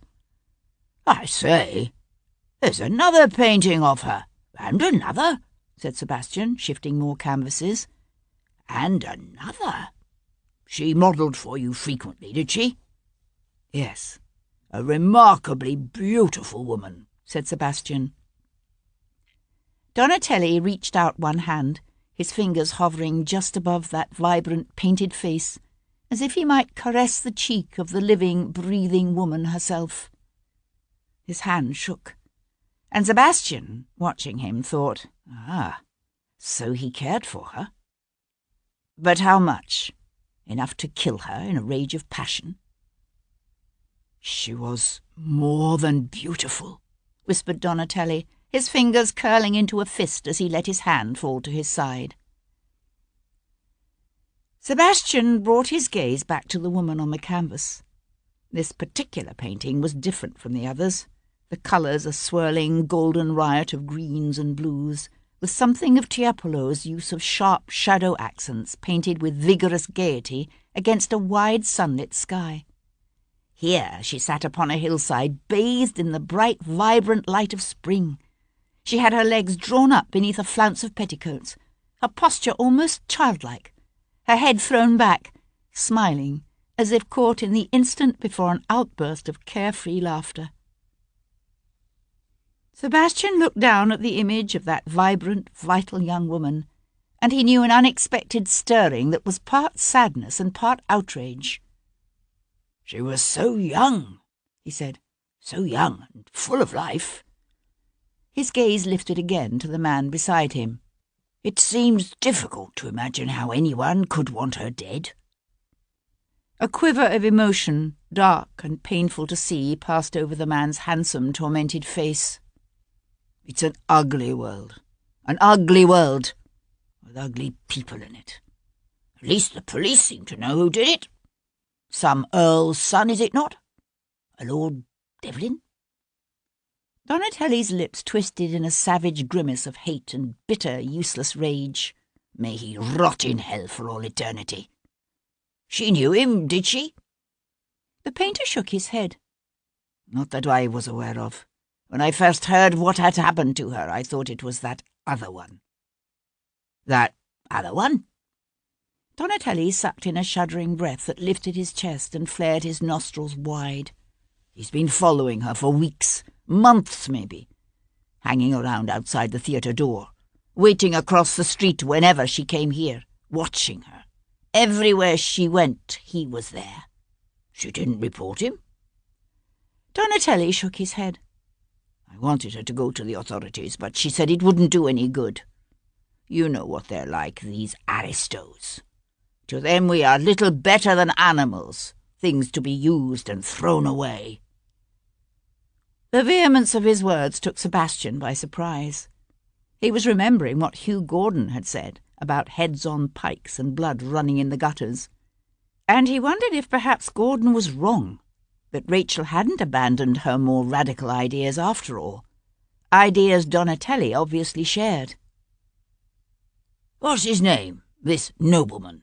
Sebastian asked. He thought for a moment that the artist wasn't going to answer him. Then Donatelli shrugged, his jaw thrust forward in a determined effort to control his emotions, and told him. "You're looking mortal queer," said Tom when they met up at the local tavern for a pint of ale and steak and kidney pies. "What did this Italian cove have to tell you, then?" "It seems Rachel York used to model for him." Sebastian pushed through the crowd around the bar and led the way to an empty table in a quiet corner. "So, how did you go on?" Slipping into the opposite bench, Tom wrapped his hands around one of the pies and twitched his shoulder in a careless shrug. "He's a foreigner. People around here don't seem to have much to do with him. Although they noticed the girl all right. She must have been some looker, that Rachel." "She was." Sebastian ate silently for a moment, then said, "Any other women visit his studio frequently?" "Not so's anyone noticed." Tom took a large bite of pie and spoke around it. "Think it was tapping her?" "Possibly, but I'm not sure. Don't talk with your mouth full." Tom swallowed, hard, his eyes widening with the effort. So we didn't learn nothing from all this? Oh, we learned something. Sebastian took a deep draught of ale and leaned his shoulders back against the wall. According to our painter friend, a man was following Rachel about for months. A gentleman, to be precise. Tom polished off the last of his pie and set about licking his fingers clean. Did he tell you this cove's name? Yes. His name is Bayard Wilcox. Something in Sebastian's tone caused the boy to stop with his last finger halfway to his mouth. Know the bloke, do you? Sebastian drained his tankard and stood up abruptly. Quite well, as a matter of fact. Bayard is my nephew.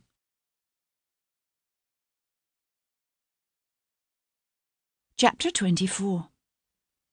Charles Lord Jarvis paused in the doorway of the princely dressing-room and watched His Royal Highness George, the Prince of Wales, pivot first one way, then the other, as he studied his reflection in the series of ornate, gilt-framed looking-glasses that lined the room's silk-covered walls.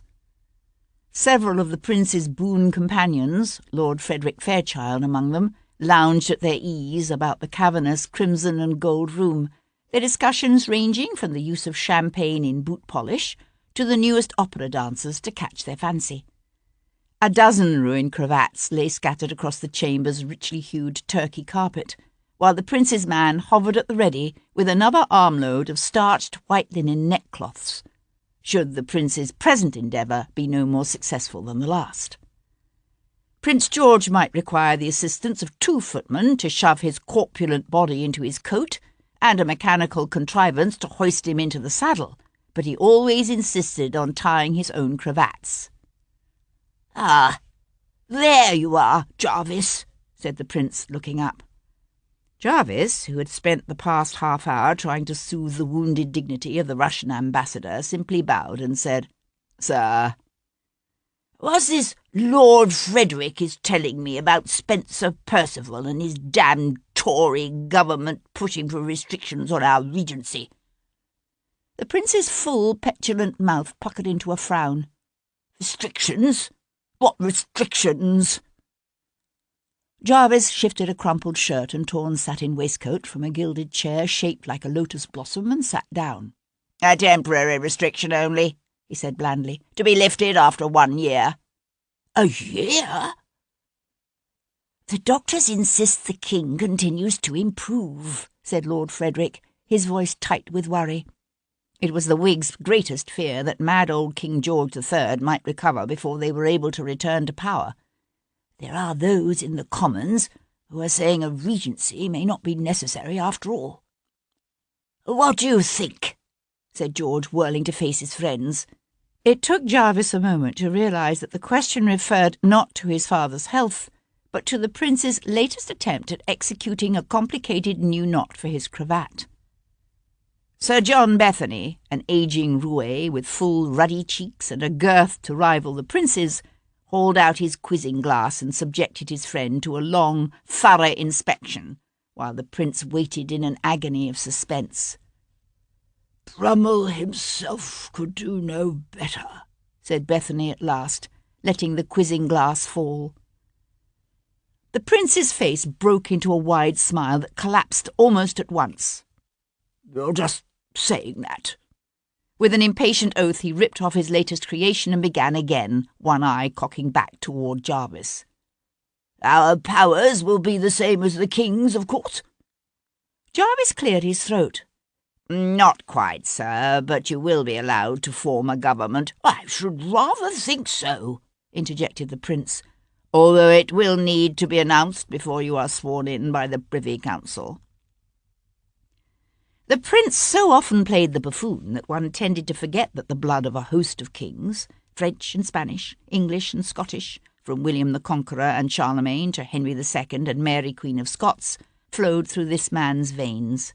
He could strike a decidedly kingly pose when he so chose. "Don't start, Jarvis," said George, suddenly every inch the prince. Jarvis inclined his head in a wordless bow. The regal manner faded almost instantly. George sighed. "If only Fox were still with us. dashed inconsiderate thing to do, dying like that." "Just so," said Jarvis.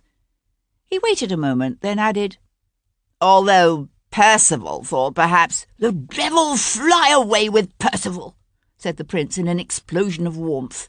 "It's enough to give a man palpitations." He stopped suddenly, the fingers of one hand going anxiously to his opposite wrist. "Our pulse is galloping.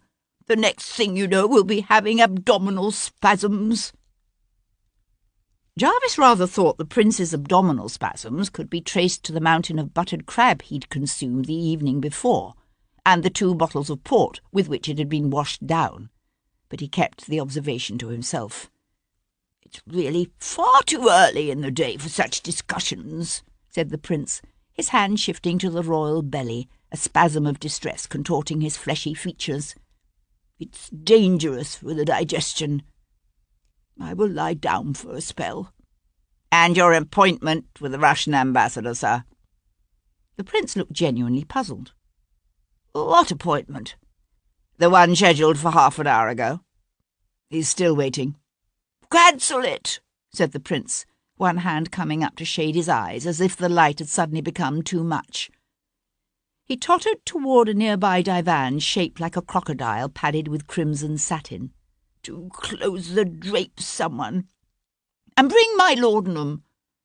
Dr. Herberton says I must have a dose whenever I feel anxious to avoid any danger of agitation of the blood." His thoughts kept carefully to himself, Jarvis personally went to draw the drapes. Short of the old mad king effecting a miraculous recovery sometime in the next week, the Regency Bill would pass, and this indolent, pleasure-loving, spendthrift prince would be sworn in as regent. But as much as the Prince of Wales might find the image of himself as regent flattering, his experience with the squabbles and intrigues of politics was as limited as his interest.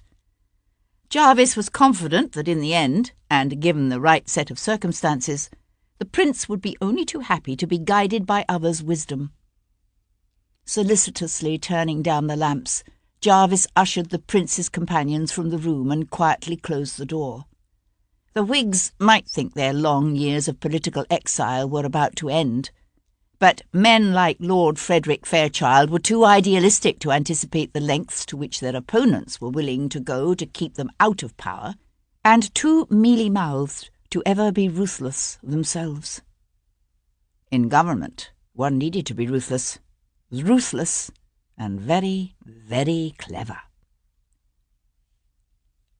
Sir Henry Lovejoy was looking over case reports at his battered old desk when the Earl of Hendon, a polished walnut box tucked under one arm, walked into Lovejoy's office at Queen Square. Behind him came the sweating, bald-headed clerk, his normally squinty little eyes big and round, over the spectacles he wore pushed down to the end of his nose. "I tried to announce him, Sir Henry, truly I did." Lovejoy waved the man away. "That's all right, Collins."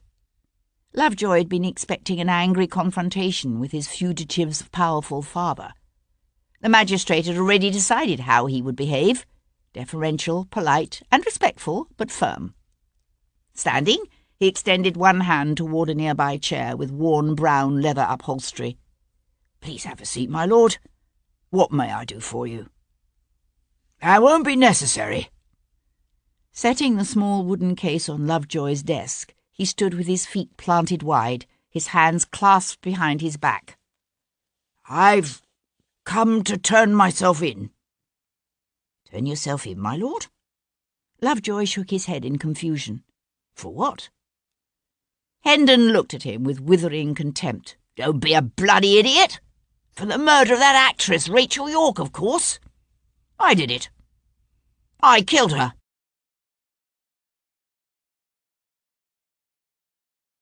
Chapter 25. "How old is this nevy of yours?" Tom asked. They were walking along Haymarket. The air was cold, the kind of damp, penetrating cold that sank bone-deep. Wisps of dirty mist drifted across the cobblestones, wrapped round the half-dead plane trees in a small nearby square. By nightfall the yellow fog would be back, thick and pungent and bitter. 20, maybe 21, said Sebastian. His mother is my elder sister. Tom glanced up at him. You don't like him much, do you? He was the kind of little boy who got a kick out of tearing the heads off live turtles. That and worse. Sebastian shrugged. I may be prejudiced. He could have grown out of it. They don't usually, said Tom, his jaws set tight and hard as if to ward off memories too savage to be recalled. And Sebastian wondered again at the life the boy must have led before he'd tried to lift Sebastian's purse in the common room of the Black Hart. A bath, a change of clothes, a few good nights' sleep, and a consistently full belly had wrought a startling transformation in the boy. From what Sebastian had been able to gather, Tom had been alone on the streets for at least 2 years. Of his life before that, the boy seldom spoke. Why? Sebastian asked suddenly, his gaze on the boy's sharp-featured, freckled face. Why in God's name have you decided to throw in your lot with a man in my situation? I can't believe it's for a shilling a day, when you could earn many times that by simply lodging information against me at Bow Street. I would never do that. Why not? Many would, perhaps most. The boy looked troubled. There's lots of bad things happen in this world. Lots of bad things what happen and lots of folks what do bad things. But there's good too. Lots of good. Me mum, before they put her on that ship for Botany Bay, she told me never to forget that. She said that things like honour and justice and love are the most important things in the world, and it's up to each and every one of us to always try to be the best person we can possibly be. Tom looked up, his nearly lashless eyes wide and earnest. I don't think there's many what really believes in that. But you do. I don't believe in any of that, Sebastian said, his voice harsh, his soul filled with terror by the admiration he saw shining in the young boy's eyes. Yes, you do. Only you thinks you shouldn't. That's all. You're wrong, said Sebastian. But the boy simply smiled and walked on. They turned onto Grange Street, each lost in his own thoughts. Sebastian kept turning over and over in his mind all that he had learned about the woman he stood accused of killing. It seemed to Sebastian that the essence of the woman who had been Rachel York continued to elude him. It was as if each of the men he'd spoken to so far, Gordon, Pierpont, Donatelli, had shed light on a facet of her life only. Sebastian had caught glimpses of Rachel as a new young actress, full of passionate rhetoric about revolution and the rights of man. Of Rachel as a mistress, seductive, compliant. Of Rachel as an artist's model, beautiful and yet ultimately two-dimensional, an image onto which the viewer could project his own fantasies and illusions. Only from Kat had Sebastian picked up a sense of anything beyond that famous face and sensuous body. The Rachel York who'd once been a young child, alone and afraid, and abused by a society that had no care for its weaker or less fortunate members. And yet Kat's rendering, too, had been blurred, incomplete, an image of Rachel as seen from a distance. He needed to see Rachel through the dispassionate eyes of someone who had known intimately all the various aspects of her life, the pattern of her days. What he needed, Sebastian decided, was to talk to that maid, Mary Grant. Stopping abruptly, he swung to face Tom. I want you to find someone for me. A woman named Mary Grant. She used to be Rachel York's maid. But she cleaned the place out right after her mistress died, so she's probably living pretty high at the moment. Tom nodded. What's she look like, this Mary Grant? I haven't the slightest idea. The boy laughed, his eyes gleaming with anticipation. He wasn't just good at this sort of thing, Sebastian was beginning to realise. Tom enjoyed it. Right then, he said, one hand coming up to anchor his hat to his head. I'm off. But you watch your back, he called as he dashed away. You hear? Kat drew the folds of her black mantle more closely about her and hastened her step. The air was cold and damp, the grey clouds over the rooftops pressing down heavy and low. She should have called a hackney, she decided, just as a man's darkly coated form loomed up before her. She let out a small gasp of surprise, quickly stifled. "This isn't like you, Leo," she said, keeping her voice light. "You must be nervous if you've taken to slinking around London." Leo Pierpont fell into step beside her. "Did you manage to get into Rachel's rooms?" "Last night." "And?" "As you said, there was nothing incriminating." A narrow line appeared between the Frenchman's brows. "You checked the compartment in the bedroom mantel?" "Of course. It contained Rachel's appointment book, nothing more."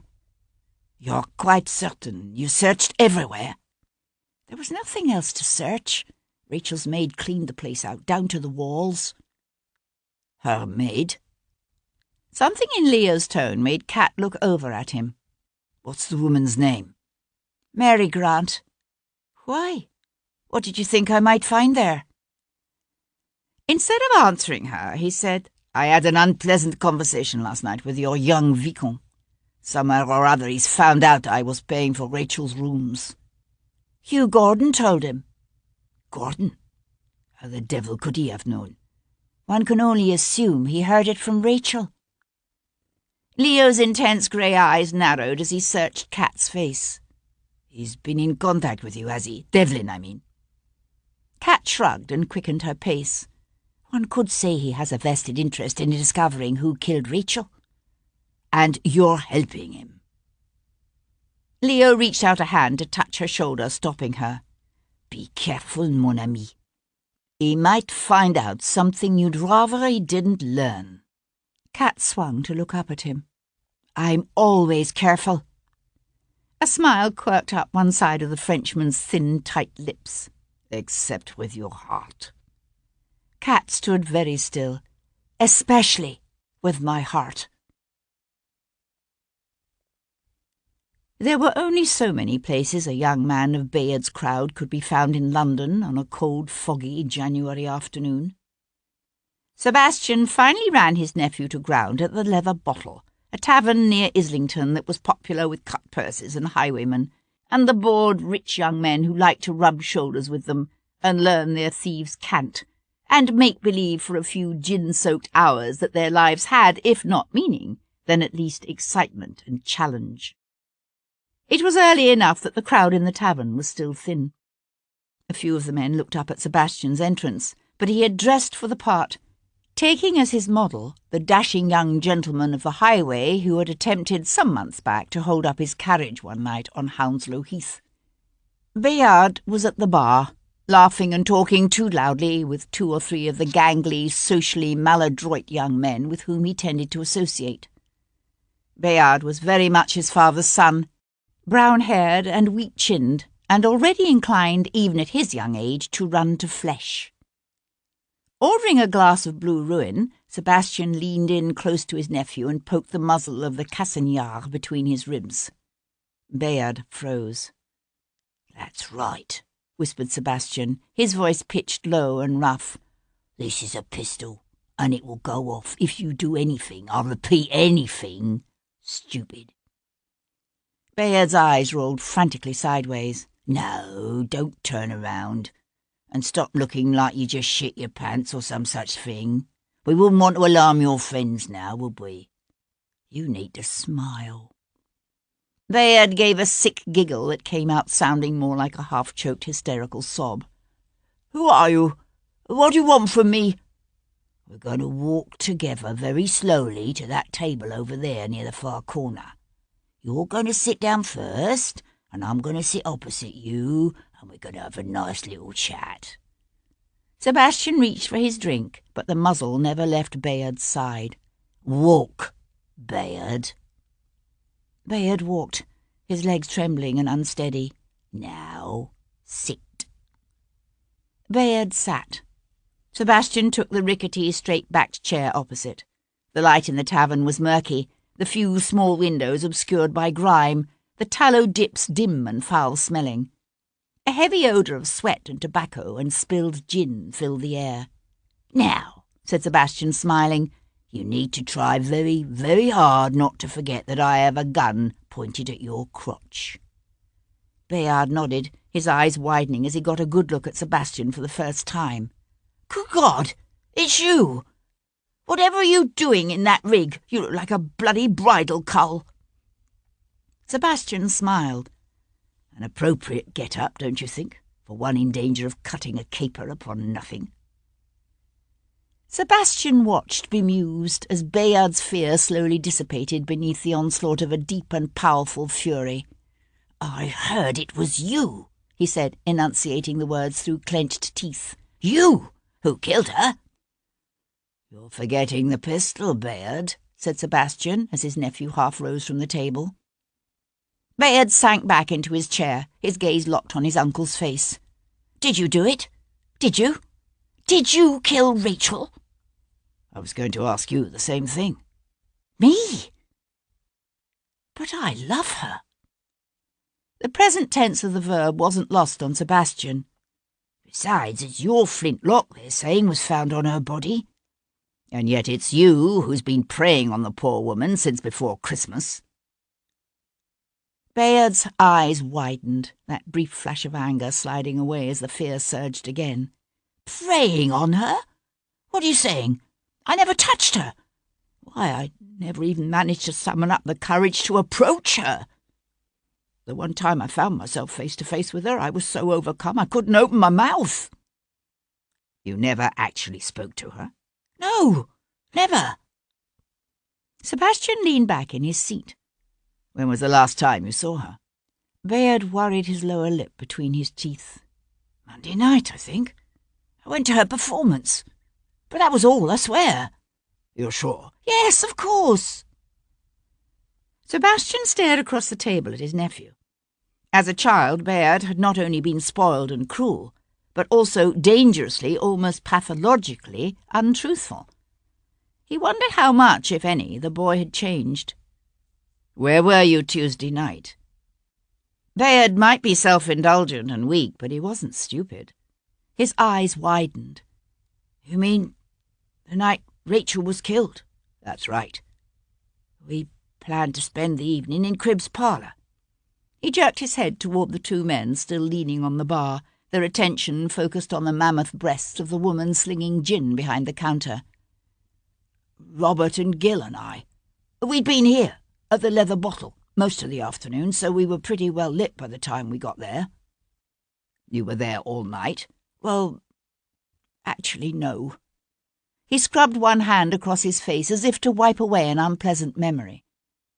"I started feeling unwell." "You mean you shot the cat?"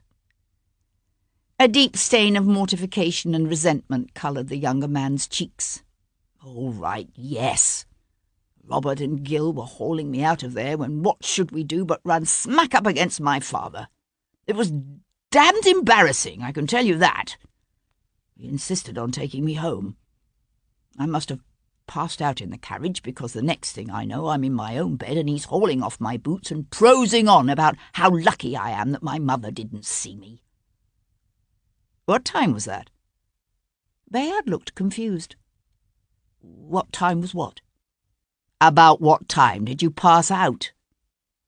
Bayard shrugged one shoulder. "I couldn't say for certain. Early. Around 9, I suppose." Sebastian studied his nephew's red, sulky face. It would take time, but it should be easy enough to trace Bayard's movements through the course of Rachel York's final day, if he were telling the truth. "Wait a minute," Bayard said suddenly, sitting forward. "I did see Rachel on Tuesday.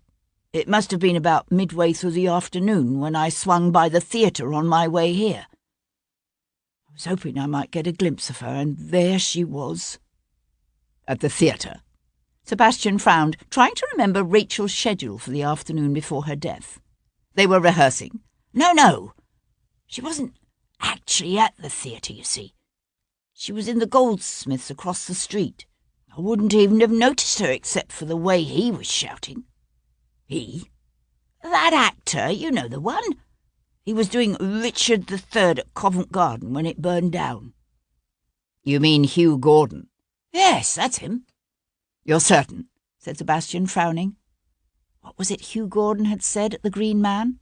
"I haven't spoken to her for 6 months or more." Bayard nodded vigorously. "I'd have recognised his voice even if I hadn't seen him." "They were quarrelling." "I don't know about that.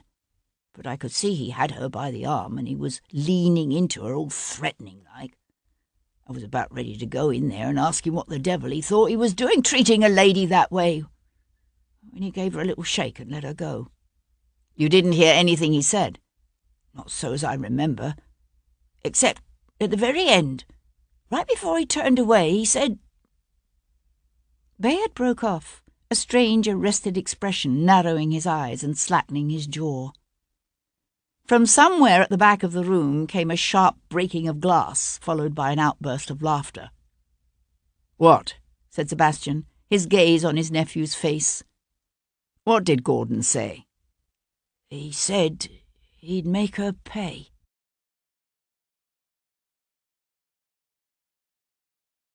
Chapter 26. Sir Henry Lovejoy stared at the man who stood in the centre of the office. The Earl of Hendon was built big and powerful, with a barrel-like torso and a thick head, his nose broad and flat in a slab-like, plain-featured face. If there was any resemblance between this man and his son, Lovejoy couldn't see it. "You, my lord, you're confessing to the murder of Rachel Yorke?" "That's right. She went to that church to meet me." The Earl fixed Lovejoy with a fierce blue stare, as if he could somehow compel the magistrate to believe him. "And I killed her." Lovejoy sat down so fast his chair made a little thumping noise. He had been expecting some kind of trouble from Viscount Devlin's influential father, but never in Lovejoy's wildest imaginings could he have anticipated this. He shook his head, his voice coming out even higher pitched than usual. "But why?" It was a question the Earl didn't seem to have expected. "What do you mean, why? Why did she meet you in St. Matthew's?" Hendon pressed his lips together and sucked in a deep breath that flared his nostrils and expanded his chest. "That is none of your damned business. Forgive me, my lord. If you expect me to accept your confession, it is very much my business." Hendon swung away to take a quick turn across the room and back. "What the bloody hell do you think I went there to meet her for?" He glowered at Lovejoy, heavy eyebrows furrowed as if daring Lovejoy to disbelieve him. "A girl like that?" The implications were as inescapable as they were unbelievable. Lovejoy met the Earl's challenging gaze without flinching. "In a church, my lord?" "That's right." Hendon rested his hands flat on the desk and leaned into them. "What are you saying? That you don't believe me?" Lovejoy sat very still. It was obvious what the Earl was trying to do, of course.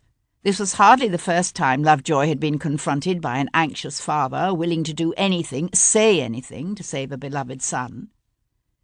When it came to a father's love for his child, Lovejoy supposed it made no difference, after all, whether the father was a blacksmith or a peer of the realm. A heavy, sad sigh escaped Lovejoy's chest. "There's the matter of Lord Devlin's pistol, which was found on the body." "That's just it. It's not Sebastian's pistol. It's mine."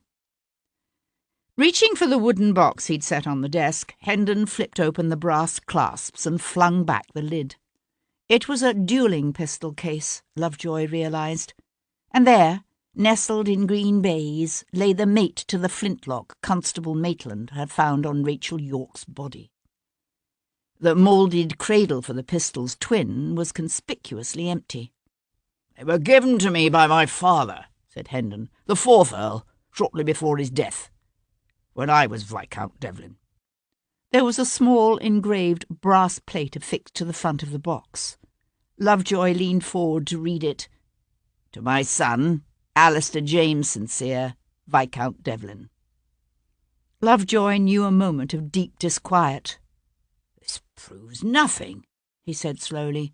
"You could have given these pistols to your own son at any time these past 10 years or more." My son has his own dueling pistols. The Earl's mouth curled up into a hard smile. As a matter of fact, he was using them the very morning after that girl's murder. So I had heard. Standing up, Lovejoy went to stare out the window overlooking the bare branches of the plane trees in Queen Square below. Not for an instant did he believe Lord Hendon's tale, but if the Earl were to stick to this confession, if he were to insist that he and not his son had perpetrated that savage act of carnage in St. Matthew's on Tuesday night... Abruptly, Lovejoy swung back to face him. Describe for me the disposition of the body. What? Rachel Yorke's body. You say you killed her? You should be able to describe for me precisely how you left her. Where she was. What she would have looked like when she was found. Lovejoy watched, fascinated, as the nobleman's face seemed to collapse in upon itself, becoming pale and almost slack with horror, as if he were being forced to look again upon that bloodied, savaged body. She was in the Lady Chapel, Hendon said, his voice hushed, strained. On the altar steps, on her back. She had her knees bent up and there was blood. He swallowed hard, the muscles of his throat working with the effort. The blood was everywhere. Reaching out, Lovejoy wrapped his hands around the wooden back of his desk chair and gripped it hard. What was she wearing, my lord? A gown. Some satin, I don't remember the colour. Hendon paused. And a pelisse. Velvet, I think. But both were ripped and stained dark with her blood. His eyes squeezed closed as if to block out a horrific vision, and he brought up one clenched hand to press the knuckles against his lips. Lovejoy stared at the man standing across from him. They had been very, very careful to keep the more sordid details of Rachel Yorke's murder from the papers. The only way Hendon could have known these things was if he had seen Rachel Yorke's body himself, or had it described to him by someone who had seen her dead, by the man who had killed her. Lovejoy pulled out his chair and sat down again. You say you had an assignation to meet Miss Yorke at St. Matthew's. That's right. Lovejoy yanked a paper pad toward him and reached for his pen. And for what time was this meeting scheduled? Hendon didn't even hesitate. 10. Lovejoy looked up. 10. You're quite certain, my lord? Of course I'm certain. I arrived a few minutes late, but not by much. Lovejoy set aside his pen and pressed his fingertips together. So you arrived at St. Matthew's a few minutes after 10, and walked inside to meet her. Is that what you're saying? Hendon's heavy brows drew together in a puzzled frown. That's right. Lovejoy felt a sad, almost pained smile thin his lips. I'm afraid that's impossible, my lord. Miss Yorke was killed sometime between 5 and 8 o'clock, which is when St. Matthew's of the Fields is locked every evening. What are you talking about? Lord Hendon's fleshy face turned a dark, angry colour, his voice booming out so loud that he brought the clerk, Collins, scurrying to the door in alarm.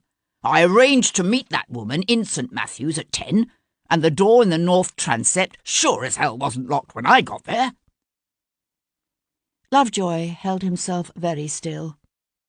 With all due respect, my lord, I believe you are attempting to protect your son by taking the blame for Rachel Yorke's murder yourself. Reaching across the desk, Lovejoy closed the lid on the dueling pistols case and drew it toward him. You'll understand our need to keep this, of course. No doubt it shall prove to be a valuable piece of evidence. Lovejoy hesitated, then said it anyway. At your son's trial.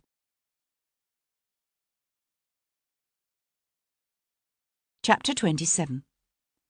By the time Sebastian reached Kat Boleyn's townhouse in Harwick Street, the fog was so thick the street lamps were little more than murky hints of dim light, and the familiar bitter stench of soot choked the cold evening air.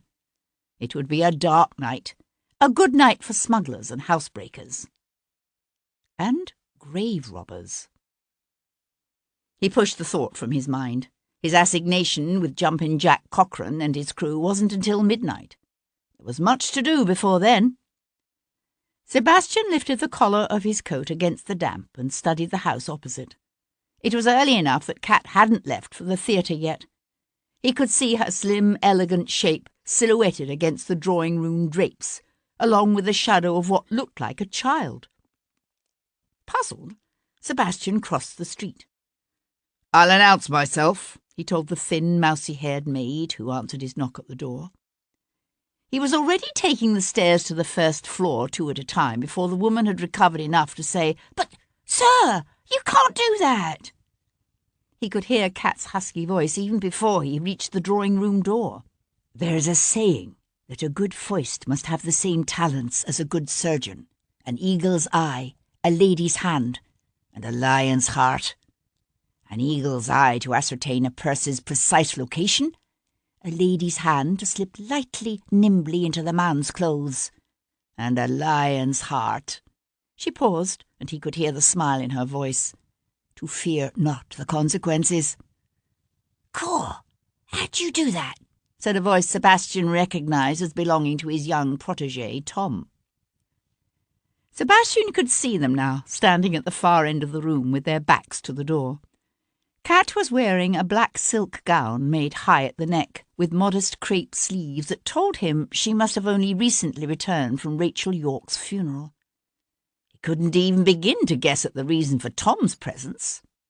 "Now, let's try it again," she said, handing the boy a small silk purse. "This time I'll close my eyes while you hide it in one of your pockets. Try to detect the instant I lift it." She squeezed her eyes shut. Tom tucked the purse deep into his pocket. "Ready?" Leaning against the door frame, Sebastian watched as Kat brushed past the boy once, then again, extricating the purse from his pocket on the second pass, with deft, practised skill. She was good, very good. But then, before he'd met her, before she'd become one of Covent Garden's most acclaimed actresses, this is what she had done on the streets of London. This and other things she rarely talked about. "When you going to lift it?" said Tom, still waiting patiently. Kat laughed and waved the purse under the boy's nose. Tom's face shone with admiration and delight. "Blimey, you are good." "One of the best," said Sebastian, and pushed away from the doorway. Kat swung to face him, an amused smile still curving her full lips. "At least this time you knocked," she said, and he was left wondering if she'd been aware of his presence, of him watching them, all along. He turned to Tom. "I thought you were planning to spend the evening searching for Mary Grant." Tom nodded. "I figured Miss Kat here might be able to put me onto a few places to look." Sebastian took off his highwayman's jaunty hat and tossed it onto a nearby chair. "I don't think I'll ask how you progressed from that to pickpocket lessons." The boy ducked his head to hide a grin. "Well, I'll be off then." Sebastian watched Tom saunter off, whistling a most improper ditty through his teeth. Beside him, Kat said, "Tom tells me you've hired him as a snapper." Sebastian smiled. "Actually, he's proving useful for a variety of tasks." She tilted her head, looking up at him. "You trust him?" Sebastian met her thoughtful gaze and held it. "You know me? I have a foolishly trusting nature." "I wouldn't have said that." "On the contrary, I'd have said you're an extraordinarily perceptive judge of character." Sebastian lifted one corner of his mouth in an ironic smile and turned away to strip off his greatcoat. "You went to the funeral," he said, tossing the coat and his gloves onto the chair. Kat walked over to the bell pull and gave it a sharp tug. "Yes." He could see the strain of the last few days in her face. She might not have been excessively close to Rachel Yorke, but the young woman's death had obviously shaken Kat, and the funeral had been hard on her. He wondered what she'd say if he knew he had a rendezvous with a group of resurrection men scheduled for midnight. She ordered tea and cakes from the flustered, mousy-haired maid, who appeared stuttering apologies for her failure to properly guard the door. "Hugh Gordon was there," said Kat, when the housemaid had taken herself off. Was he? Sebastian stood with his back to the fire, his gaze on the face of the woman he'd once loved to such distraction he thought he couldn't live without her. That's interesting. How about Leo Pierpont? She came to settle on a sofa covered in cream and peach-striped silk. The son of a French comte attend the funeral of a common English actress. Surely you jest. Sebastian smiled. And Giorgio Donatelli? He was there, weeping profusely. I hadn't realized he and Rachel were so close. But then he's Italian. Perhaps he simply cries easily. She leaned her head back against the silk cushions, the flickering light from the candles in their wall sconces shimmering gold over the smooth, bare flesh of her throat as she looked up at him. Did you have an opportunity to speak to Hugh? Sebastian wanted to touch her, to run his fingertips down the curve of her neck to her breasts. Instead, he shifted to stare down at the coals glowing on the hearth. The mantel was of white Carrara marble, he'd noticed, the Sèvres vases exquisite, and the oil painting above them looked like a Watteau. Kat had done very well for herself in the past 6 years. And he had survived. You were right, he said, his voice sounding strained even to himself. Hugh Gordon is still furious with Rachel for having left him. Perhaps furious enough to kill. You think he did it? I think he's hiding something. He was seen arguing with her near the theatre on the afternoon she was killed. Do you know what about? No, but he said he'd make her pay. Sebastian swung about as the housemaid reappeared at the door, a tray of tea things in her arms. I'd like to know where he was later that night. He's doing Hamlet at the Stein. Kat reached for the teapot. But they're not set to open until this Friday. Sebastian waited until the maid had withdrawn again. Then he said, I also had the opportunity to make the acquaintance of the painter, Giorgio Donatelli.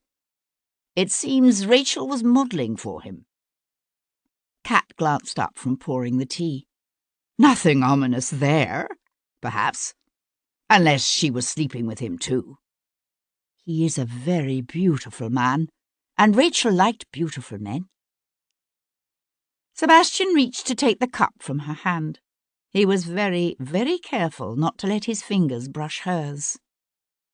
According to Donatelli, Bayard Wilcox has been following Rachel around since before Christmas. Isn't he your nephew? Yes, he is. Did she never tell you about it? She did mention once or twice that some nobleman was watching her, although she never told me his name. She tried to laugh it off, but I thought she was being less than honest with herself, that he was making her nervous. Kat took her own cup into her hands. Is he capable of such a thing, do you think? A crime of such passion, such violence? Sebastian brought his cup to his lips and nodded. Except that he says he was with friends until just before 9 that night, at which point he passed out drunk and had to be carried home by his father. But you don't believe him?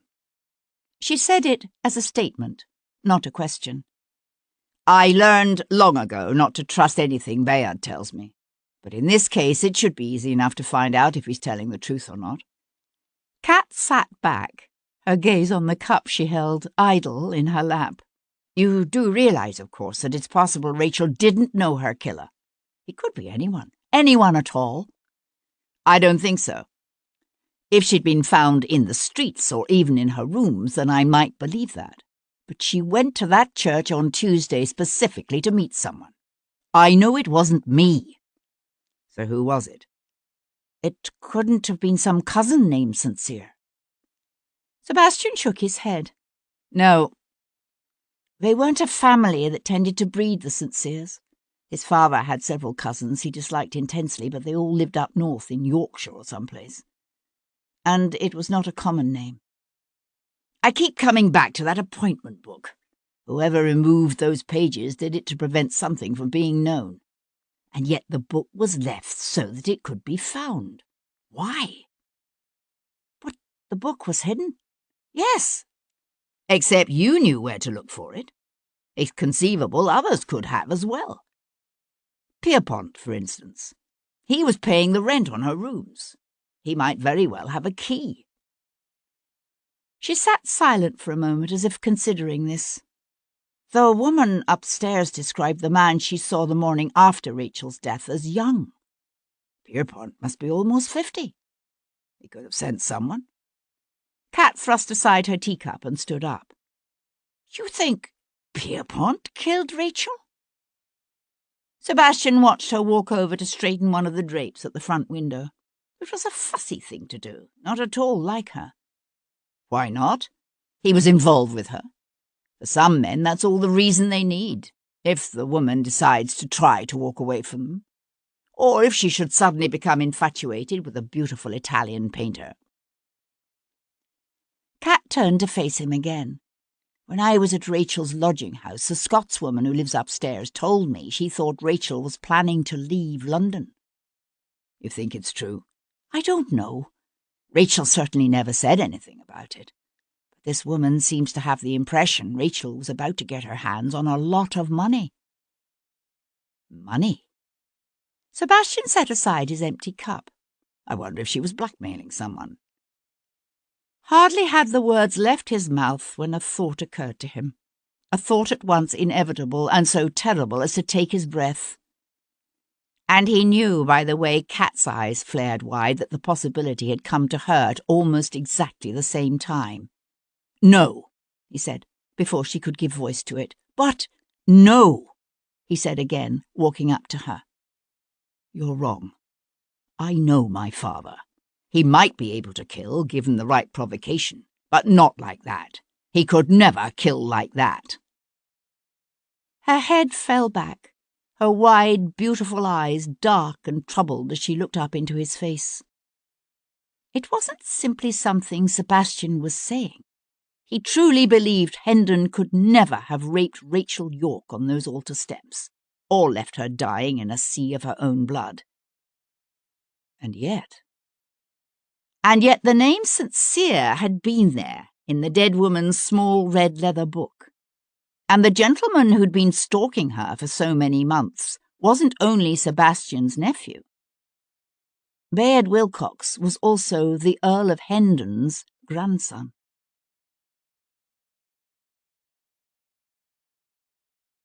Chapter 28.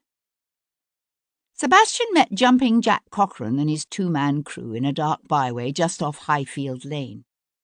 A cold wind had come up, tossing the bare branches of the elm trees and silhouetting against a storm-swelled sky the church's spire just visible above the slate roofs of the nearby row of houses. "Don't keep what you're so feverish to tag along," said Jumping Jack, hawking up a mouthful of spittle that he shot downwind. "'Tain't as if the good doctors have feared we can't be relied on to deliver the goods." The grave robber was an incredibly tall, lean man, somewhere between 40 and 60, with deep-set, narrowed eyes and raw-boned features, and a good 2 weeks of greying beard grizzling his cheeks and chin. But he was a natty dresser, with a bright red kerchief tied around his neck and striped trousers that showed only a hint of mud round the cuffs. The resurrection business was a lucrative one. Sebastian simply returned the man's quizzical stare and made no attempt to put his reasons into words. This man made his living stealing dead bodies from churchyards. He would never be able to understand the compulsion that had brought Sebastian here, the belief that his responsibility for the desecration of Rachel York's grave somehow obligated him to be there to witness it.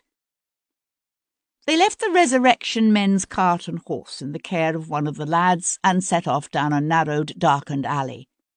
They walked softly, their long-handled tools wrapped in sacking to prevent them from clanking together. In a nearby yard, a dog began to bark, deep, throaty howls that blew away with the wind. They kept walking. Rachel York had been laid to rest in the churchyard of St. Stephen's, an ancient sandstone pile that rose up suddenly before them. Hundreds of years of interments had raised the level of its graveyard so far above the street that the swelling soil had to be contained by a stone wall some 3 feet high. and still it bulged out, pestilent, and seemingly filled to bursting. Along the top of the wall ran a high iron fence topped with a menacing row of spikes. But at the end of the alley lay a narrow side gate half overgrown with ivy, which someone had been paid to leave unlocked. The same person had obviously been compensated for oiling the gate's hinges. No telltale squeak shrieked out into the stillness of the night as they slipped quietly inside. A foul stench hung in the air, dank and vaguely, sickeningly sweet. The other men moved as if blind, only risking an occasional flash of their shuttered lantern as they crept through the dark, moonless night. But Sebastian could see almost too well the scattered grey headstones and the looming arches of tombs, the occasional pale glow of a skull or long bone protruding here and there from the muddy earth. The cold night air filled with sounds, the wind rising through the bare branches of the trees, the stealthy, muffled padding of feet on a muddy path, and the hushed, strained breathing of nervous men. "Here it is," whispered Jumping Jack, his lantern flashing for an instant on a mound of naked, freshly turned soil. Unwrapping their tools, the two men set to digging, shovels scraping softly as they sank deeper and deeper into the earth. The stench was stronger here. Lifting his head, Sebastian realised it came from the long, half-filled trench of the poor hole, half lost in the gloomy shadows of the far corner. In the distance, the dog was still barking. From somewhere nearer at hand came the slow, steady drip, drip of water. The thwunk of metal striking wood echoed around the yard. Jumping Jack let out a grunt of satisfaction and said, "Got it." Sebastian forced himself to look down into that dark hole. The resurrection men were experts at their business. Rather than exhuming the entire coffin, they'd simply dug down to the head. Using one of the shovels as a pry, Jumping Jack levered open the top of the casket. Then the young boy with them, a stocky lad of about 16 named Ben, jumped down into the hole. Wheezing a string of curses under his breath, he slowly eased what was left of Rachel York from the coffin, the still, white-clad body showing ghostly pale against the darkness of the turned earth. Squatting down beside the corpse, Jumping Jack slipped a knife from the sheath at his side and began with swift, practised strokes to cut away her shroud. Sebastian's hand reached out to grip the man's arm, stopping him. "What are you doing?" Jumping Jack hawked another mouthful of spittle, his pale eyes glittering in the darkness as he spat into the gaping hole beside them. "Ain't no law agin carting a dead body through the streets, but you can win yourself 7 years in Botany Bay if you're caught with a stiff in grave clothes." Sebastian nodded and took a step back. They stripped the body of everything except the band wound lengthwise around her head to hold her jaw closed. Then, leaving the naked body lying in the muddy path, they shoved the grave clothes back into the coffin, closed the lid, and quickly shovelled the earth back onto the empty grave. "You there, Ben," said Jumping Jack, squatting down to grasp the body's bare white shoulders. "Grab her feet." Sebastian collected the shovels and the lantern while the other two men lifted the body between them, one bare arm flopping down to drag limply in the mud as they set off toward the gate. From somewhere in the distance came the cry of the watch. 1 o'clock, and all is well. They carried Rachel York's body into the small stone outbuilding behind Paul Gibson's surgery and laid her on a flat granite slab with drains cut around the outer edges in a way that reminded Sebastian, uncomfortably, of an ancient sacrificial altar he'd once seen in the mountains of Anatolia. He paid Jumpin' Jack £15, which was the going price for a half-long, and more than a good housemaid could earn in a year. As the resurrection men's cart rattled off into the night, Paul Gibson thrust home the bolt on the outside door, then limped over to hang his oil lamp from the chain suspended above the table. Golden light flooded the room, throwing the two men's shadows tall and unnaturally thin across the rough plaster of the wall behind them. "Nasty piece of work, this," he said after a moment. Sebastian had to force himself to look down at what lay on the slab before them. Rachel York had been a beautiful woman, her body long-limbed and gracefully made, slim of waist and hip, with full, ripe breasts. Now her soft flesh was deadly pale and smeared with the mud from her grave. But he could see other marks, bruises left by hard fingers digging into her wrists, more bruises on her arms, her cheeks, and ugly slashes across her neck so deep that one might almost imagine her attacker's objective had been to sever her neck. Reaching out, Paul Gibson untied the band around her head, and her jaw fell open. Sebastian looked away. "It would have been better if I could have examined her before she was bathed and laid out and dumped in the mud," Paul said. "Much will have been lost." Sebastian didn't like the way the small, stone-walled outbuilding smelled, or the way it felt. He knew a sudden, driving urge to get away. "How long will it take?" Paul Gibson reached for what looked like a butcher's apron and tied it around his neck and waist. "I might be able to tell you something in the morning, although, of course, the full post-mortem will take longer." Sebastian nodded, the smell of death so thick in his nostrils that each breath became a labour. He realised that Paul Gibson was looking at him strangely. "I don't suppose you've heard," said the doctor. "Heard what?" "This afternoon, your father walked into the Queen Square public office and confessed to the murder of Rachel York."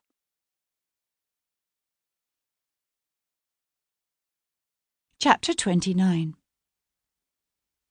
Sebastian had been about 9 years old when he'd begun to realise that there was something different about him, that most people couldn't overhear whispered conversations held in distant rooms, or read the titles of the books on the shelves of the library in the dark of the night, or from across the room. Sometimes he wondered if most people experienced the world around them a little bit differently from their fellows, if the assumption of commonality was simply an illusion. Once he'd met a man who thought a yellow dog was the same colour as the swath of vivid green spring grass in which the dog played, and who swore the grey cloth of his suit was blue. It had been a stray remark made by Sebastian's sister Amanda that had first made Sebastian aware of the fact that most people couldn't see colours at night, that for them darkness reduced the world to a shading of greys through which they moved almost blind.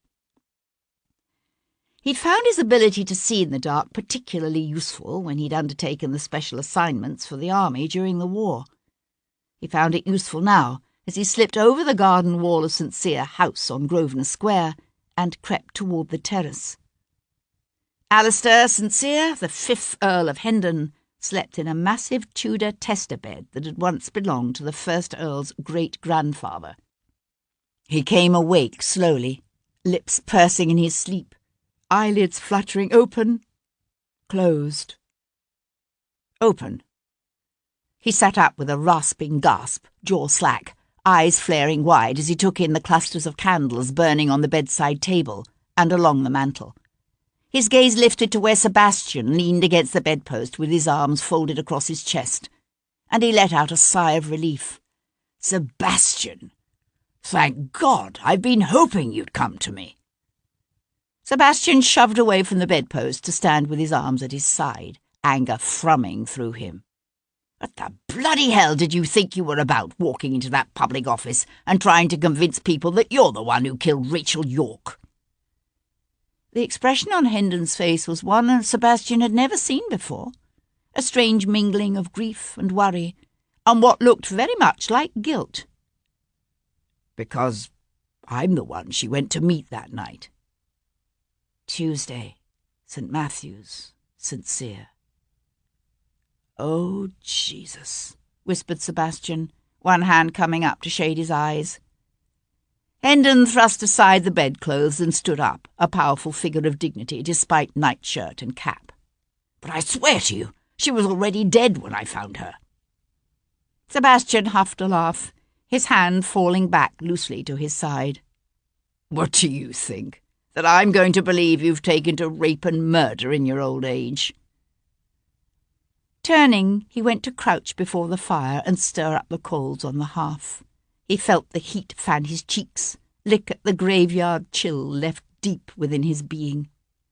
A whirl of disparate, incomprehensible facts suddenly clicked into place, making perfect, awful sense. "So it was your pistol they found," he said, his gaze on the flames before him. A cough rumbled deep in the older man's chest. "I took it with me, just in case. I didn't even realize I'd dropped it until I arrived home and found it missing. I thought about going back, looking for it, but—" He hesitated. "I couldn't bring myself to do it. I guess I was hoping I'd lost it someplace else." Sebastian threw another shovelful of coal on the fire and watched it lay there, dark and smouldering. "And why, precisely, were you meeting Rachel York alone in a Westminster church in the dead of the night?" "I can't tell you that." Sebastian twisted around, one knee pressing into the hearthrug. "You what?" Wordless, his father stared back at him, that strange mingling of emotions shading his brilliant blue eyes. "Was she blackmailing you? Is that it?" "No." Sebastian thrust aside the coal scuttle and stood up. "What else am I to believe?" Hendon scrubbed a hand across his face, his jaw working soundlessly back and forth in the way he had when he was thinking, obviously deciding what he was going to tell Sebastian and what he was going to keep to himself. "She contacted me early Tuesday," he said at last. "She had something she thought I might be interested in purchasing." "So she was blackmailing you?" "No! I told you. She had something to sell, something I wanted to buy. We agreed upon a price, and she said she'd meet me at St. Matthew's in the Lady Chapel at 10 o'clock. "Why St. Matthew's?" "She said it was quiet. There'd be less chance of our being disturbed or discovered." A round table with a gleaming, well-polished inlaid top stood at the foot of the massive bed, and Hendon went to seat himself in one of the nearby lyre-backed chairs. "That little cross-biting cully of a magistrate, that Lovejoy, he claims the church was locked at 8 that night, but it wasn't. The north transept door was open when I arrived there, just as she'd said it would be." "Did you see anyone else about?" "No." Hendon's laced fingers tightened until the knuckles showed white. "No one. I thought we were alone. She'd lit all the candles on the chapel's altar. I could see the flames flaring up together like a warm golden glow as I walked toward the back of the church. Then I saw her." He rubbed one splayed hand across his eyes as if to wipe away the memory of what he'd seen. It was ghastly, the way she'd been left lying there, on the altar steps with her legs spread. His voice trailed away to a whisper. The effort it took him to push the words out was an almost palpable thing. You could actually see the bloody imprints of his hands on the bare flesh of her thighs. So much blood, everywhere. Sebastian gazed across the room at his father's ashen, troubled face. No one would ever describe the Earl of Hendon as a sensitive man. He was hard, irascible, phlegmatic. He could be brutal. But he'd never been to war, never seen the blackened, bloated bodies of children lying in the burned ruins of their home, never seen what artillery, or even a couple of drunken soldiers, could do to the once soft, smooth flesh of a woman. Sebastian kept his voice steady, dispassionate. "And this, whatever it was you went there to buy, did she have it on her?" Hendon sucked in a deep breath that lifted his chest, then blew it out again, through pursed lips, and shook his head. "I looked for it." He pressed a clenched fist against his lips, and Sebastian thought he knew what it must have cost his father to approach that bloodied, ravished body, and systematically, ruthlessly search it. "That must have been when I dropped the pistol. I had hoped I'd left it in the pocket of my greatcoat. I threw it away, you know. The greatcoat, I mean. Stuffed it down one of the drains in Great Peter Street. There was so much blood on it, I could never have explained it to Copeland.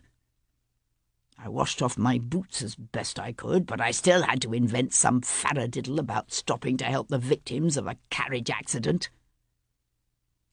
His gaze seemed to come unfocused, as if he was seeing into the past. So much blood. Sebastian walked over to stand on the far side of the table, his gaze studying his father's face. You must tell me what you went there to buy. Hendon leaned back in his chair, his jaw set hard. I can't.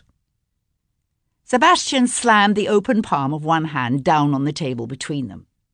Whatever you went to St. Matthew's to buy is very likely the reason Rachel York died. How the bloody hell am I to discover who killed her when you won't even tell me what this is all about? You're wrong. My business with that woman has nothing to do with her murder. You can't know that. Yes, I can. Sebastian leaned his weight into the tabletop, then shoved himself away. Bloody hell! Don't you understand what's at stake here? Hendon pushed to his feet, his face darkening. You seem to forget who we are, who I am. Do you seriously think I will allow a son of mine to be brought up on murder charges like some common criminal? Sebastian kept his voice steady. You can't fix this, father. A woman is dead. An inconsequential whore? Hendon swiped at the air between them. Her death I could have dealt with. What I want to know is what the hell you thought you were about, stabbing a constable and leading the authorities on a chase across London. The man slipped and fell against another constable. It wasn't even my knife. That's not what they're saying. They're lying. Sebastian met his father's gaze and held it. Hendon let out a long sigh. The constable's not dead yet, but from what I hear it's only a matter of time. You'll need to leave the country until I can sort all this out. Sebastian smiled. And Jarvis? You can't tell me the king's very busy cousin isn't behind the authorities' haste to see me arrested. Sebastian knew from the way his father's jaw worked that he was right. United the two men might be in their hatred of the French, republicanism, and Catholics, but Hendon was far too much a stickler for the preeminence of rules and propriety to ever find favour with a Machiavellian schemer like Jarvis. I can take care of Jarvis. Sebastian pressed his lips together and said nothing. I've made arrangements, Hendon said, pushing up from the table, with the captain of a ship. I'm not running. Hendon went to jerk open a small drawer in the bureau on the far side of the bed. There's no shame in temporarily removing yourself from harm's way. The big old house seemed to stretch out around them, painfully familiar, and suddenly, unexpectedly dear in the hushed stillness of the night. I'm not running, Sebastian said again. I'm going to stay here and find out who killed that woman, and why. Hendon turned, a flash of what might have been fear flaring in his eyes. He hesitated, then thrust out his hand. Here, at least take this. Sebastian glanced down at the banknotes in his father's big, blunt-fingered, outstretched hand. I don't need money. Don't be a bloody ass. Of course you need money. It was true. His various purchases at the Rag Fair and in Haymarket had seriously depleted his funds, and he would need more in the days to come. He took the money and turned toward the window, only to pause as a thought occurred to him. Leo Pierpont claims he was hosting a dinner party the night Rachel York was killed. Can you find out if it's true? Pierpont? The French émigré? What the hell's he to do with this? Maybe nothing. Maybe everything. Can you find out? That expression Sebastian could never quite read was back on his father's face. For God's sake, Sebastian, this is madness. If you won't leave the country, then at least lie low until it all blows over. I'll hire the best Bow Street has to offer. They'll track down the real killer. Just concentrate on keeping yourself safe." Sebastian gave a soft laugh and turned to fling up the sash. "I'm afraid you'll find that the best of Bow Street is already busy." He threw one leg over the sill, then paused to glance back at his father's tense, troubled face. "They're all out there right now, looking for me." The next morning, the clouds hung low and heavy, and there was a bite to the air that spoke of snow before nightfall. Turning up the collar of his greatcoat against the cold, Sebastian set off on foot toward the city, walking briskly to keep warm. At the base of Tower Hill, he bought a bag of roasted chestnuts from an old woman, then ended up giving most of them away to the small knot of ragged children who huddled nearby, stamping their feet and rubbing their hands in the bitter cold. He knew they'd always been there, these bands of half-starved urchins, just like the desperate mothers clutching their wailing, dying infants, and the homeless, helpless old men and women. Yet it seemed to Sebastian as if he had, somehow, never really noticed them before. Or perhaps it was simply that he had never before walked among them, alone and vulnerable, and sharing their fear. "You don't look as if you went to bed last night," said Paul Gibson, when the surgeon's young maidservant led Sebastian back to the kitchen, where the Irishman was just finishing what looked like a quick breakfast of oatmeal and ale. Sebastian rasped one hand across his unshaven cheek. "I didn't." Gibson grinned.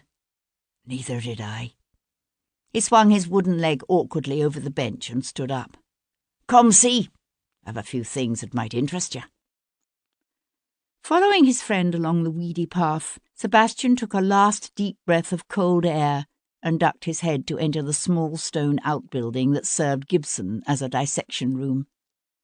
There was a dampness to the room that he didn't remember from before, the dankness accentuating the pungent stench of death and decay. "I spent a good hour simply washing the mud off her," said Gibson, limping to the body that lay white and cold on the altar-like slab. Sebastian was glad to see the surgeon hadn't actually started cutting yet. The slices on her neck were made by a two-edged knife, probably a sword-stick, such as a gentleman might carry hidden in his cane or walking stick. Sebastian nodded. He had such a walking stick himself, as did Hendon. "It was done like this." Gibson demonstrated by slashing his arm through the air, first in one direction, then the other. "Your killer cut back and forth, over and over again." He let his arm fall. "There must have been a fair amount of blood splattered around that chapel." "So I hear." Sebastian studied the savagely hacked flesh of Rachel York's neck, and remembered what his father had said about being so covered in blood he'd had to throw away his greatcoat. Whoever had done this must have walked away from that church drenched in blood. As Leo Pierpont had said, the attack had half severed the head from the neck. And Sebastian was left thinking, how had the Frenchman known that? "Because of the way it was done," Gibson was saying, "there are slashes running from both the left and the right. But if you look closely, you'll see that the cuts made from left to right are longer and deeper, which tells us that the man you're looking for is right-handed. And fairly strong." Gibson shrugged. "She was a small woman. Any reasonably sized man could have overpowered her, although she did fight him. She wanted desperately to live, this woman." With remarkable gentleness, he picked up one of the hands lying so pale and still against the granite slab. "Look at how the nails are broken and torn here. And there," he said, pointing. "Not only that, but I found traces of skin embedded beneath two of the remaining nails on her right hand." Sebastian glanced up in surprise. "You mean—" She scratched him. "I'd say so, yes. But I suspect it was before he pulled the knife on her. There are no cuts on her hands." Sebastian ran his thoughts back over the men he had spoken to. None had borne signs of having been scratched, at least not in any place that was visible. So she probably scratched him while he was raping her. I'm afraid not. Paul Gibson laid Rachel's hand back down on the cold stone. She was raped after she died, not before. What? How can you be sure? The Irishman leaned over the body. Look at the bruising around her wrists and on her forearms. You can see where she struggled against him, but there's no sign of bruising on her thighs. There would be if he'd been forcing her legs apart, holding her down. Nor is there any bruising on her feminine parts. Only a slight inner abrasion that could have come after death.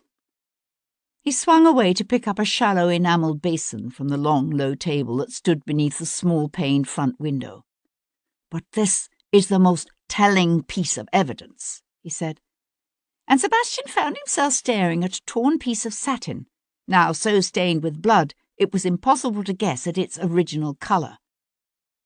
Presumably, it's from her dress. I found it inside her. He must have shoved it into her when he entered her. The minor abrasion she suffered from the rape couldn't be the source of all this blood. This blood must be from her throat, which means that by the time he'd mounted her, he'd already killed her. The damp cold of the room was starting to penetrate through the cheap wool of Sebastian's coat. He brought his cupped hands up to his mouth and blew on them, his gaze drifting back to the still form lying on that slab. He was remembering what his father had said about seeing the bloody fingerprints on her bare white thighs, and it hadn't even clicked. Sebastian let his hands fall to his side. So he... what? Struggles with her, bruising her arms and wrists, maybe backhanding her across the face when she scratches him. He pulls a sword from his walking stick, slashes her throat over and over again, killing her. And then he rapes her? Gibson nodded. And picture this. The way he had hacked at her throat, she would have been wet with blood. They both would have been. Sebastian breathed a harsh sigh. My God, what manner of man does such a thing? A very dangerous one. Gibson set aside the basin with a clatter that rang loudly in the cold room. There's a name for this particular form of depravity. It's called necrophilia. Sebastian brought his gaze back to the savaged, naked body of the woman before them. He'd heard of it, of course. There were places in London that specialised in catering to every sort of vile perversion a man could imagine. Sodomy, sadomasochism, pederasty. And this. So he killed her in order to rape her, Sebastian said. And he thought, what if Kat was right? What if Rachel York was killed by someone who didn't even know her? What if her death had nothing at all to do with who she was, with the men who had moved through her life, or even with the mysterious rendezvous she had scheduled that night with the Earl of Hendon? How could Sebastian hope to find her killer, then? Perhaps, said Paul Gibson. Then again, some men are sexually stimulated by the act of killing. His soft grey eyes grew troubled with the shadow of old, ugly memories, his voice dropping to a pained, torn whisper. As we both know. Sebastian nodded, not meeting his gaze. It was something they'd both seen too many times during the war, the brutal lust of soldiers, still bloody from battle, and turned loose on the hapless women and children of a conquered city, or a farm that simply happened to have the misfortune to lie in the army's path. There was something about the act of killing that could bring out everything primitive and not quite human within a man. Or was that kind of thinking a misconception, Sebastian wondered, born of human arrogance? Because this particular brand of selfishly cruel destructiveness was all too peculiarly human. Many beasts in the wild killed for food, for survival, but there were none who killed for the sadistic sexual pleasure of it.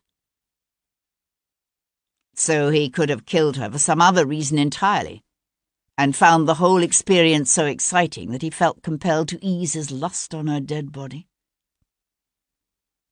The doctor nodded. The inner abrasions are slight. He must have already been very excited when he entered her. He hesitated, then said, There is one other thing which may or may not be pertinent. Did you notice the scars on her wrists? Sebastian leaned forward to study the blurred, faded outline of old scars encircling each of her wrists like bracelets. Sebastian had scars like that himself, from his days in Portugal, a legacy of 12 painful, bloody hours spent twisting his wrists against the tight bite of a binding rope. And look at this.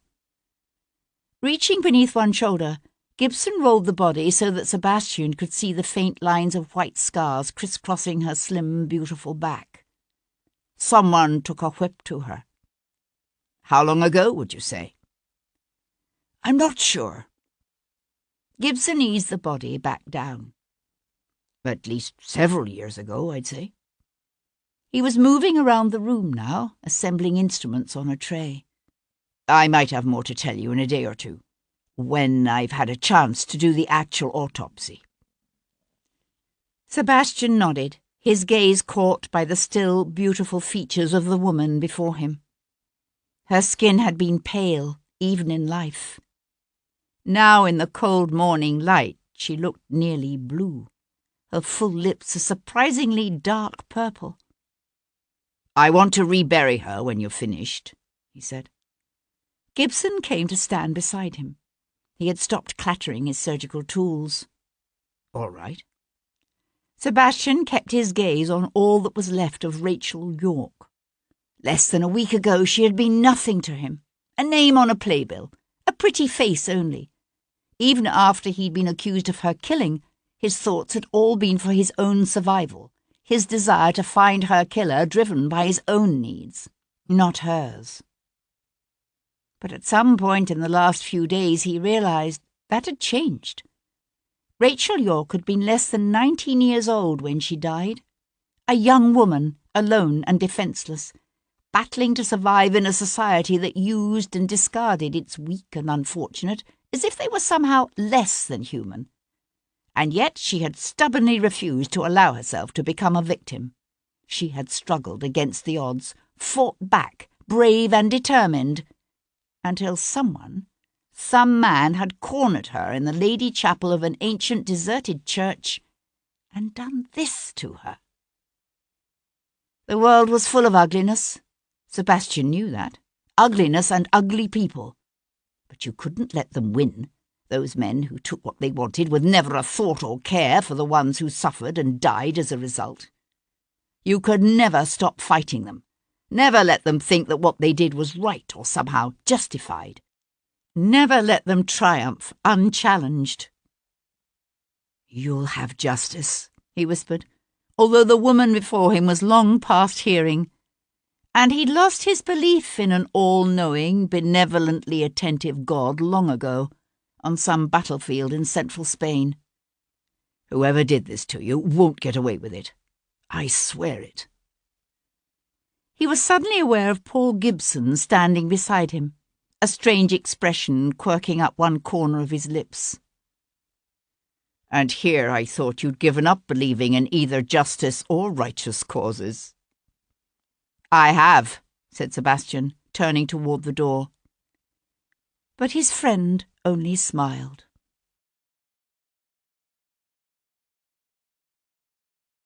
Chapter 30. The snow began before midday. Sebastian walked through crooked medieval streets. Ice filmed over the water standing in the open gutters. A ragged woman hurried past him, her shawl-wrapped shoulders hunched against the weather, her breath white in the cold, dank air. He walked until the smell of the river was thick in his nostrils and seagulls cried overhead. Beneath his feet, the cobblestones turned slippery with the snow that fell in great wet flakes from out of a yellow-white sky. Cutting between a boarded-up warehouse and a high stone wall, he climbed down a short flight of ancient steps to where the Thames stretched out before him, thick, and brown and wide, the wind strong enough now to kick up little whitecaps and fill the air with the scent of the distant sea. Even with the cold and the snow, the river teemed with boats, lighters and culls and barges and hoys, heading downriver to Gravesend and the open sea beyond.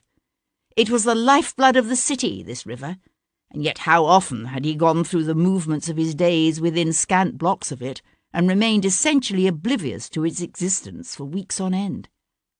He'd known it was there, of course, yet because it intruded so little on his life, it was easy to ignore, like the distant wailing of hungry children in the night, or the muffled rumble of the parish carts making their early morning rounds, collecting the endless supply of white-wrapped bundles that fed the poor-holes of St. Stephen's and St. Andrew's, St. Pancras, and the Spitalfields churchyard.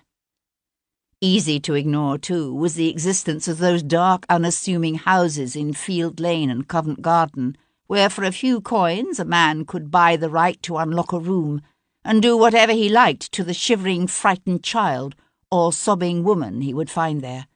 Houses where whips cracked and bodies twisted in agony, where there was no hope, no God, only endurance and the ultimate deliverance of death. Whatever perversion a man lusted after, he could buy in this city, for a price. The snow was falling harder now, and faster. Sebastian looked up, letting the small white pellets sting the cold skin of his face. What was becoming a recurrent fear swelled within him, the fear that he was never going to clear himself of this terrible crime of which he'd been accused. And what then, he wondered? What if Rachel Yorke's killing had been nothing more than a random act of violence? What if he could never find the man who had slashed her throat and sated his lust upon her dead, bleeding body? What then of his promise to see justice done, for her and for himself? He told himself her killer must have been someone close to her, someone who knew she would be waiting alone and vulnerable in that church so late at night. And yet Sebastian realized now he'd been wrong, that her killer could simply have seen her in the streets and followed her, watched as she lit the holy candles on the altar, and then come at her out of the darkness, a lethal and intimate stranger. Sebastian rubbed a hand across his eyes, aching now from lack of sleep. After he left his father's house in Grosvenor Square, he'd spent what was left of the night walking the slowly lightening alleys and byways of the city. He kept turning what his father had told him over and over again in his mind, trying to figure out what Rachel Yorke could have been selling that his father would be so desperate to buy that he agreed to meet her in a deserted church in the dark of the night. He'd sworn it wasn't blackmail, but Sebastian had to acknowledge that that could be mere quibbling, a question of semantics only. Whatever it was, Hendon wanted it badly enough that he'd forced himself to overcome his horror and search Rachel Yorke's bloody, mutilated body in hopes of finding it. Yet he hadn't found it, which could mean either that her killer now had it, or that Rachel Yorke had never brought it to St. Matthew's in the first place. Then again, Sebastian couldn't discount the possibility that his father was lying, that Hendon had found it and taken it after all. An unexpected chill shook him. Sebastian turned up his collar against the cold. Hendon's refusal to talk baffled him. After all these hours of walking the streets, of turning over one possibility after another in his mind, Sebastian was still no closer to understanding. It was only now, as he watched the snowflakes falling thick and fast from a lowering sky, that he was able to admit to himself that beneath the confusion and rage coursing through him every time he thought about his interview with his father, what he felt most powerfully was a deep and abiding sense of hurt. For try as he might, he found it impossible to imagine a secret so important that a father would place its preservation above the life and freedom of his only surviving son. That afternoon, Sebastian paid an interesting visit to the small goldsmith shop across the street from Covent Garden Theatre. He was just turning away when he spotted Tom, whittling on a block of wood with a small pocket-knife, as he waited in the protective lee of the theatre's wide porch. "What are you doing here?" said Sebastian, walking up to him. "Waiting for Miss Kat. She knows someone she reckons might be able to put me onto this Mary Grant's whereabouts, but she figures it'd be better if she were to introduce me to the cove herself." "Ah," said Sebastian, who knew something of the kind of friends Kat had from her early days in London. Leaning forward, he peered at the quadruped taking shape beneath the boy's nimble fingers. "What is that?" "A horse," said the boy, proudly holding it aloft. "Like horses, do you?" Tom nodded. "I always thought it'd be just grand to be one of them tigers, sitting up behind some sporting gentleman in his curricle, watching him tool a pair of prior my-steppers." Sebastian personally had little use for the current vogue for employing children as grooms. But as he looked down into the boy's shining eyes, he found himself saying, "Once I fight my way clear of this wretched mess I'm in, I could take you on as a tiger, if you're interested." Tom's eyes narrowed. His face was wary and guarded against disappointment, but his breathing had quickened, his jaw going slack with awe. "You got a curricle?" Sebastian laughed and stepped out into the street. "That I do." "Got a tiger?" "Not yet." The boy nodded, struggling to contain a grin. "Where you off to, then?" Sebastian turned up his collar against the snow. "To have another talk with Hamlet."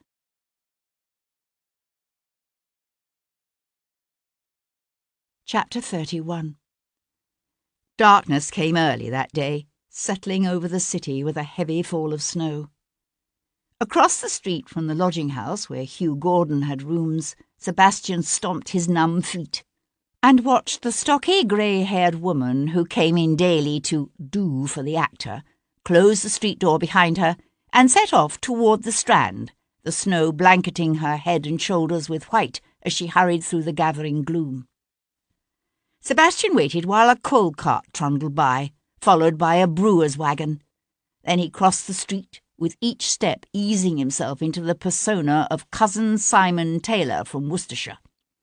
By the time he stood outside Gordon's door, his shoulders had slumped, and he was twisting his hat anxiously in his hands as he waited for Gordon to answer his knock. "Oh, it's you, is it?" said the actor, his lips pressing together in annoyance as he cast a distracted glance toward the ornate ormolu clock on his sitting-room mantel. He kept the door open no more than a foot. "I don't have a great deal of time at the moment." "It won't take long," said Sebastian, smiling hopefully. Gordon hesitated, then pushed his breath out in a sigh and opened the door wider. "Very well. What is it?" "I was wondering if perhaps you could clear up something for me," said Sebastian, scooting through the door. "The thing is, you see, I was speaking with a very kind gentleman who owns the jewellery store across the street from Covent Garden Theatre.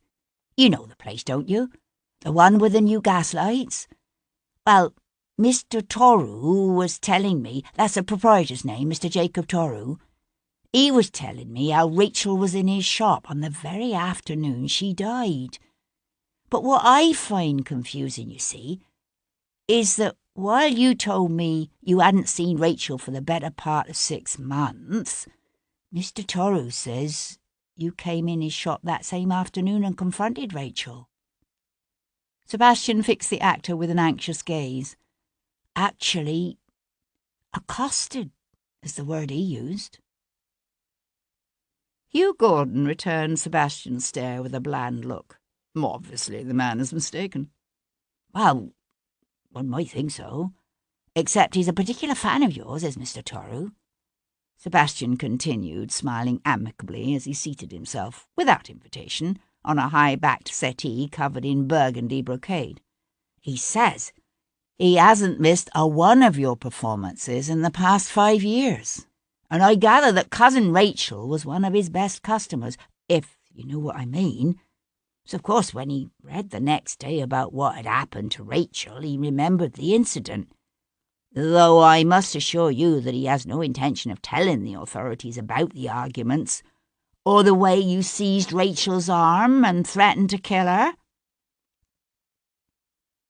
Gordon stood in the middle of his ornate burgundy and lace-draped sitting room, his eyes narrowing thoughtfully as if he were beginning to reassess his attitude toward Rachel's cousin Simon. "I never did any such thing." "You're right. I exaggerate. According to Mr. Torrow, the precise phrase you used was, 'beat you within an inch of your life.'" The actor was silent for a moment, as if considering whether to continue denying the meeting or to provide Sebastian with some abbreviated, distorted version of the truth.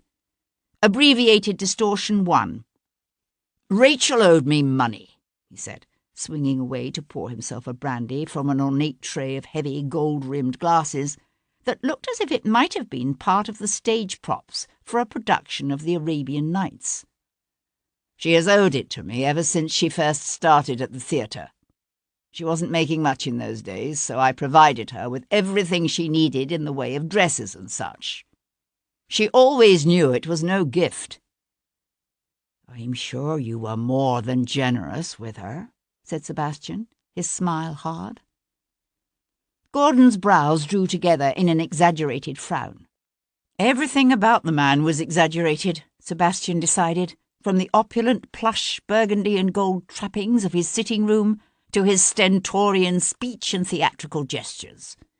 One of the hazards, one might suppose, of always playing to a large, distant audience. "She used those dresses to sink her avaricious little talons into another man and leave me," said the actor, his brandy-clutching hand waving expansively through the air. "What would you expect me to do? Just forget it?" "You seem to have forgotten it for the better part of 2 years." Gordon shrugged. "A man has expenses." Sebastian studied the actor's gaunt cheeks and shadowed, preoccupied eyes. It was a look one saw often these days, in the gaming hells and clubs of London, the haunted look of a man who was badly dipped. "What's your poison? Faro?" A wry smile curved the actor's full lips. "Actually, I've chosen hazard as my own particular road to perdition." Sebastian regarded the other man thoughtfully. Debt had a way of making people desperate, and a desperate man could be a dangerous man. "There are those who say you've a ready fist," said Sebastian, "when it comes to women." Gordon drained his drink with one practised flick of the wrist, then pointed a finger at Sebastian over the rim of the empty glass. "Women like a strong man who knows how to keep them in their place. Don't ever let anyone tell you different." Sebastian nodded, as if in agreement. "I can see how a man with a heavy hand might get carried away sometimes. Maybe set out to teach a woman a lesson and end up going too far." Gordon slammed the empty glass down on a nearby table, his nostrils flaring wide with the quickly indrawn breath. "What are you suggesting? That I killed Rachel? What kind of a bloody fool do you take me for? Rachel owed me money. When I saw her on Tuesday afternoon, she swore she'd have it to me by Wednesday noon." He ran one hand through his dark hair, his fingers splaying wide, gripping, his voice dropping suddenly to almost a whisper. "You can't get money out of a dead woman." Sebastian was remembering what Kat had told him about the young man who'd been seen letting himself into Rachel's rooms early Wednesday morning. Hugh Gordon was in his mid-30s, but a woman in her 80s would surely describe him as young. "I'm not so sure about that," said Sebastian. "If you know a woman has money and she's refusing to pay what she owes, you can always go to her rooms and collect the debt yourself. If she's dead." Gordon let his hand fall. "Good God! Now I'm a thief as well as a murderer." Sebastian kept his gaze on the other man's face. "Where were you Tuesday night?" "I was here, at home, studying my lines." "Alone? I work best alone." He glanced again at the ormolu clock on the mantel. "Look, I have a performance that starts at 7. We just opened last night and I need to—" "Relax." Sebastian gave the man a slow, mean smile. You've plenty of time. Gordon met Sebastian's steady gaze. You're not Rachel's cousin, are you? His brows twitched together. What are you? Some sort of Bow Street runner? Sebastian smiled. Something like that. It was even, in a sense, true, he thought. He was certainly running from Bow Street. Gordon swung away to jerk the burgundy velvet drapes closed against the growing cold. She was an unusual woman, Rachel, he said suddenly, one hand still gripping the heavy cloth, as if he was struggling to put his thoughts into words.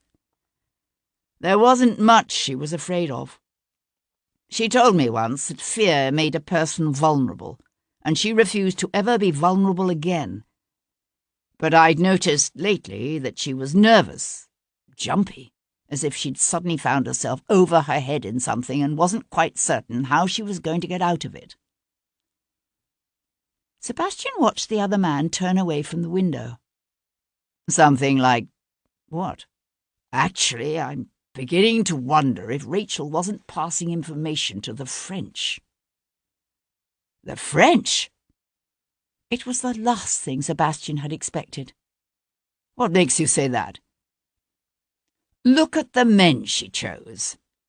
Hugh Gordon brought his hands up together in a gesture reminiscent of Moses preaching to the masses, and Sebastian knew then that the affectation of a confidence suddenly shared was an act, that whether it was true or not, this was information Hugh Gordon had deliberately decided to impart, probably with a specific intention of deflecting suspicion from himself. Usually there's a pattern with women. One will go after men with money, another likes the pretty boys, the dandies and pinks, while another is mad about any man with a title. Not Rachel.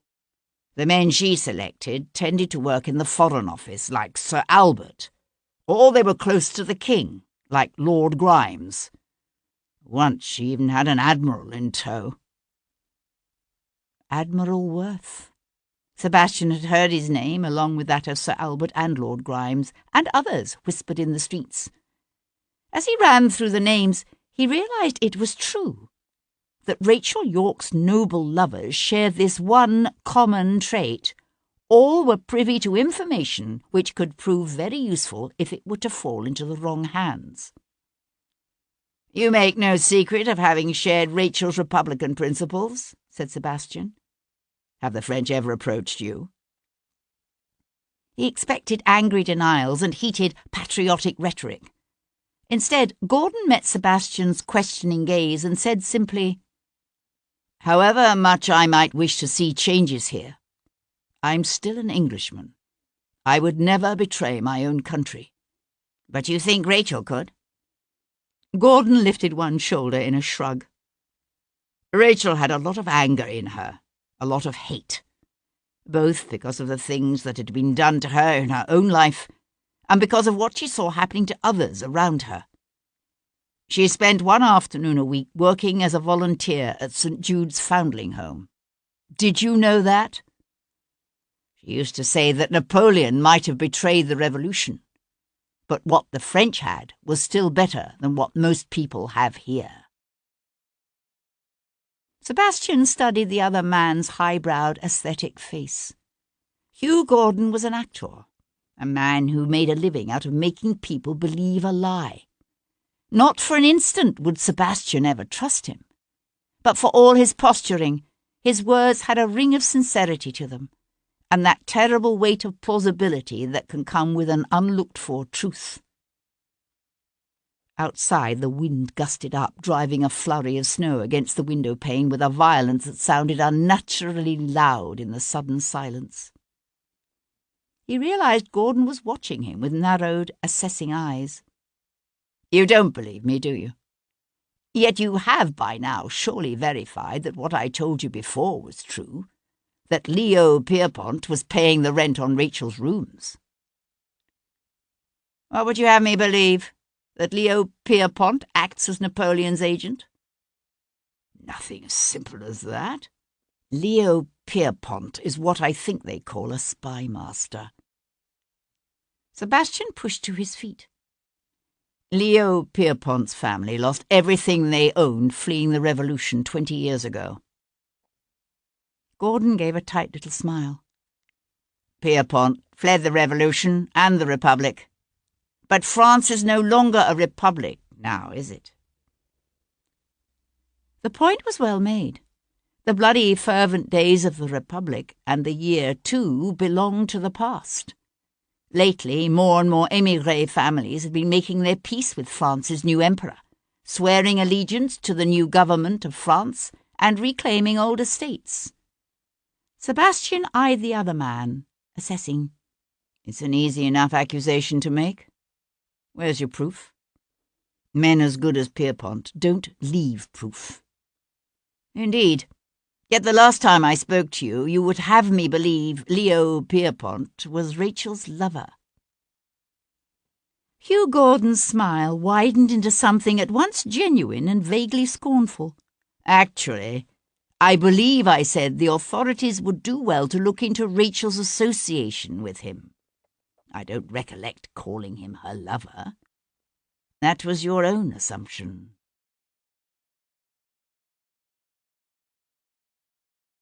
Chapter 32.